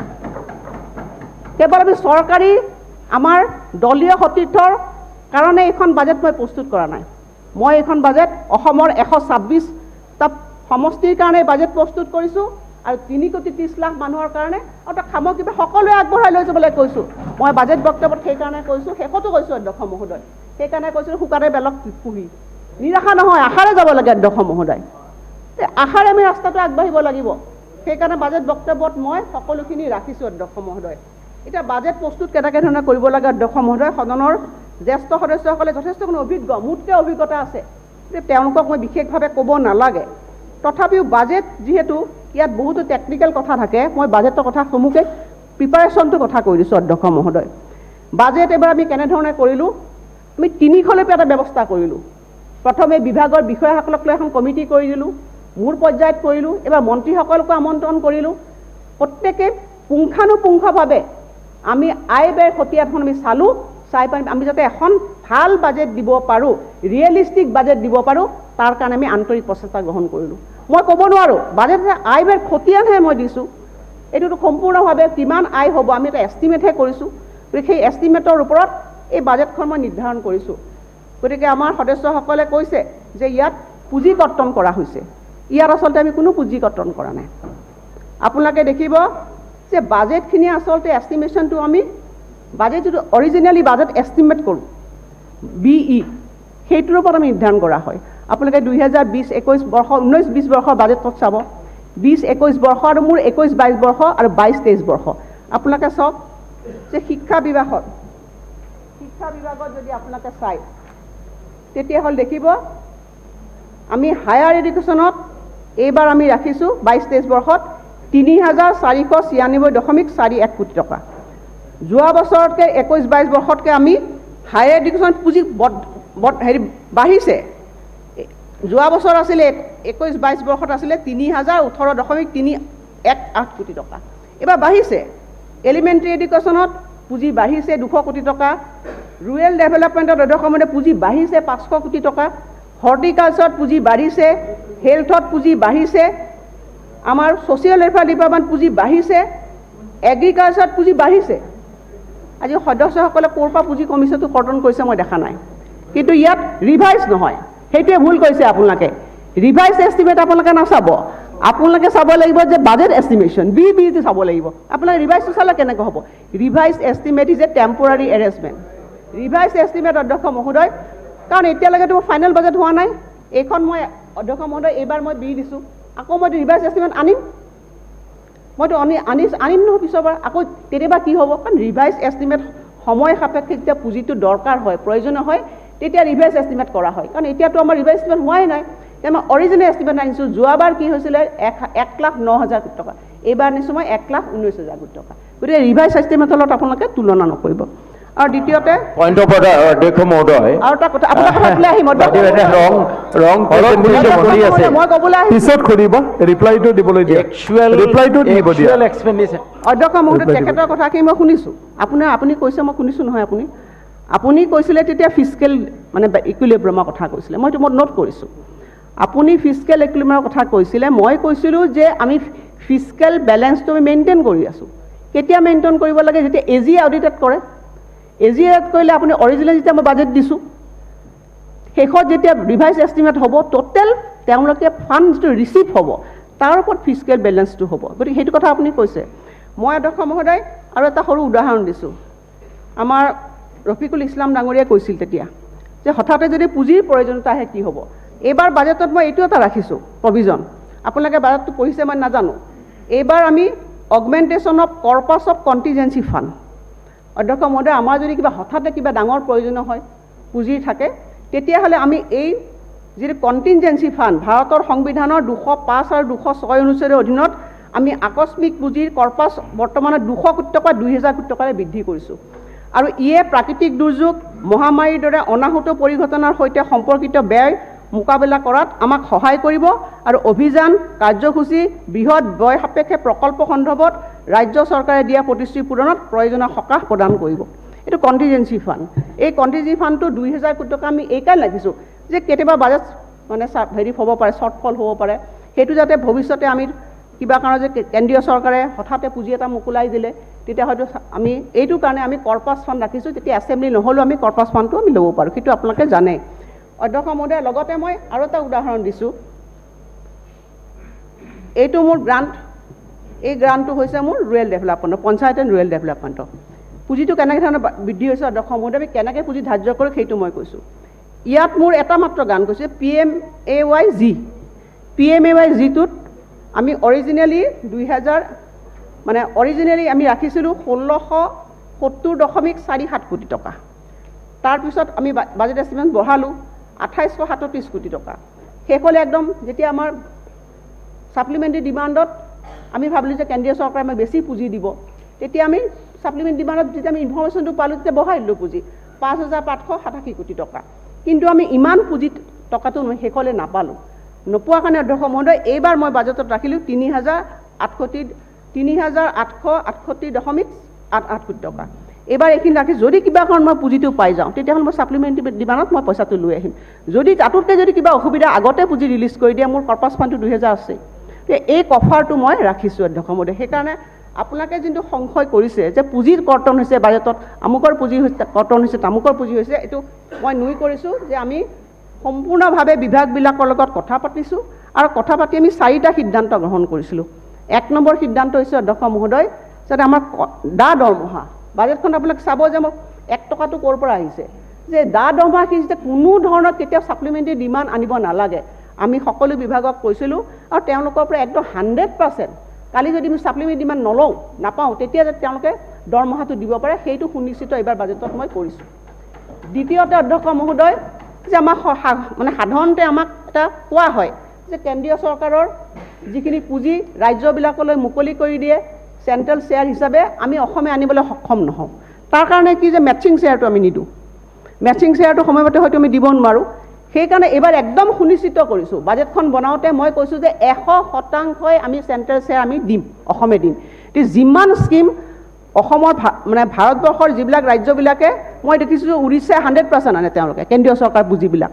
সেইকাৰণে আমি সুনিশ্চিত কৰিছোঁ যে আমি 100% চেণ্ট্ৰেল শ্বেয়াৰ আমি দিম এই বাজেটত, আৰু দি পেলাই আমাৰ যিমান প্ৰাপ্য আছে সেই প্ৰাপ্য আনিবলৈ আমি চেষ্টা কৰিম।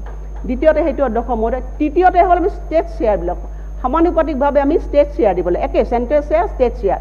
বহু সময়ত দেখা যায় যে আমাৰ বিভাগবিলাকত আমি সময়মতে ষ্টেট শ্বেয়াৰ চেণ্ট্ৰেল শ্বেয়াৰ নিদিয়াৰ কাৰণে আমি এই পুঁজিখিনি কেতিয়াবা হয়তো আমি আনিবলৈ সক্ষম নহয়। এইবাৰ একদম সুনিশ্চিত কৰিছোঁ চেণ্ট্ৰেল শ্বেয়াৰ ষ্টেট শ্বেয়াৰ যাতে আমি পামেই। তাৰো পিছত 4 নম্বৰতে আহিছে যে SOPD state on priority development, আপোনালোকে যিটো মানে মূলধনী ব্যয় বুলি কৈছোঁ, কেপিটেল এক্সপেণ্ডিচাৰ। গতিকে এই বাজেটখনত এই 4টাই বস্তু সুনিশ্চিত কৰিছোঁ, কৰি পেলাই আমি বাজেটখন আমি আপোনালোকক দিছোঁ। এতিয়া বহুতে কৈছে যে ইয়াত মানে আমি কেপিটেল যিটো এক্সপেণ্ডিচাৰ হয় তাতকৈ ৰেভিনিউ এক্সপেণ্ডিচাৰ বাঢ়িছে। বহুত বিধায়কে কৈছে যে তেওঁলোকে 57% আমাৰ অখিল গগৈ ডাঙৰীয়াই কৈছে আৰু আপোনালোকেও কৈছে যে ভৰতনাৰায়ণ ডাঙৰীয়া আপুনি ক'লে 57% আমাৰ ৰেভিনিউ এক্সপেণ্ডিচাৰ।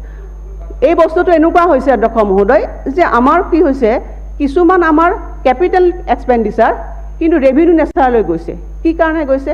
ফৰ এক্সাম্পল যে গ্ৰাণ্টছ ইন এইডবিলাক এতিয়া আমি BTC এৰিয়ালৈ আমি 700 টকা আমি তেওঁলোকক GI দিছোঁ বা আমি বিভিন্ন ধৰণৰ কাউন্সিলবিলাকলৈ আমি পুঁজিটো GI হিচাপে দিছোঁ কিন্তু এইখিনি গোটেই আমি দিছোঁ কেপিটেল নেচাৰত কামবিলাক কিন্তু তেওঁলোকে কি কৰিছে আমি দেখাব লাগে একাউণ্টটো ৰেভিনিউ নেচাৰ আৰু গভৰ্ণমেণ্ট অফ ইণ্ডিয়া এতিয়া একদম ষ্ট্ৰিক্টলি আমাক কৈছে যে এটা ছিংগুল নোডেল এজেঞ্চি কৰিব লাগিব ছিংগুল SN একাউণ্ট আৰু সেই SN একাউণ্টৰ কাৰণে বহুত আমাৰ কেপিটেল নেচাৰৰ আমাৰ এক্সপেণ্ডিচাৰবিলাক ৰেভিনিউ নেচাৰলৈ গৈছে আৰু লগতে সমানুপাতিকভাৱে অধ্যক্ষ মহোদয় এই গোটেই কথাখিনি আমি চাইছোঁ যে ৰাজ্যখনৰ উন্নয়ন এতিয়া সামগ্ৰিক যদি ৰাজ্যখনৰ উন্নয়ন হ'ব লাগে মানুহৰ যদি পাৰ কেপিটেল ইনকাম বাঢ়িব লাগে মূলধনী ব্যয় বাঢ়িব লাগে কেপিটেল এছেটছ আমি ক্ৰিয়েট কৰিব লাগে তেতিয়াহ'লে আমি সামগ্ৰিকভাৱে আমাৰ source of additional source of ইনকামটো আমি কৰিব লাগিব আৰু সেই কাৰণে আপোনালোকক মই কৈছোঁ যে অফ বাজেট আমি নিদাৰ জৰিয়তে যিখিনি পুঁজি ল'লোঁ বা ৰিয়াছৰ জৰিয়তে যিখিনি ল'লোঁ প্ৰায় 11,100 কোটি টকা এই সম্পূৰ্ণ এই পুঁজিখিনি মূলধনী ব্যয়ত কেপিটেল নেচাৰত আমি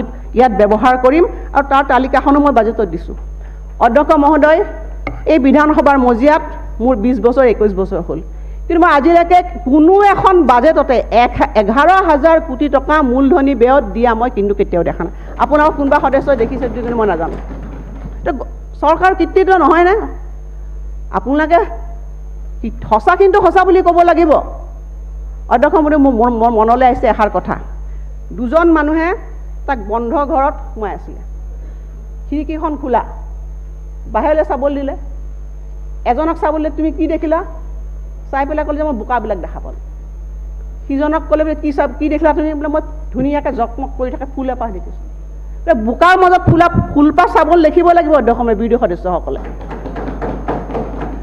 চক এই সদনৰ পৰা ডাঙৰ এটা মেছেজ যায় বাহিৰলৈ অধ্যক্ষ মহোদয় তেওঁলোকে মোক কৈছে মোৰ বাজেটখন গতানুগতিক অধ্যক্ষ মহোদয় আমিওতো বিৰোধী দলৰ পৰা আমিও আশা কৰিছোঁ তেওঁলোকৰ কিবা পৰিৱৰ্তন হ'ব তেওঁলোকৰ হোৱা পৰিৱৰ্তন হ'ব লাগে অধ্যক্ষ মহোদয় চিন্তাৰ পৰিৱৰ্তন হ'ব লাগে এনেকৈয়ে চলি থাকিব ৰাইজৰ বিচাৰিকা অধ্যক্ষ কাৰণ সবল বিৰোধী দল হ'ব লাগে তেওঁলোকৰ মানসিকতাৰ পৰিৱৰ্তন হ'ব লাগে মই সেইখিনি আশা কৰিম মই আশা কৰিম যে মোৰ বাজেটখন তেওঁলোকে পঢ়ি বুজক অধ্যক্ষ মহোদয় আজি মেডিকেল কলেজ অধ্যক্ষ মহোদয় আজি আমাৰ এজন বিধায়কে কৈছে মোৰ এই ভাতৃসম আমাৰ জাকিৰ হুছেইন চিকদাৰে কৈছে যে ইয়াৰ উত্তৰত মই কৈছোঁ মই এবাৰ কৈছিলোঁ এই ভুল ময়ো কৰিছিলোঁ আগতে এবাৰ মই এইখন বিধানসভাত এবাৰ যেতিয়া হিমন্ত বিশ্ব শৰ্মা ডাঙৰীয়া মন্ত্ৰী আছিলে ময়ে কৈছিলোঁ যে ইমান মেডিকেল কলেজ কিয় পাতিব লাগে এতিয়া মই বুজি পালোঁ মোৰ ভুলটো আজি আমি 24খন মেডিকেল কলেজ কৰিবলৈ আগবাঢ়িছোঁ মই ঘোষণা কৰি যোৱাবাৰো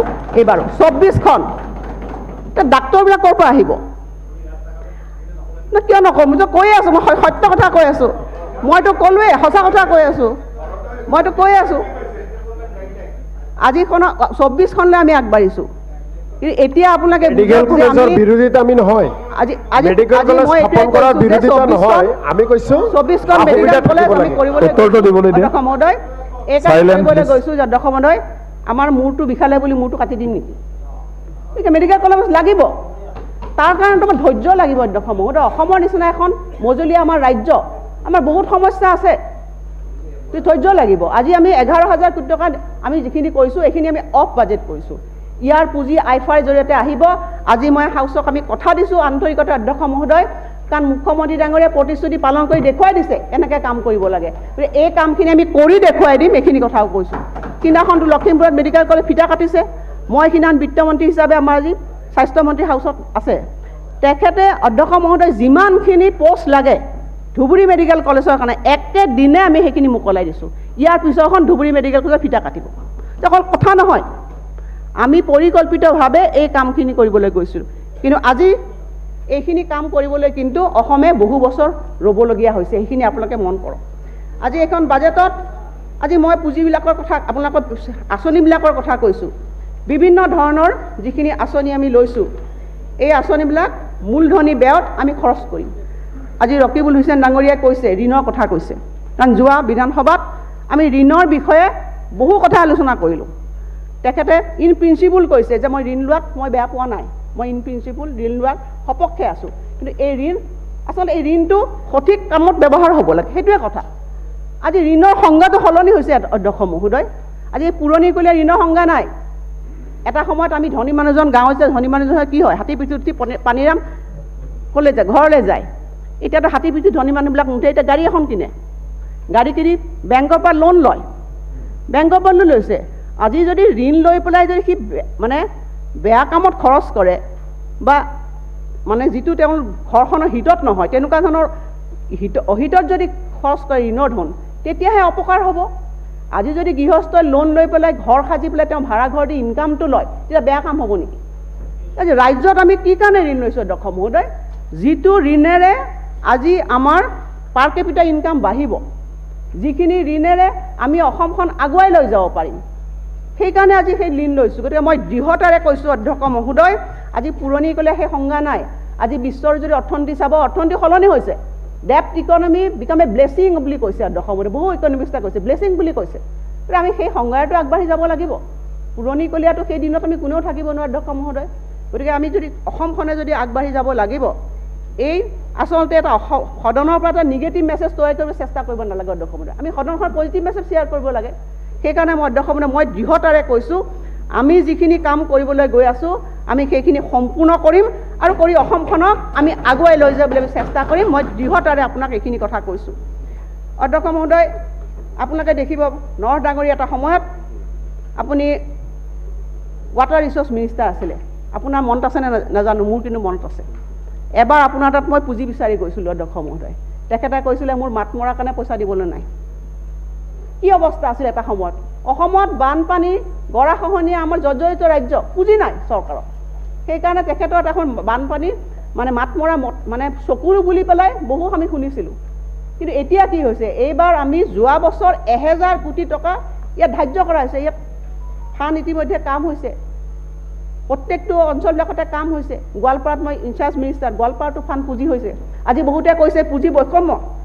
আজি অধ্যক্ষ মহোদয়, মোৰ সমাজ কল্যাণ মন্ত্ৰী হিচাপে মই 100 কোটি টকাৰ এটা অল্ড এজ হোম 6 গাঁৱত দিছোঁ। 6 গাঁৱতো আমাৰ শাসক আমাৰ তাত নাই। যদি বৈষম্য হ'লহেঁতেন মই 6 গাঁৱত কিয় দিলোহেঁতেন? মইতো আমাৰ শাসক দলৰ কাৰোবাৰ সমষ্টিত দিব পাৰিলোহেঁতেন। আমি কেনে বৈষম্য কৰিছিলোঁ অধ্যক্ষ মহোদয়? আজি মাইক্ৰ' ফাইনেন্সৰ যেতিয়া অধ্যক্ষ মহোদয় মই ঋণ ৰেহাই কৰিবৰ কাৰণে আমি জিলাবিলাকলৈ গৈছিলোঁ, হাজাৰ হাজাৰ মহিলা অধ্যক্ষ মহোদয় ক'ত দিছোঁ? আমি নলবাৰীত দিছোঁ, বৰপেটাত দিছোঁ, মানে আমি বঙাইগাঁৱত দিছোঁ। তাত আমি বৈষম্য কৰিছোঁ নে কিবা? হাজাৰ হাজাৰ সংখ্যালঘু মহিলাই সেই মাইক্ৰ' ফাইনেন্সৰ ঋণ ৰেহাই পাইছে। তে বৈষম্য হ'ল চৰকাৰৰ? অধ্যক্ষ মহোদয়, সেইকাৰণে দুখ লাগে কেতিয়াবা, বুজি পাবলৈ চেষ্টা কৰক আপোনালোকে। সংখ্যালঘু ইয়াত যিসকল বিধায়ক আছে, মোৰ আমি একেলগে কাম কৰিছোঁ অধ্যক্ষ মহোদয়। মোৰ অতি সহমৰ্মিতা আছে অধ্যক্ষ মহোদয়, যিহেতু এগৰাকী মই মহিলা। মই সদায় বিচাৰোঁ অধ্যক্ষ মহোদয়, মহিলাসকলে আমাৰ শিৱামণি বৰাই যেনেকৈ কৈছে যে মহিলাসকলে সমাজখনক নেতৃত্ব দিব লাগে, সামাজিকভাৱে, অৰ্থনৈতিকভাৱে, ৰাজনৈতিকভাৱে, আৰু তাৰ কাৰণে সমাজখন আগবাঢ়ি আহিব লাগে। কেৱল এটা ৰাজনৈতিক ছিষ্টেমেৰে নহয়, এখন চৰকাৰে নহয়। সেইটো আমি বুজি উঠা সময় আহি পৰিছে। কাৰণ আমি জনপ্ৰতিনিধি। মহিলাসকল আজি কিয় পিছ পৰি আছে অধ্যক্ষ মহোদয়? কাৰণবোৰ পঢ়িয়ে চাব লাগিব।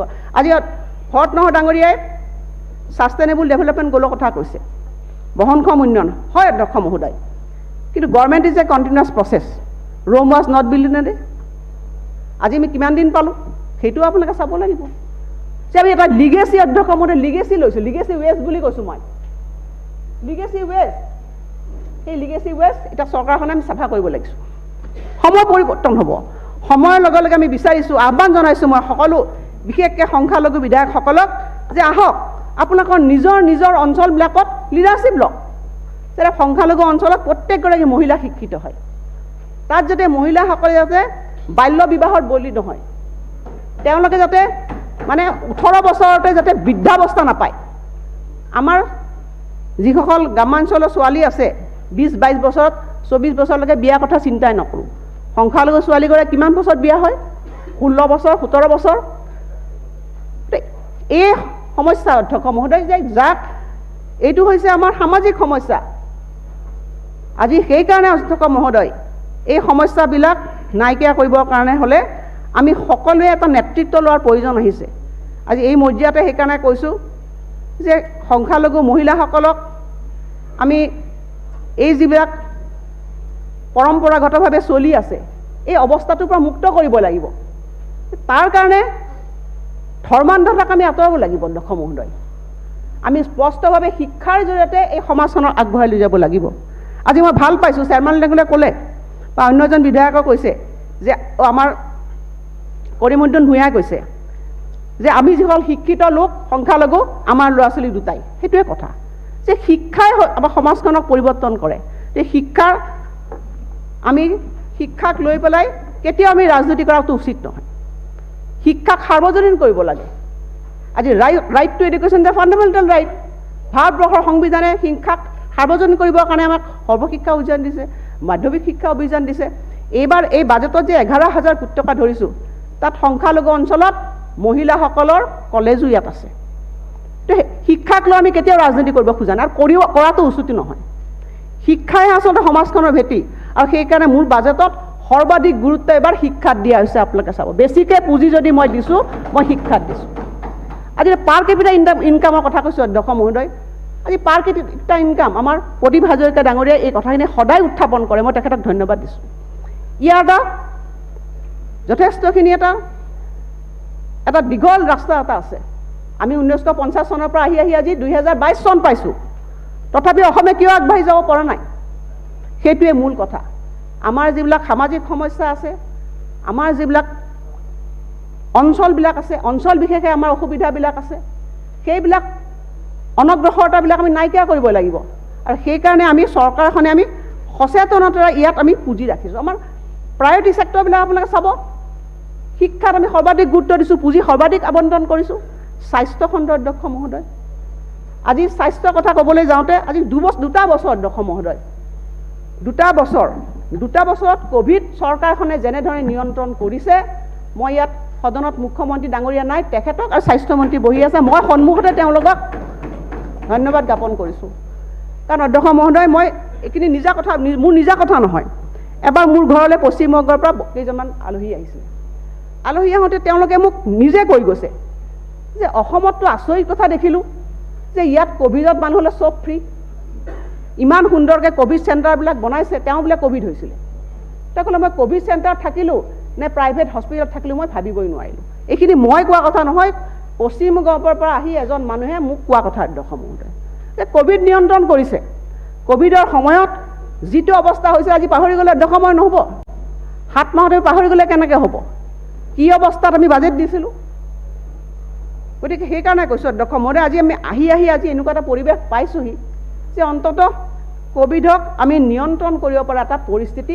আমাৰ ৰাজ্যখনৰ হৈছে তাৰপিছত অধ্যক্ষ মহোদয় আজি যে সপোন দেখিছোঁ এই সপোনবিলাক পূৰণ কৰিবলৈ হ'লে আমাক ৰাজহ লাগিব আৰু মূল বাজেটত সম্পূৰ্ণ ইয়াত দৃষ্টি আছে যে কেনেকৈ গ'লে আমি ৰাজহ বৃদ্ধি কৰিব পাৰিম ইয়াত আমি লিখিছোঁ যে নুমলীগড় ৰিফাইনাৰীৰ পৰা 26% আমি যিটো শ্বেয়াৰ লৈছোঁ তাৰ পৰা আমাৰ একেবাৰে কমে হ'লেও অহা বছৰৰ পৰা আমাৰ ৰাজহ লাহে লাহে আমাৰ বৃদ্ধি হ'ব ফৰেষ্টৰ কথা অধ্যক্ষ মই লিখিছোঁ মোৰ 10টা চ'ৰ্চ আছে অধ্যক্ষ মহোদয় বিশেষভাৱে আমাৰ পেট্ৰলৰ পৰা আমাৰ tax revenue non tax revenue আমাৰ কালেকশ্যন যিবিলাক হয় আমাৰ ট্ৰান্সপৰ্ট মিনিষ্টাৰ ডাঙৰীয়া বহি আছে আমাৰ বিমল বৰা ডাঙৰীয়াই আমাৰ যথেষ্টখিনি তেওঁৰ বিভাগটোক ইলেক্ট্ৰিচিটি যিটো আমাৰ এটা সময়ত আমি লোকচান ভৰিছিলোঁ তাৰ পৰা আমি ৰাজ্যখন এতিয়া লাভৰ মুখত দেখি চৰকাৰৰ ঘৰৰ পৰা আমি দিব লগা হোৱা নাই অধ্যক্ষ মহোদয় গতিকে যিবিলাক খণ্ডত আমাৰ ৰেভিনিউ ৰাজহ বাঢ়ে সেই খণ্ডবিলাকত আমি গুৰুত্ব দিছোঁ মই নিজে অধ্যক্ষ মই মনিটৰ কৰোঁ আপোনাক ক'বলৈ পাই ভাল পাইছোঁ যেতিয়া কোভিডত গোটেই ভাৰতবৰ্ষৰ নিগেটিভ গ্ৰথ হৈছিলে তেতিয়া আমাৰ পজিটিভ গ্ৰথ আৰু পাৰ কেপিটা ইনকাম অধ্যক্ষ মহোদয় মই পুনৰবাৰ কৈছোঁ যে আমি এটা গতিত গৈ আছোঁ কিন্তু আমি সন্তুষ্ট নহওঁ কাৰণ এইটো সঁচা কথা যে ভাৰতবৰ্ষৰ নেশ্যনেল এভাৰেজ আমি কমত আছোঁ নেশ্যনেল এভাৰেজ 1.50 লাখ এতিয়া আমাৰ এভাৰেজ হৈছে 1.5 হাজাৰ আমাৰ 1,05,000 হৈছেগৈ এতিয়া আৰু তেওঁলোকৰ আছে 1.50 এইটো আমি যথেষ্টখিনি গেপ আছে কিন্তু মই নিশ্চিত যদি কোভিডৰ পৰিস্থিতিৰ পৰা আমি অৰ্থনীতিটো আমি সুচল হ'ব পাৰোঁ আমি গৈ পেলাই আমাৰ লক্ষ্যত উপনীত হ'ব পাৰিম মই বিধানসভা মজিয়াত কৈছোঁ অধ্যক্ষ মহোদয় তাৰ কাৰণে আমাক কি লাগিব অধ্যক্ষ মহোদয় আমাক সাহস লাগিব অধ্যক্ষ মহোদয় হতাশ হ'লে নহ'ব অধ্যক্ষ মহোদয় আজি সাহস লাগিব 126 জন বিধায়কক কৈছোঁ মুখ্যমন্ত্ৰী ডাঙৰীয়াই কালি সদনত কৈছে আজি আপোনালোকে ৰাতিপুৱাটো আপোনালোকে বয়কটে কৰিছে যে মুখ্যমন্ত্ৰী ডাঙৰীয়াই কৈছে যে বাজেটত মই কি স্কিম লৈছোঁ এইবাৰ আপোনালোকে হয়তো স্কিমবিলাক কৈছে যোৱাবাৰ ৰিপিটেশ্যন যোৱাবাৰ মই কৈছোঁ যিকেইটা স্কিম আমি মানে জনসাধাৰণৰ লগত ভালকৈ খাপ খাই পেলাই কাম কৰিব পাৰিছোঁ উপকাৰ হৈছে সেইখিনি আমি ৰাখিছোঁ আৰু নতুন স্কিম ৰাখিছোঁ এইবাৰ আপোনালোকে চাব যে বিকাশৰ নতুন কৰিডৰ সৃষ্টি তাৰমানে কি ৰোড কানেক্টিভিটি অধ্যক্ষ মহোদয় এইবাৰ ৰোড কানেক্টিভিটি মানে তিনিটা জলপথ স্থলপথ আকাশী পথ তিনিটা ইন্টিগ্ৰেট কৰিবলৈ আহিছোঁ অধ্যক্ষ মহোদয় আমি অকল ৰাস্তাই বনাব খোজা নাই কাৰণ 80% 90% আমি স্থলপথৰে যাওঁ যিখিনি মানুহ এয়াৰ কানেক্টিভিটি কৰোঁ নৰ ডাঙৰে কৈছে ইণ্টাৰনেশ্যনেল টুৰিজিম কৰিব লাগে যদি ইণ্টাৰনেশ্যনেল টুৰিষ্ট আনিব লাগে তেতিয়াহ'লেতো এয়াৰ কানেক্টিভিটি বাঢ়িব লাগিব আমি এয়াৰপৰ্ট নিৰ্মাণ কৰিব লাগিব হেলিপেড নিৰ্মাণ কৰিব লাগিব সেইকাৰণে আমাৰ স্থলপথৰ কাৰণে আমি যিখিনি কৰিছোঁ আমি এয়াৰপৰ্টৰ কাৰণে এয়াৰ কানেক্টিভিটিৰ কাৰণে যত্ন কৰা হৈছে লগতে আমাৰ যিটো ৰিভাৰ কানেক্টিভিটি সেইটোৰ কাৰণে আমি চেষ্টা কৰিছোঁ অধ্যক্ষ মহোদয় আৰু এইবাৰ আপোনালোকে দেখিব যে আমাৰ ৰাজ্যখন বিভিন্ন জাতি জনগোষ্ঠীৰে এখন ভৰপূৰ এখন ফুলনি বাৰী এই জনগোষ্ঠীবিলাকৰ নিজা নিজা তেওঁলোকৰ কৃষ্টি কলা হেৰিটেজ এইবিলাক যাতে আমি ৰাখিব পাৰোঁ তাৰ কাৰণে এইবাৰ আমি এখন আঁচনি ইয়াত গ্ৰহণ কৰিছোঁ সিদিনাখন মই সেই আঁচনিখন যেতিয়া মই সদনত বাজেট ভাষণত কৈছিলোঁ অধ্যক্ষ মহোদয় মোৰ চকু পানী ওলাই গৈছিল অধ্যক্ষ মহোদয় কাৰণ এইকাৰণে যে অসমখনত 550 বছৰ আগতে আজি গুৰুজনাৰ আৱিৰ্ভাৱ হৈছিলে সেই গুৰুজনৰ নামত এটা আধ্যাত্মিক চাৰ্কিট আমি এইবাৰ বাজেটত ৰাখিছোঁ যিটোৰ কাৰণে কিমান বছৰ লাগে অধ্যক্ষ মই স্বাধীনতা 75 বছৰ গ'ল 75 বছৰ পিছত আমি গুৰুজনাৰ চাৰ্কিট আমি অসমত ৰাখিছোঁ চাওকচোন পাটবাউ কি সত্ৰৰ আজি এটা প্ৰকল্প কিমান বছৰ লাগিল 75 বছৰ লাগিল আজি গোমধৰ কোঁৱৰৰ নামত এটা প্ৰকল্প সেই মুক্তিযোদ্ধাৰ নামত 75 বছৰ আজি যোৰহাট জেল হেৰিটেজ জেল কৰিবলৈ 75 বছৰ এইবিলাকতো কেতিয়াবা হ'ব লাগিছিল অধ্যক্ষ মহোদয় চৰকাৰ আচলতে সদিচ্ছাটো বহুত ডাঙৰ কথা আপোনালোকে ভাবিব পাৰে এইবিলাকনো কি আঁচনি লৈছে যে এইবিলাকৰ লগত অসমীয়া জাতিৰ অসমীয়া মানুহৰ আবেগ আৰু স্বাভিমান জড়িত হৈ আছে এইবোৰ অকল প্ৰকল্পই নহয় এই গুৰুজনাৰ লগত আমাৰ আবেগ জড়িত হৈ আছে আজি যদি মোৰ অন্তৰখন ফালি দেখাব পাৰিলে নহয় মোৰ গুৰুজনাৰ চাকি এগছি তাত জ্বলি আছে বন্তি গছি প্ৰত্যেকজন অসমীয়া মানুহৰ অন্তৰে অন্তৰে গুৰুজনাৰ চাকি গছি জ্বলি আছে অধ্যক্ষ মহোদয় সেইটোৱে কথা অধ্যক্ষ আমি চৰকাৰখনৰ যিবিলাক আঁচনি এইবিলাক আঁচনি নহয় আমি অসমৰ জনসাধাৰণৰ মানে ভৰিত এগছি অৰ্ঘ্যই দিছোঁ অধ্যক্ষ মহোদয় গতিকে মই এইখিনি কথাকে আপোনাক ক'লোঁ অধ্যক্ষ মহোদয় যে বহুত কথা আপোনালোকক ইয়াত ৰাখিছে কিন্তু মই প্ৰত্যেকটো কথাৰে হয়তো আপোনালোকক উত্তৰবিলাক মই দিব পৰা নাই এইখিনিয়ে কথা যে আমি বাজেটখন পৰিকল্পিতভাৱে এটা ডাইৰেকশ্যন লৈ এটা আমি ৰূপৰেখা তৈয়াৰ কৰিছোঁ যে অসমখনক 5খন ৰাজ্যৰ ভিতৰত এখন অগ্ৰণী ৰাজ্য হিচাপে আমি তৈয়াৰ কৰিবৰ কাৰণে আজি বহুতো দেৰি হৈ গ'ল অধ্যক্ষ মহোদয় আজি আপোনালোকে চাব মিছন বসুন্ধৰাত 8 লাখ মানুহে পৰ্টেলত তেওঁলোকে অংশগ্ৰহণ আবেদন কৰিছে 5 লাখ হৈ গৈছে আৰু 3 লাখ বাকী এইবিলাক কাম 10 বছৰ আগতে বেলেগ ৰাজ্যত কিন্তু হৈ গ'ল গতিকে আমি 10 বছৰ পাছুৱাই আছোঁ নে নাই এইটোৱে কথা অধ্যক্ষ মহোদয় আজি মিছন সদ্ভাৱনা মানে লিগেচি ৱেষ্টবিলাক নাইকিয়া কৰিব লাগে আজি আমাৰ জনতা আমাৰ যিটো আমাৰ সেক্ৰেটাৰিয়েট অফিচ আমি মন্ত্ৰীসকলে যিবিলাক বহু আমাৰ কৰিডৰবিলাকত অধ্যক্ষ মহোদয় ফাইলে যিবিলাক ভৰি থাকে বছৰ বছৰ ধৰা এই ফাইলবিলাকত কি আছে আমিও নাজানো অথচ মানুহবিলাকে আন্তৰত আশালৈ ডিছপ'লে এখন দৰখাস্ত দি আহিছে তেওঁলোকৰ আবেদন কেতিয়াবা হ'ব আহা যোৱা কৰি থাকে এই চক্ৰতে ৰেড টেপিজ গোটেই আমাৰ জনতা ভৱন আমি গোটেই ভৰি আছোঁ কিন্তু মুখ্যমন্ত্ৰীয়ে চিন্তা কৰিলে যে অসমৰ মানুহে জনতা ভৱন আহিব নালাগে তেওঁলোকক পোৱা সুবিধাখিনি তাতেই তেওঁলোকে পাব সেইকাৰণে তেওঁলোকে এই সদ্ভাৱনা প্ৰকল্পৰ জৰিয়তে আমাৰ যিমান জনসাধাৰণৰ ফাইলত আবদ্ধ তেওঁলোকৰ আশাবিলাক সঁচাকৈ যদি পাৰিব কৰিব চৰকাৰখনে নোৱাৰে নাই বুলি ক'ব এইখিনি কৰিবৰ কাৰণে আমি মিছন সদ্ভাৱনা ওলাইছোঁ ইয়াত নতুনত্ব নাই না অধ্যক্ষ মহোদয় বিৰোধী দলৰ লোকসকলে নতুনত্ব দেখা নাই অসমৰ জনসাধাৰণে যদি দেখিছে অধ্যক্ষ মহোদয় আজি মিছন বসুন্ধৰাত অসমৰ মানুহে নতুনত্ব দেখিছে আজি সদ্ভাৱনা প্ৰকল্পত অসমৰ মানুহে নতুনত্ব দেখিছে আজি মিউনিচিপালিটিৰ আপোনালোকে অধ্যক্ষ ট্ৰেড লাইচেন্স এখন যিসকল ব্যৱসায় কৰে এখন ট্ৰেড লাইচেন্স ল'বলৈ কিমান যে ঘূৰিব লগা হয় ভাবিব নোৱাৰে অধ্যক্ষ মহোদয় যিসকলে ব্যৱসায় কৰে তেওঁলোকে বুজে মোক এজন মোৰ সমষ্টিৰ সৰু ল'ৰা গুৱাহাটীত এজন ব্যৱসায় কৰে সি ট্ৰেড লাইচেন্স মোক সুধিছিলে বাইদেউ পাৰিব নেকি মিউনিচিপাল ট্ৰেড লাইচেন্স এখন ওলাই দিবলৈ মই তেতিয়া কৈছোঁ চাওঁচোন পাৰোঁ নে নোৱাৰোঁ এতিয়া মোক সি ফোন কৰি ক'লে বাইদেউ মই পাই গ'লোঁ ট্ৰেড লাইচেন্স চব এখন ট্ৰেড লাইচেন্স পাবলৈ এজন ডেকা ল'ৰাই বছৰ বছৰ ধৰি এই মেৰপাকত ঘূৰি থাকিব লাগে এইটো নতুনত্ব নহয়নে ড্ৰাইভিং লাইচেন্স অধ্যক্ষ মহোদয় মই মোৰ সমষ্টিত 50টা দিনত ড্ৰাইভিং লাইচেন্স দি আহিছোঁ আজি আমি নিবনুৱা যুৱকৰ কথা কৈছোঁ 1 লাখ কৈছোঁ 1 লাখ অধ্যক্ষ মহোদয় কিন্তু তাৰ আনুষংগিকভাৱে এইবাৰ আপোনালোকে চাব এইখন বাজেটত আমি ডেইলি 10 লাখ গাখীৰ উৎপাদন কৰিবৰ কাৰণে MOU সাইন কৰিছোঁ ৰাষ্ট্ৰীয় দুগ্ধ মিছন লগত। গতিকে অধ্যক্ষ মহোদয় মোক আপুনি কথাটো ক'বলৈ দিয়ক। আপুনি ভাই আপুনি ক'ব, শুনাব আপুনি ইমান চিনিয়ৰ মানুহ ভাই, আপুনি চিনিয়ৰ এজন আপুনি কৈ থৈ মই এষাৰ কথা কৈছোঁ নেকি? অধ্যক্ষ মহোদয় আচলতে উত্তৰটো সমাপ্ত কৰিবলৈ দিব। আজি চাওক দুগ্ধ উৎপাদনে আমাৰ 1.5 লাখ গোপালক যিখিনি আছে এই গোপালকসকলক উৎসাহিত কৰিব। তাৰ কাৰণে বাজেটত মই 37 কোটি টকা ৰাখিছোঁ অধ্যক্ষ, 37 crore। আজি পৰ্যটন, আজি টি গাৰ্ডেনৰ চাহ বাগান বুলি কওঁ, সেইসকলৰ ভোটৰ ওচৰত আমি যাওঁ, আশীৰ্বাদো দি আছোঁ অধ্যক্ষ মহোদয়। কিন্তু আমি তেওঁলোকৰ কাৰণে কি কৰিছোঁ অধ্যক্ষ মহোদয়? যোৱাবাৰ যেতিয়া বাজেটত 800 কোটি টকা অকল মানে ৰাস্তা বনাইছিল, কোনেও ভাবিবই পৰা নাছিলোঁ যে 800 কোটি টকা বাজেটত ৰাস্তা হ'ব।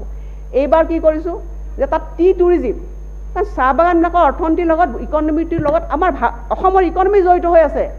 টি গাৰ্ডেনত আমাৰ কিমান শ্ৰমকৰা বনোৱা আছে অধ্যক্ষ মহোদয়। সেইসকলে যদি আমাৰ চাহ বাগানবিলাকক অৰ্থনীতি শক্তিশালী কৰিব নোৱাৰোঁ, তেতিয়াহ'লে আমি আগবাঢ়ি যাব নোৱাৰিম। আৰু সেইকাৰণে কি কৰিছোঁ টি টুৰিজিমটো। এইবাৰ আপোনালোকে দেখিছে অধ্যক্ষ মহোদয় বাজেটখন দিয়াৰ পিছত বহু মানুহে মোলে মেইল পঠাইছে, বাতৰি কাকতত তেওঁলোকে দিছে, এবিটাই লিখিছে যে এইখন বাজেটৰ বিষয়ে তেওঁলোকে ৱেলকাম কৰিছে। প্ৰত্যেকটো আঁচনি অধ্যক্ষ মহোদয় চাব যে মানুহবিলাকে কিন্তু আদৰিছে। যদি অধ্যক্ষ মহোদয় বিৰোধী দলৰ মানুহ প্ৰতিনিধিসকলে দেখা নাই মই কি কৰিম এতিয়া? কোনোবাই যদি সঁচাকৈ শুইছেতো মই জাগাব পাৰিম, এইটো ভাও ধৰি শুলেতো মই জাগাব নোৱাৰিম অধ্যক্ষ মহোদয়। সেইটোৱে কথা। এই যিখন বাজেট অধ্যক্ষ মই দিছোঁ, ইয়াৰ প্ৰত্যেকটো আচলতে ইয়াত যিমানটা মই পেৰা দিলোঁ, প্ৰত্যেকটো পেৰাতে ইয়াত অসমৰ মানুহৰ উন্নয়নৰ কথা লিখা আছে। আমি যিমানখিনি পাৰিছোঁ, GSDPৰ কথা অধ্যক্ষ মহোদয়ে কৈছে, GSDPটো বাঢ়িছে। আপুনি দেখিছে যে আমি চলিত মানত GSDP কিমান 4,33,000 হৈছে, GSDP 13.89% হৈছে। গতিকে আমি আশা কৰিছোঁ চৰকাৰৰ মানদণ্ডত, মই বুজি পাইছোঁ চৰকাৰৰ পাছত আমি GSDP বাঢ়িছে। কিন্তু এই পৰিস্থিতিটো আপোনালোকে চাব লাগে অধ্যক্ষ মহোদয়। GSDP বাঢ়িবৰ কাৰণে, পাৰ কেপিটা ইনকাম বাঢ়িবৰ কাৰণে আজি মই এইকাৰণে কেপিটেল এছেট ক্ৰিয়েট কৰিছোঁ অধ্যক্ষ মহোদয়। হেল্থত ইনভেষ্টমেণ্ট আমি কৰিছোঁ, আমি এডুকেশ্যনত ইনভেষ্টমেণ্ট কৰিছোঁ, এগ্ৰিকালচাৰ অধ্যক্ষ মহোদয়। এগ্ৰিকালচাৰ বাজেটত বহুতখিনি পুঁজি আছে।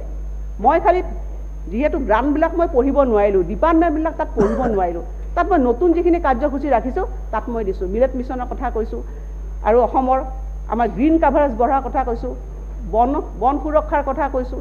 আমাৰ অধ্যক্ষ মহোদয় আমি ৰায়মনা নতুনকৈ আমি যিহেতু দুখন আমি মানে বঢ়ালোঁ, আমি কি বুলি কয় অভয়াৰণ্য বঢ়ালোঁ। এতিয়া আমাৰ অসমে ছেকেণ্ড লাৰ্জেষ্ট অভয়াৰণ্য থকা ৰাজ্য হিচাপে আমি পৰিগণিত হৈছোঁ। আমাৰ উচিতমেণ্ট অধ্যক্ষ মহোদয়। গতিকে এইখিনি কথা অধ্যক্ষ মহোদয় মই ক'লোঁ যে মোৰ বাজেটখনত মই যিমান পাৰিছোঁ এখন ৰিয়েলিষ্টিক বাজেট কৰিব চেষ্টা কৰিছোঁ। অসমৰ জনসাধাৰণৰ যিবিলাক মৌলিক সমস্যা আছে তাত প্ৰতিফলিত কৰিবৰ কাৰণে চেষ্টা কৰিছোঁ।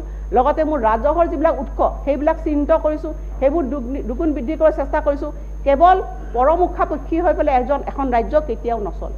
মুখ্যমন্ত্ৰী ডাঙৰীয়া আগতেও কৈছিল, মই তেখেতৰ বক্তব্য শুনিছিলোঁ যে মাছ আমি মানুহক ধৰিবলৈ শিকাব লাগে। সেইখিনি কথাই মই পুনৰবাৰ কৈছোঁ অধ্যক্ষ মহোদয়। আৰু ভৰত নৰহ ডাঙৰীয়াক শেষত মই এটা কথা কৈছোঁ অধ্যক্ষ মহোদয়, গীতাত কি কৈছোঁ অধ্যক্ষ মহোদয়, কৰ্মণ্য অধিকাৰ আছে মা ফলিছোঁ কদাচন। অধ্যক্ষ মহোদয় আমাৰ কৰ্মতহে অধিকাৰ আছে, ফলতটো আমাৰ অধিকাৰ নাই। সেইকাৰণে অধ্যক্ষ মহোদয় মই এইখিনিকে কৈছোঁ। শেষত মাননীয় সদস্য আমাৰ কলিতা ডাঙৰীয়াক মই তেখেতে যিহেতু সদায় দীপৰ বিলৰ কথাই কৈ আছে, মই ক'বলৈ পাই ভাল পাইছোঁ অধ্যক্ষ মহোদয়। এইবাৰ বাজেটত SOPD ODS মূলধনী সম্পদ সৃষ্টিৰ বাবে গ্ৰাণ্টছ দীপৰ বিলৰ কাৰণে আমি ডেভেলপমেণ্ট অফ দীপৰ বিল ফৰ টুৰিজিম 4 কোটি টকা আবণ্টন দিয়া হৈছে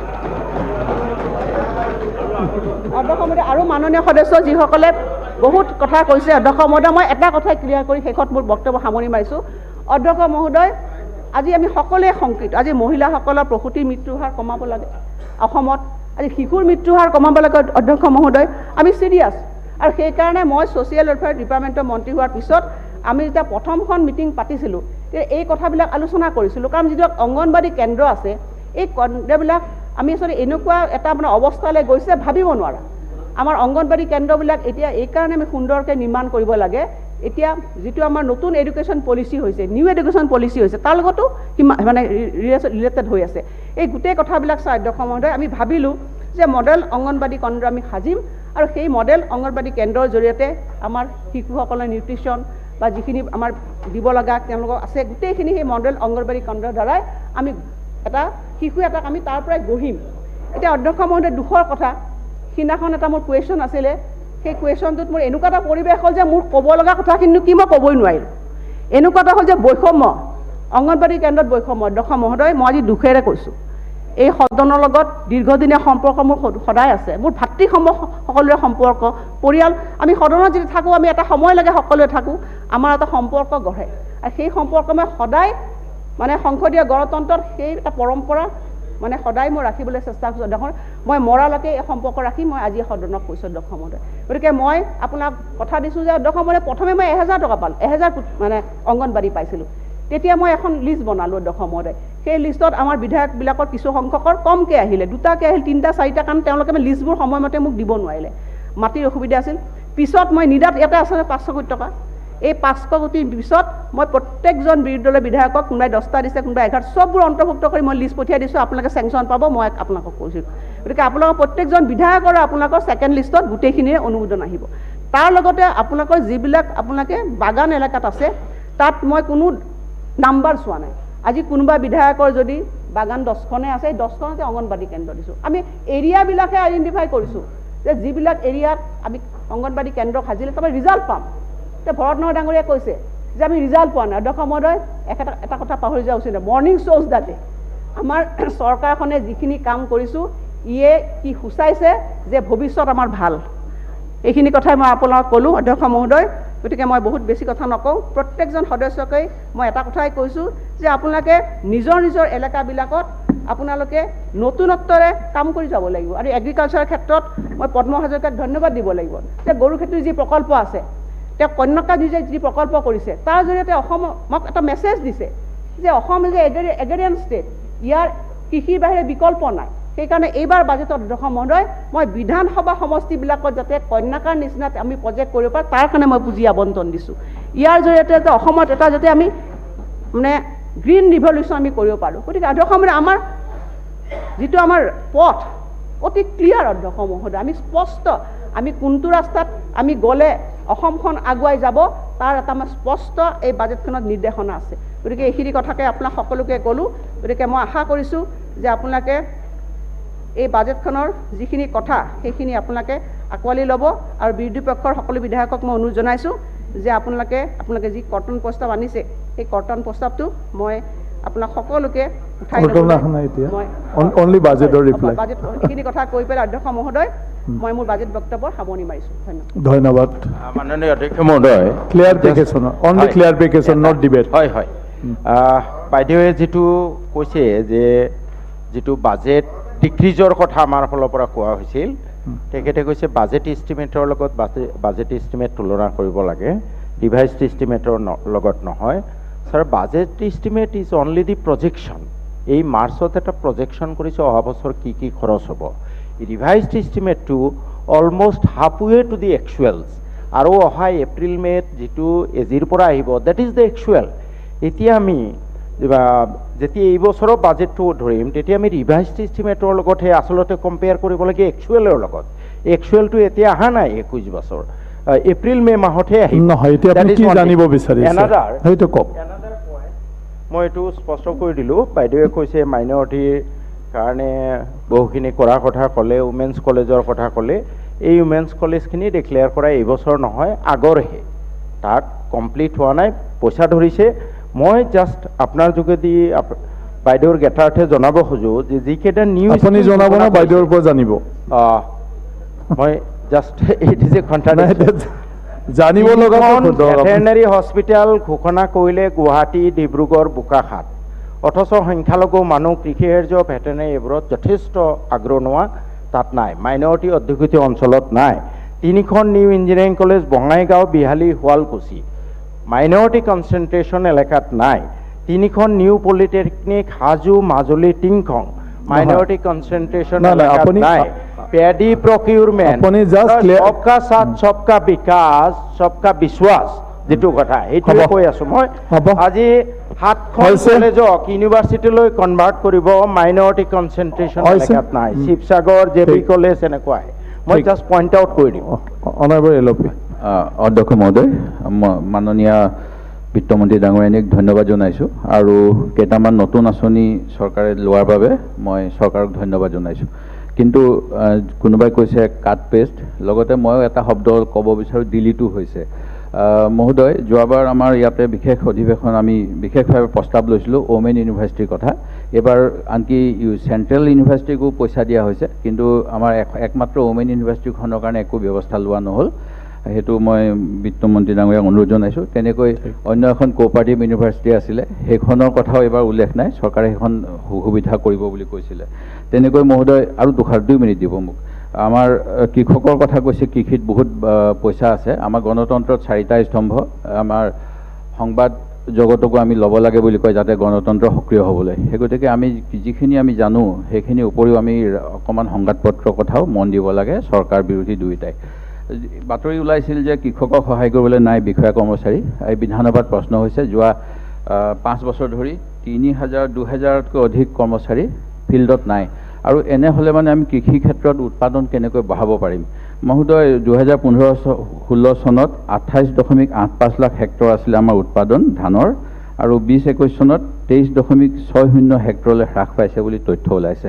সেই গতিকে এইটো প্ৰেক্টিকেলি হ'বও পাৰে, যিহেতু ফিল্ডত মানুহ নাই। এইবিলাক কথাও যাতে এড্ৰেছ হয়।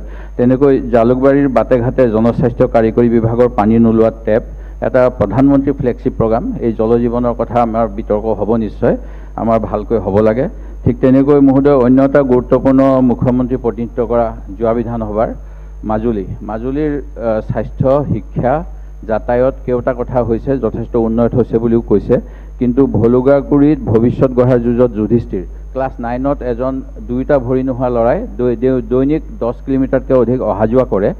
তেখেতক আমি ছ'চিয়েল ৱেলফেয়াৰ পৰাও একো দিব পৰা নাই, বাট পথৰ সুবিধাও দিব পৰা নাই, শিক্ষা ক্ষেত্ৰতো ভাল সুযোগ দিব পৰা নাই। সেই গতিকে এইটো কেনেকুৱা হ'ব, আমি সেই গতিকে আৰু অধিক পুঁজিৰ ব্যৱস্থা হ'ব লাগে।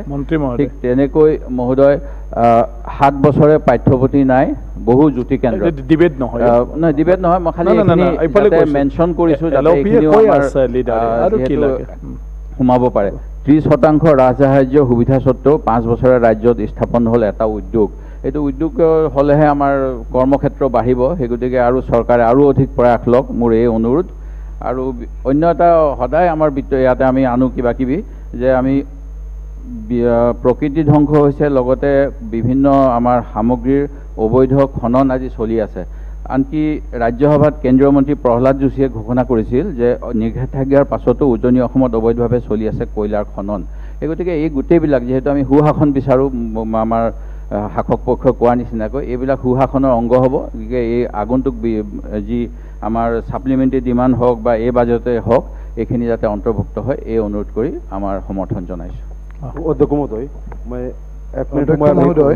মই দীঘলীয়া কথা নাই, জাষ্ট কেৱল জানিব বিচাৰিছোঁ যে মূল্য বৃদ্ধিটো যে হৈ আছে সেইটো কমোৱাৰ কাৰণে কিবা কৰিছে নেকি? বস্তুবিলাক যে আপোনাৰ দাম বাঢ়ি গৈ আছে, সেইটো অকণমান জানিব বিচাৰিছোঁ। কাৰণ বৰ বেয়া খবৰ আহি আছে, ইয়াত দিছে কালি পেপাৰত, বিদেশী পুঁজিৰ দুৱাৰ খুলি দিয়াৰ সময়তে চুবুৰীয়া দেশৰ পৰা আহিছে ভয়ানক খবৰ। ঋণৰ জালত দেউলীয়া শ্ৰীলংকা, গাখীৰৰ লিটাৰ হৈছেগৈ 263 টকা, ডিজেলৰ দাম হৈছে 241 টকা, কিতাপ কাগজ চিয়াহীৰ অভাৱত 45 লাখ ছাত্ৰ ছাত্ৰীৰ শিক্ষা পৰীক্ষা বাতিল। গতিকে আমি যে ঋণ যে লৈ আছোঁ, এই ঋণটো আমি কেনেকৈ পৰিশোধ কৰিম? কম্পাউণ্ড ইণ্টাৰেষ্ট যে মাহে যে আমি দিবলগীয়া হৈছে, সেইটো কেনেকৈ কৰিম? এতিয়া আমি যিটো লোন লৈছোঁ, সেই লোনটো আমি ৰিপে কৰিবৰ কাৰণে আমি ইনকাম জেনেৰেটেড স্কিম লৈছোঁ নে আমি কিবা তাৰ পৰা ইনকাম নোহোৱা লৈছোঁ? সেই কথাখিনি অলপ খোলা হ'লে, কাৰণ আমি এতিয়া ঘৰ এখনত, অধ্যক্ষ মহোদয়, মই আগতো কৈছোঁ যে বেংকৰ পৰা ঋণ লৈ আমি আঁচনি লোৱাটোত একো ডাঙৰ কথা নহ'ব, কিন্তু তাৰ কম্পাউণ্ড ইণ্টাৰেষ্টটো কেনেকৈ ৰিপে কৰোঁ, তাৰ যদি ৰাস্তাটো নাথাকে, আমাৰো এনেধৰণৰ অৱস্থা হ'ব নেকি? আজি বহুতে আমাৰ প্ৰতিদিন কাগজে ভয় কৰি ঋণৰ জালত দেউলীয়া শ্ৰীলংকা বুলি কৈ বিদেশী পুঁজিৰ দুৱাৰ খুলি দিয়াৰ সময়ত চুবুৰীয়া দেশৰ পৰা আহিছে ভয়ানক খবৰ। আজি স্কুল কলেজবিলাক বন্ধ হৈ গৈছে চিয়াহী আৰু কাগজৰ অভাৱত। গতিকে এই দেউলীয়া হোৱাৰ উপক্ৰম হৈছে এনেকুৱা এটা পৰিৱেশত। গতিকে এইটো চিন্তনীয় কথা, বস্তু বাহিনীৰ দাম কেনেকৈ কমাব, আৰু যে আমি যে ঋণ লৈছোঁ, ঋণটো কেনেকৈ পৰিশোধ কৰিব, তাৰ অকণমান কথাখিনি। মন্ত্ৰী মহোদয়, নাই নাই ক্লিয়াৰ পিছে ডিবেটৰ নিচিনা চবে ওলালে কেনেকৈ হ'ব মই হাউচ এডজন কৰি দিওঁ নাই বহক নাই বহক এইটো ডিবেট নহয় মন্ত্ৰী ডাঙৰীয়ানীয়ে অলৰেডি ৰিপ্লাই দিলে যদি কিবা ক্লিয়াৰিফিকেশ্যন আপোনাৰ ঠাইৰ কথা নাই নাই চব কথাটো সেইটো কৈ থাকিলে নহ'ব মন্ত্ৰী মহোদয় আপুনি জবাব দিয়ক উত্তৰ দিয়ক সিদিনা গোসাইগাঁৱত আপোনালোকৰ নহয় নহয় চব LOP ডাঙৰীয়া যেতিয়া হাউচত কয় ৰিপ্লাইটোতো অনাৰেবল মিনিষ্টাৰে দিব না সেইটো শুনকচোন আমাৰ দলৰ পৰা সবে যদি আৰু দলৰ কথা নহয় নহয় সেইটো বাজেটত নাই নাই নাই নাই শেষ হ'লেহেঁতেন অনাৰেবল মিনিষ্টাৰ নালাগে বহক আমিতো গোটেই কথাখিনি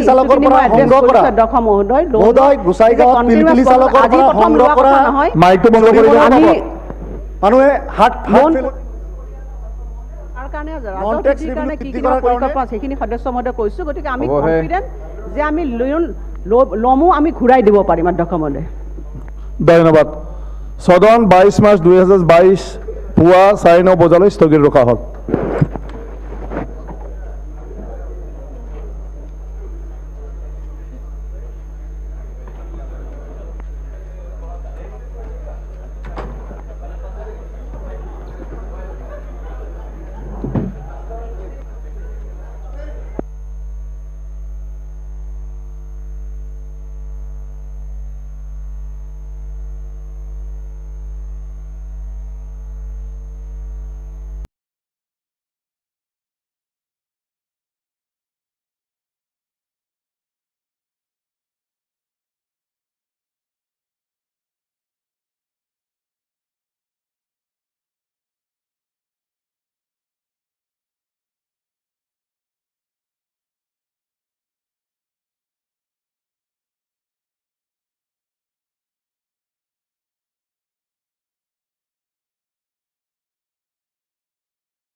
दानिया देंखो आरो मोसानाय हाबाफारि बे हाबाफारियाव दं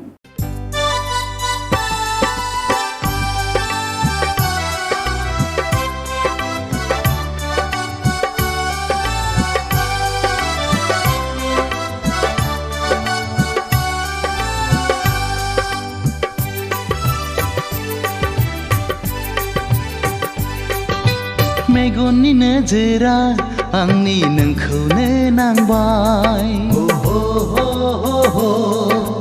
गोरबोनि देरायाव आङो नोंखौनो दोनबाय जिउनि अनजालु नों आंनि गोसो गोरबोनि समायना रमायना जोंनि इयुन संसारनि फै अनजालि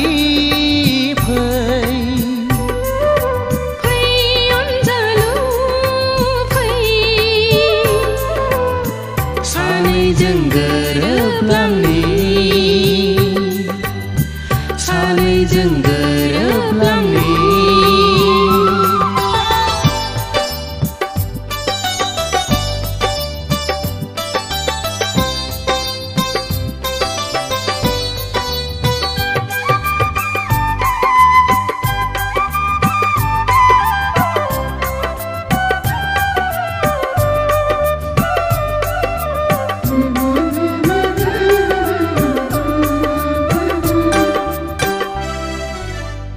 फागुननि बारा बारबोयो जेबोला नोंनि रादाब लाबोयो सुग्लायहोयो आंनि गोसो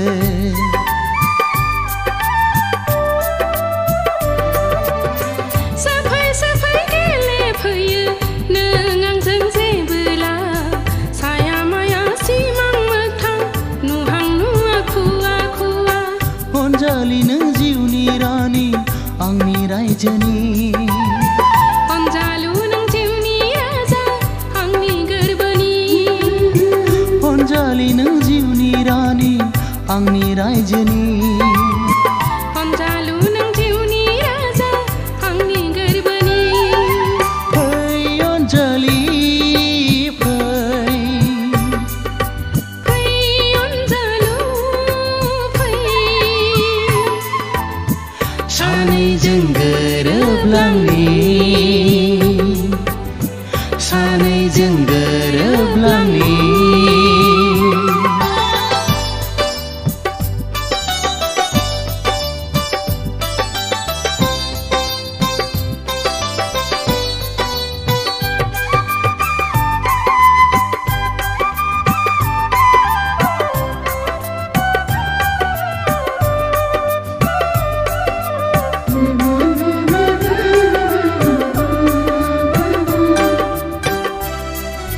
साया माया नुफामा फैयो नों आंजों सिमां नङा मोगथां नङा खालामो आंखौ जानाय लोंनाय उन्दुनाय जाखांफैयो नों सानो आंबो थानो लोगोसे नोंजों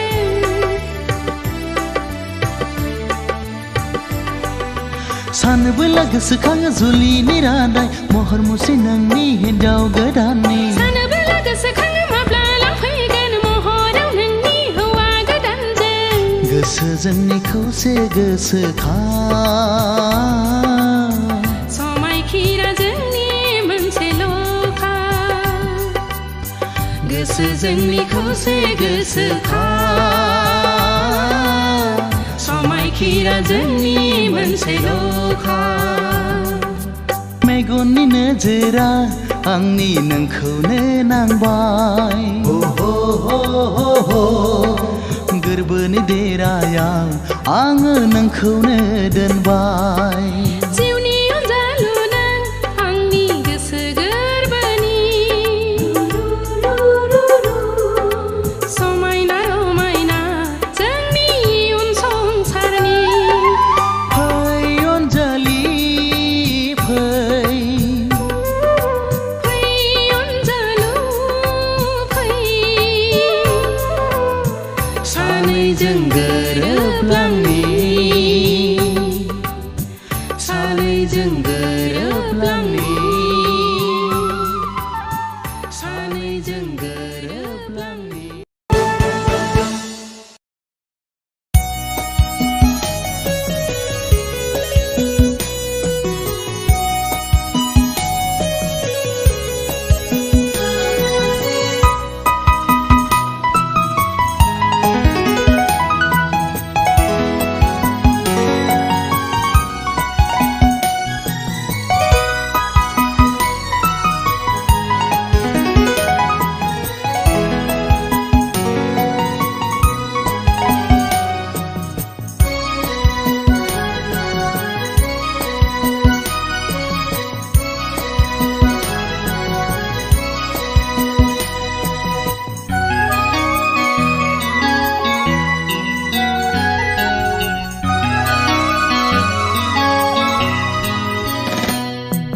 दाखा जोमैनि आन्दोआव नाथा नों बारजों जोबफिनजागोन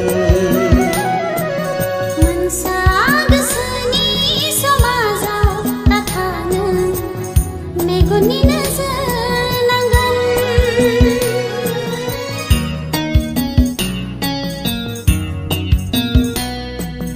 दाखा जोमैनि आन्दोआव नाथा नों बारजों जोबफिनजागोन मोनसा गोसोनि समाजाव नाथा नों मेगननि नोजोर नांगोन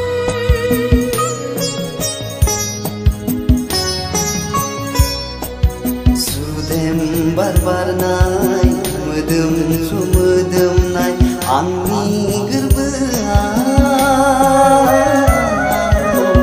थाफै रैखाथि गोनां देराया सुदेम बारनाय मोदोमफ्रु मोदोमनाय आंनि गोरबोआव थाफै रैखाथि गोनां देराया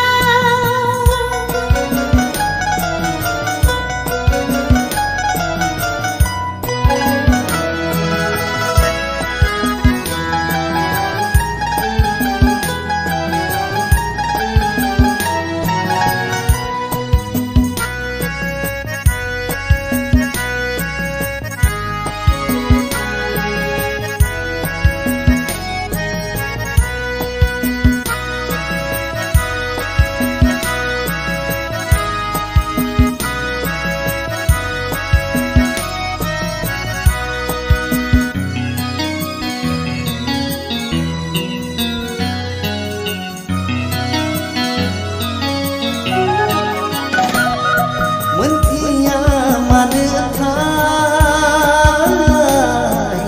नोंखौ गोसोआ लुबैयो आंजों खालामनो अरायनि जिउनि लोगोरि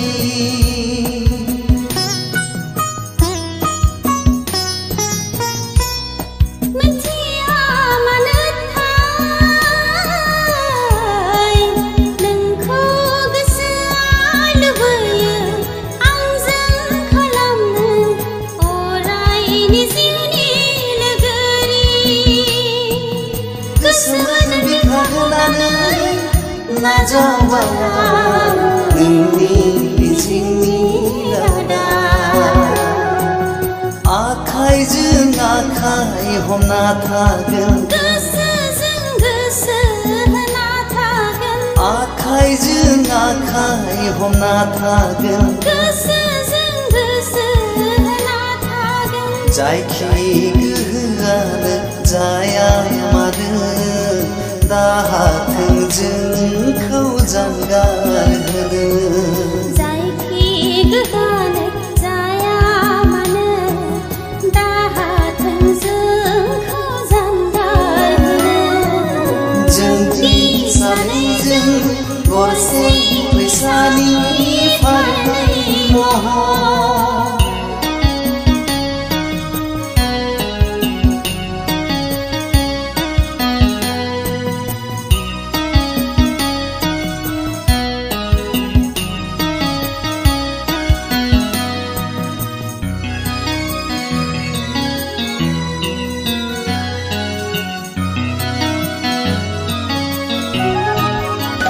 साननाया साननायै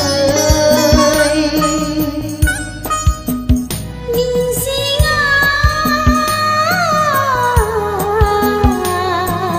मिजिङै थाथों नेरसोन जाना अननाय मुलुगनि जोंनि अनलायनाया जोरथों जुगामि थाथों नेरसोन जाना अननाय मुलुगनि जोंनि अनलायनाया जोरथों जुगामि समनि दुलिंखौ नेवसिनानै लामानि जेंसिखौ बोस्रांनानै बै मुहुरना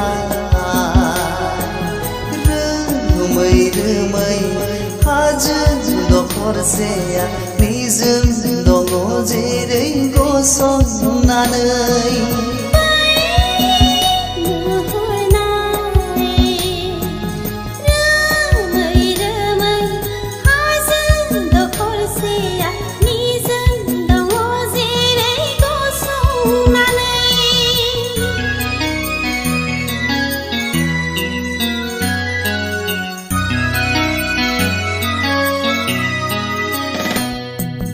दाखा जोमैनि आन्दोआव नाथा नों बारजों गोबथिं जागोन मोनसा गोसोनि समाजाव नाथा नों मेगननि नोजोर नांगोन दाखा जोमैनि आन्दोआव नाथा नों बारजों गोबथिं जागोन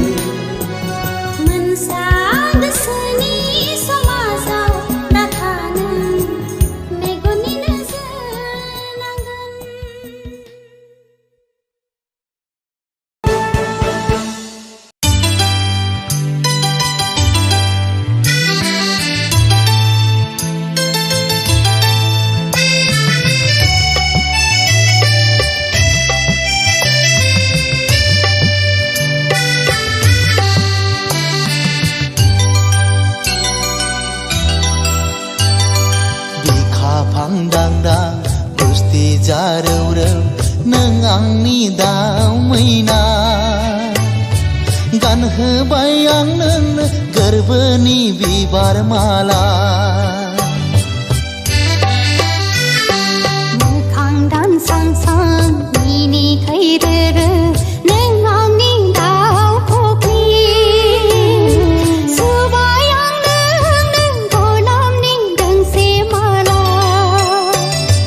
गानहोबाय आं नोंनो गोरबोनि बिबार माला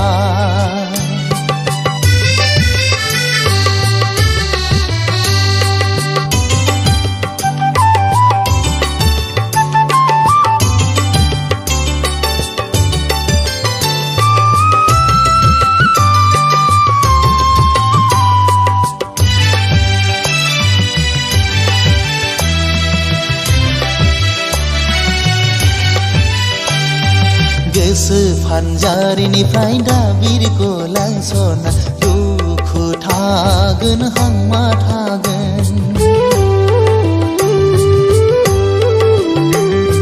बिखाया गावो गोरबोनि खोथाखौ फोरमायस' हाया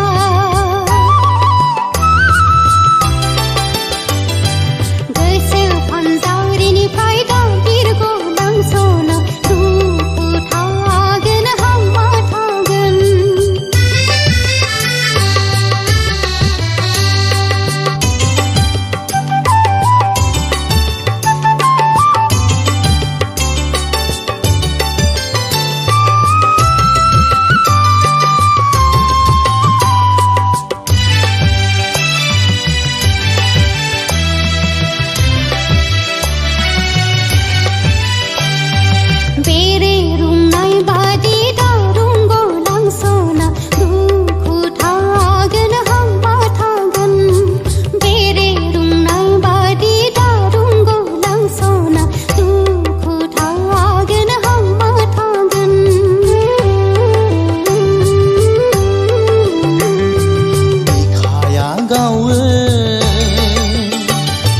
गोसोनि खोथाखौ फोरमायस' हाया बोदोर जायो फागुन गोसोखौ बुरखाय हाया बिखा फांदांदां बुस्थि जारौरौ नों आंनि दाउ मैना गानहोबाय आं नोंनो गोरबोनि बिबार माला दानसांसां मिनिखैरो नों आंनि दाउ फुख्रि सुबाय आं नोंनो गलाबनि दोंसे माला गानहोबाय आं नोंनो गोरबोनि बिबार माला सुबाय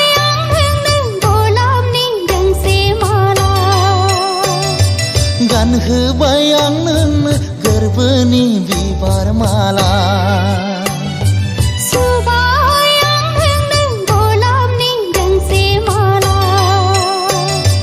गानहोबाय आं नोंनो गोरबोनि बिबार माला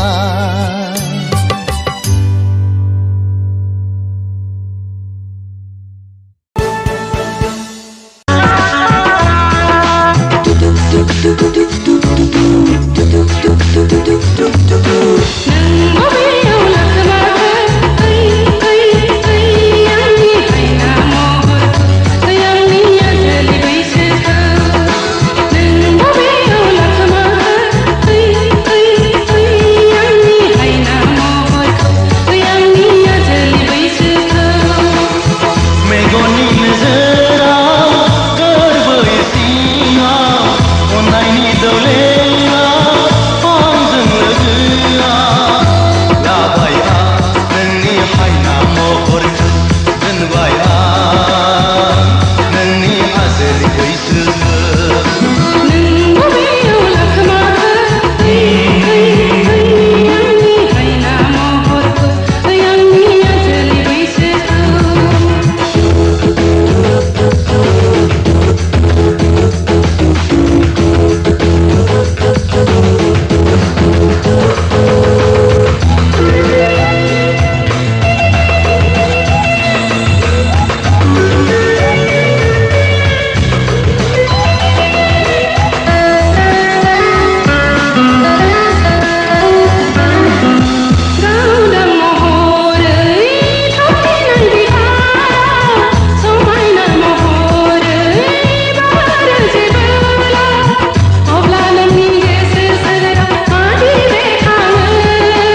मोजांथारमोन सिस्टारनि बिलोगोआ सिस्टारनि बिलोगोआ सिस्टारनि बिलोगोआ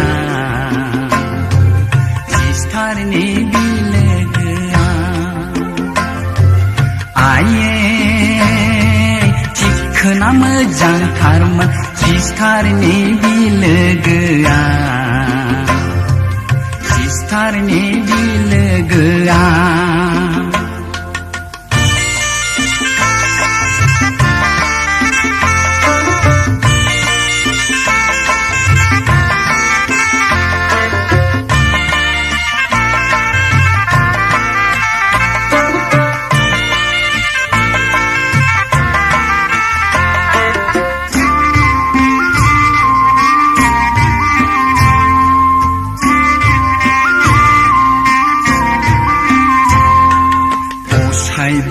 ओसाइबो माखि मोनजानो बिलोगो खानांगौ जाखो बिहा उसुबिदा दारमासिनि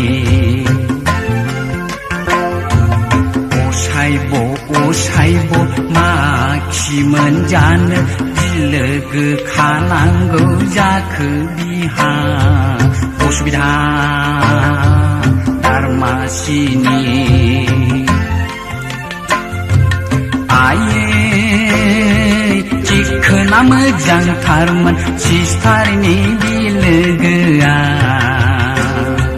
सिस्थारनि बिलोगोआ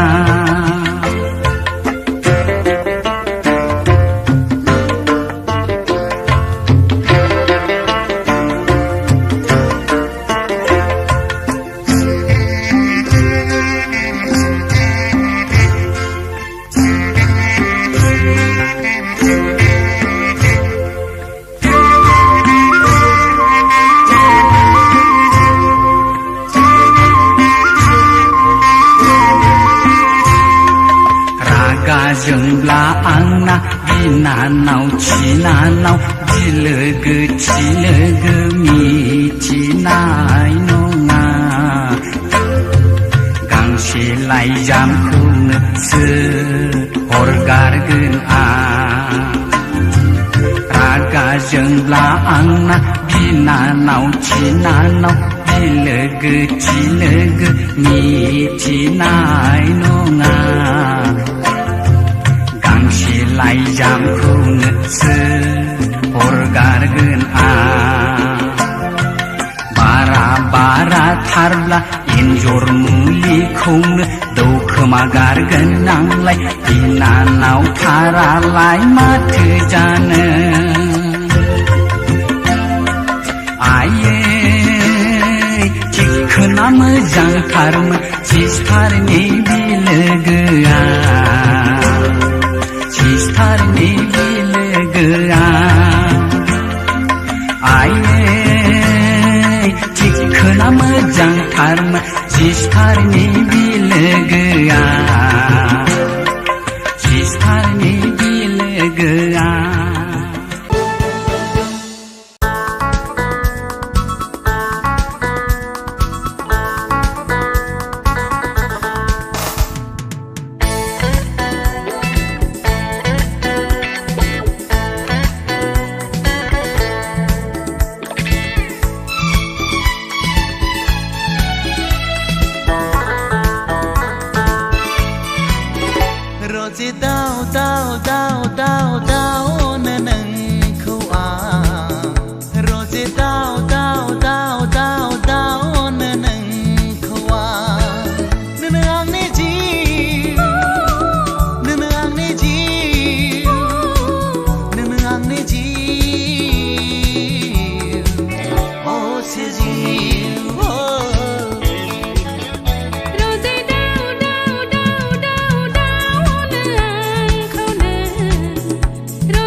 lupay ang nene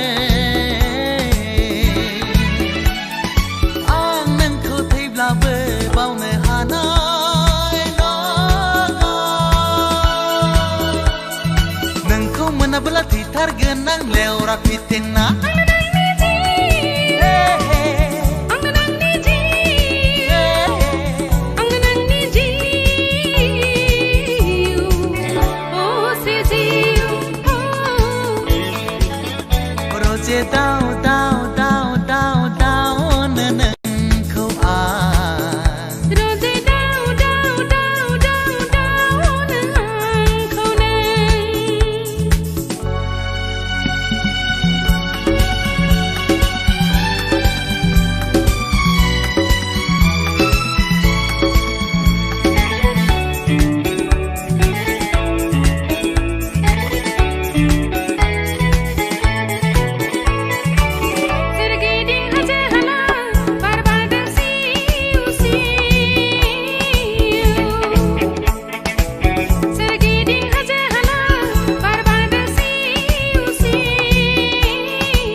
Ibar mana baru Pere sikiri ko Borai horna Jaulia parna mana baru Deshani habila ko Mai horna Khamsi okorang obo Ritiri taha thorki Dan serang bumi chaya obo Baidi rokhom bibar bari Pergi जेरैबो समायना रमायना मिथिंगा समायना जायनि गोसोआ रोजे गासैबो समायना अनसुला जायनि गोसोआ रोजे बयखौबो सानो अनसुला बिबारनो बिबार मानो बारो बे सिखिरिखौ बराय हरनो जावलिया बारनो मानो बारो गोसोनि हाबिलाखौ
बारसो समायना बिबार बारदों आंनि मेगनाव बाबिरहा गोसो आंनि बिनि साखाथियाव थानो लुबैयो मोनहास'आ गोबानो लुबैयो खाथियाव मोना बार फैदो रजे आंनि बिबार बागाना गेलेफैदो रजे आंनि उदां बिखाया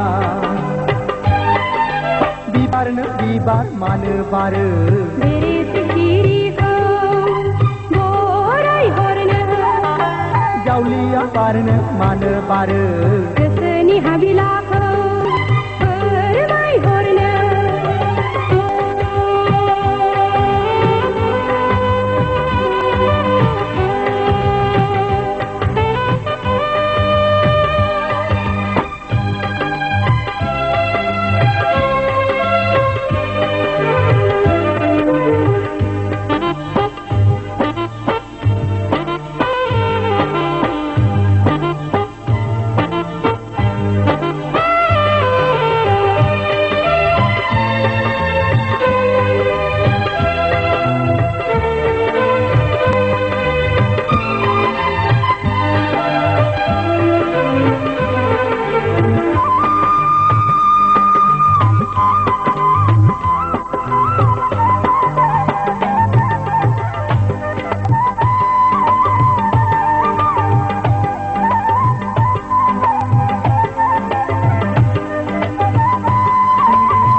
बिबार मानो बारो बेरे सिखिरिखौ बरायहरनो जावलिया बारनो मानो बारो गोसोनि हाबिलाखौ फोरमायहरनो खोमसि अखराङावबो रिथि रिथा हाथरखि दानसोरां फुंनि सायावबो बायदि रोखोम बिबार बारि सोरगिदिं जेरैबो समायना रमायना मिथिंगा समायना जायनि गोसोआ रजे गासैबो समायना अनसुला जायनि गोसोआ रजे बयखौबो सानो अनसुला बिबारनो बिबार मानो बारो बेरे सिखिरिखौ बरायहरनो जावलिया बारनो मानो बारो गोसोनि हाबिलाखौ फोरमायहरनो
गोसोजों गोसो आं दाहाते खैमान जाथारा मोखांखौ लानानै नेबाय थागोन आं जुलिखौ नोंजों जाथारनो खोथा होनाय बायदि थाबाय थागोन आं नों बुंना दोननाय बायदिनो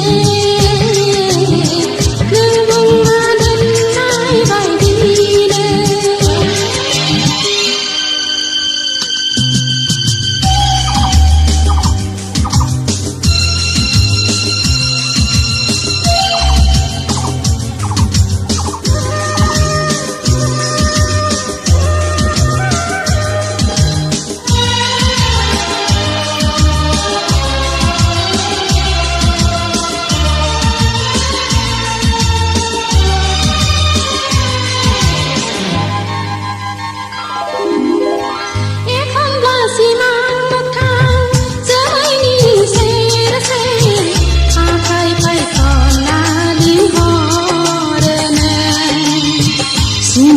सिमां नङा मोगथाङाबो थगायबावो गोसोखौ लोरबां दाला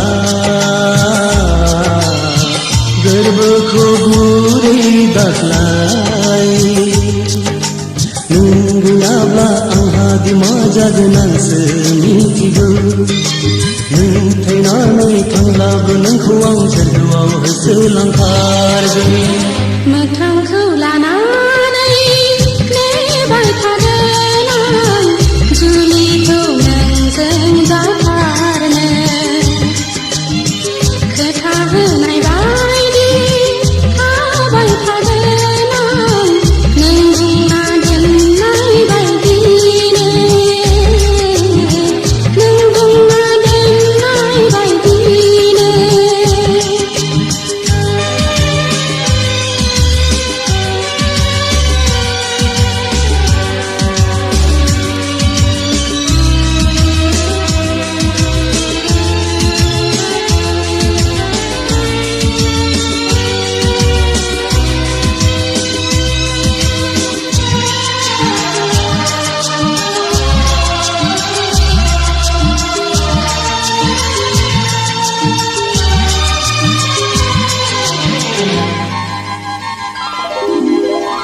हाय गोसायानि खाफालाव खोख्लैनानै आङो बेखौनो नांथारगौहाय बे जोनोमावनो जुलि जागौ मानि थैनोबो गोसो गैया समा सफैथारब्लाबो आं जोंनि गोथार गोसोजों लानाया जानो मोना माबायदि दोनखागोन गोसोजों गोसो आं जाहाथे थैमानजाथारा मोखांखौ लानानै नेबाय थागोन आं जुलिखौ नोंजों जाथारनो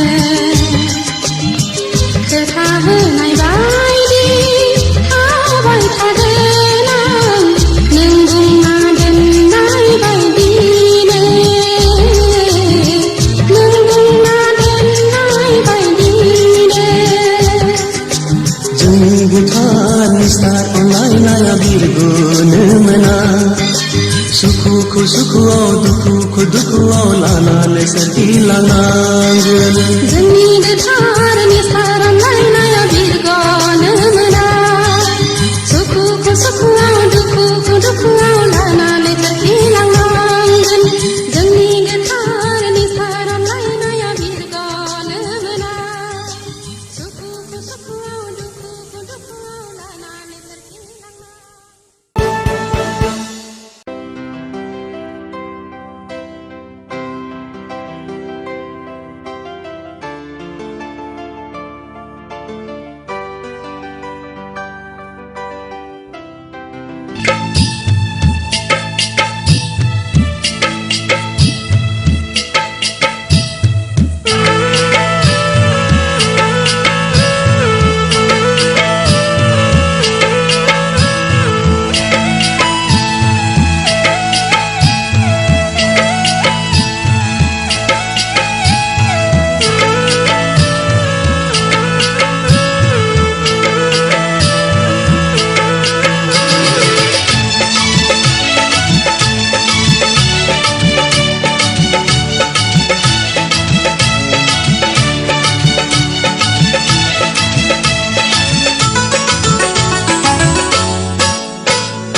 गांसे लाइजां रजे मुगै बांसिनै गोजोनगोन गोसो आंनि I love you नोंनि रावजों फिनहरगोन आं नोंनो Say not forget me not रावजों नों लिरहर गांसे लाइजां रजे मुगै बांसिनै गोजोनगोन गोसो आंनि I love you नोंनि रावजों फिनहरगोन आं नोंनो Say not forget me not रावजों रोजे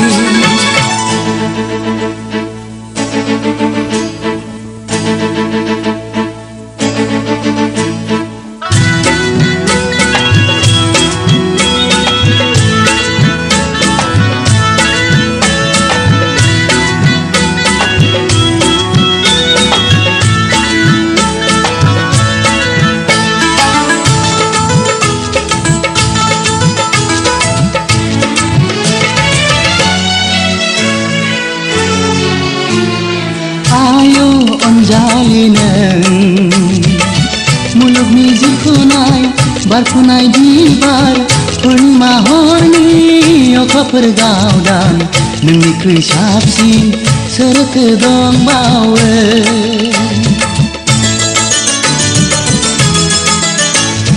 आयो अन्जालि आंनि रोमान्सनि खैया सिदावबाय आंनि I love you very much दालासि फैनो खाथियाव गसंफै गोबाना लानो आं नों लिरहर गांसे लाइजाम रोजे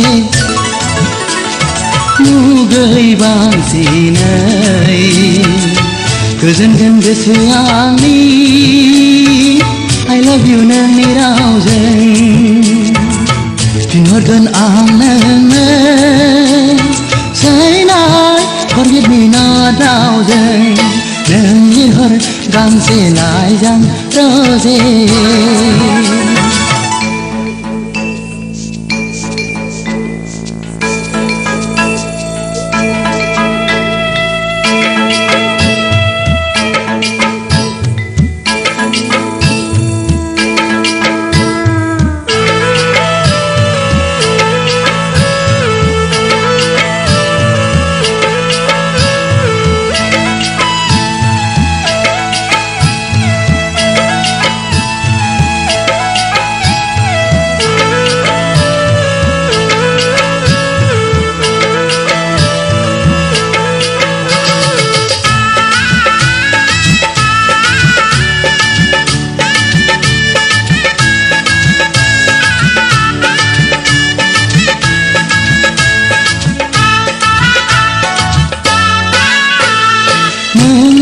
हायना महरा गेले फैयो गले गले उफेले उफेले सिमांनि रानि नों आंनि गोसो गोरबोआव अराय मिनिखैरोयै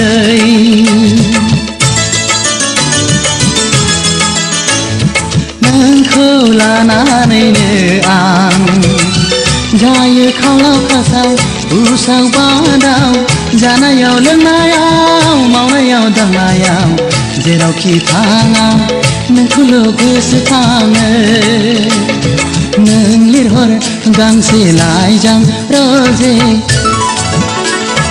मुगै बांसिनै गोजोनगोन गोसोआ आंनि I love you नोंनि रावजों फिनहरगोन आं नोंनो Say night, forget me not रावजों नों लिरहर गांसे लाइजाम रोजे मुगै बांसिनै गोजोनगोन गोसोआ आंनि I love you नोंनि रावजों फिनहरगोन आं नोंनो Say night, forget me not रावजों नों लिरहर गांसे लाइजाम रोजे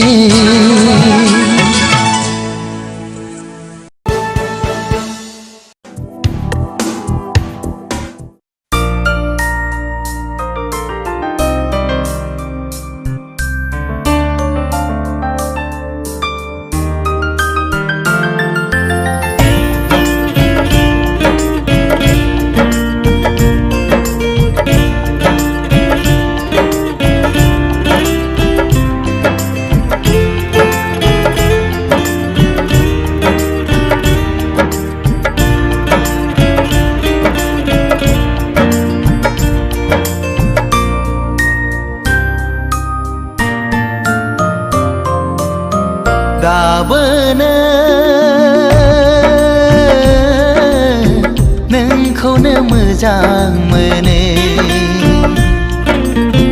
दाबोनो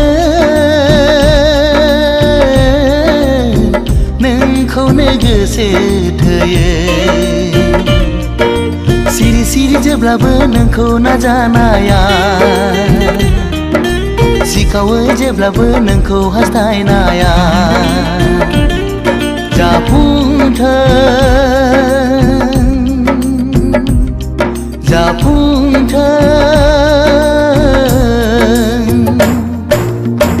दाबोनो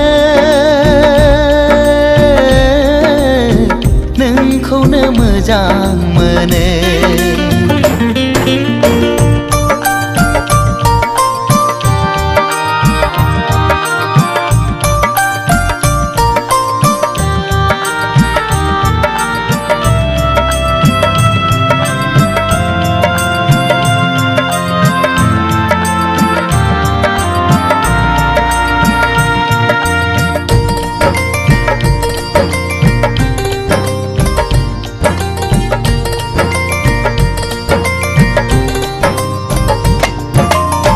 जेब्लाबो खालामो नों आंखौ सैखाथारै जेब्लाबो खालामो नों आंखौ सुखुखायै मोजां मोनो आं नोंखौ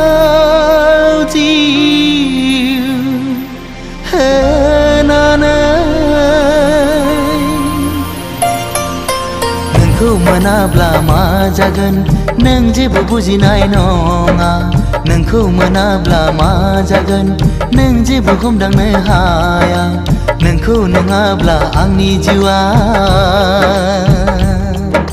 थांना थानो हानाय नङा दाबोनो नोंखौनो मोजां मोनो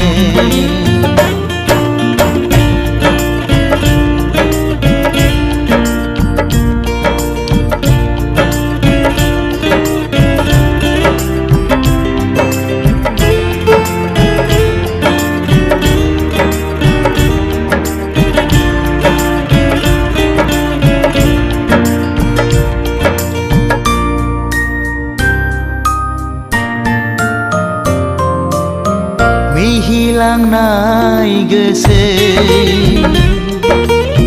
जेब्लाबो बावनो हाया नोजोर नांनाय मेगन जेब्लाबो नागार हाया सिमा गैयै नोंखौ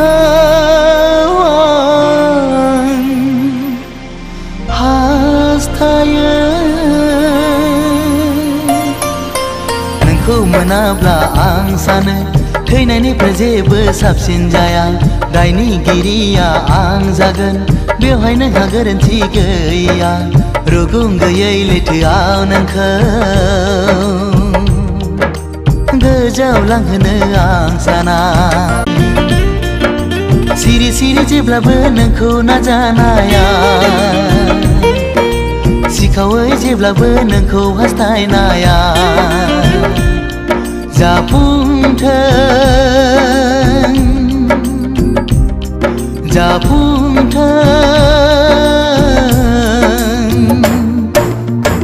दाबोनो नोंखौनो मोजां मोनो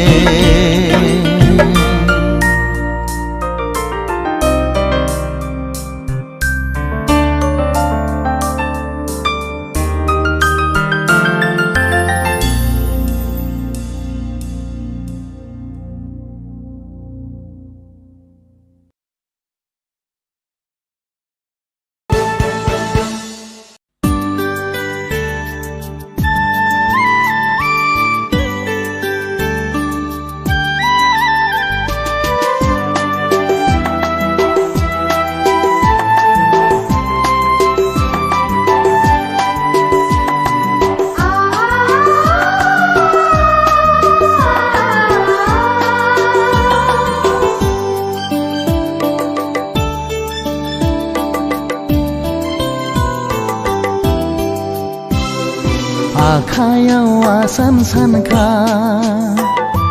खोमायाव गन्थङाव फुलखुरि सना गानना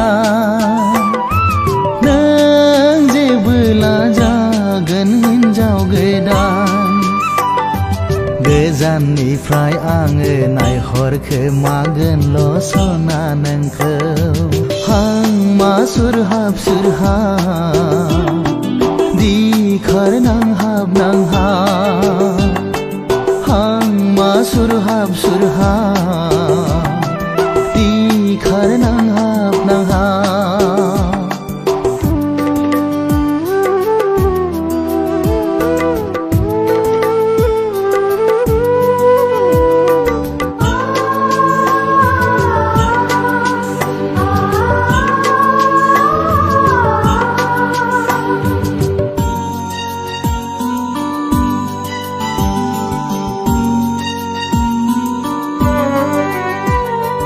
गोथार जुलिनि अर सेराव सना सोरबा जोहोलावजों सिन्दुर फुनजाबोला रंजा खुसियै गामिनि रायजोफोरा सना गोथार जुलिनि जै होयोबोला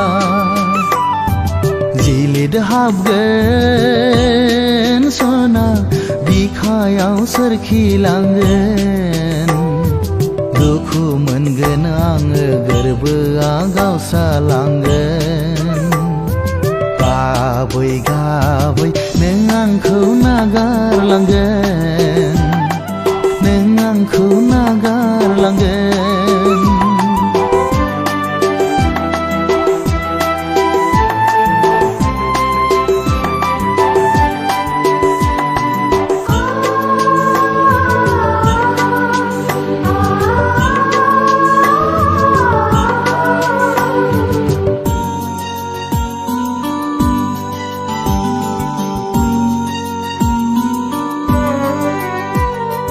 नुदोंमोन आं सना मोनसे सिमां नोंखौ लानानै रायजो जानाय गोरबोनि मिजिंआ फैमाल जाबाय नोंखौ हास्थायनाया फाब जाबाय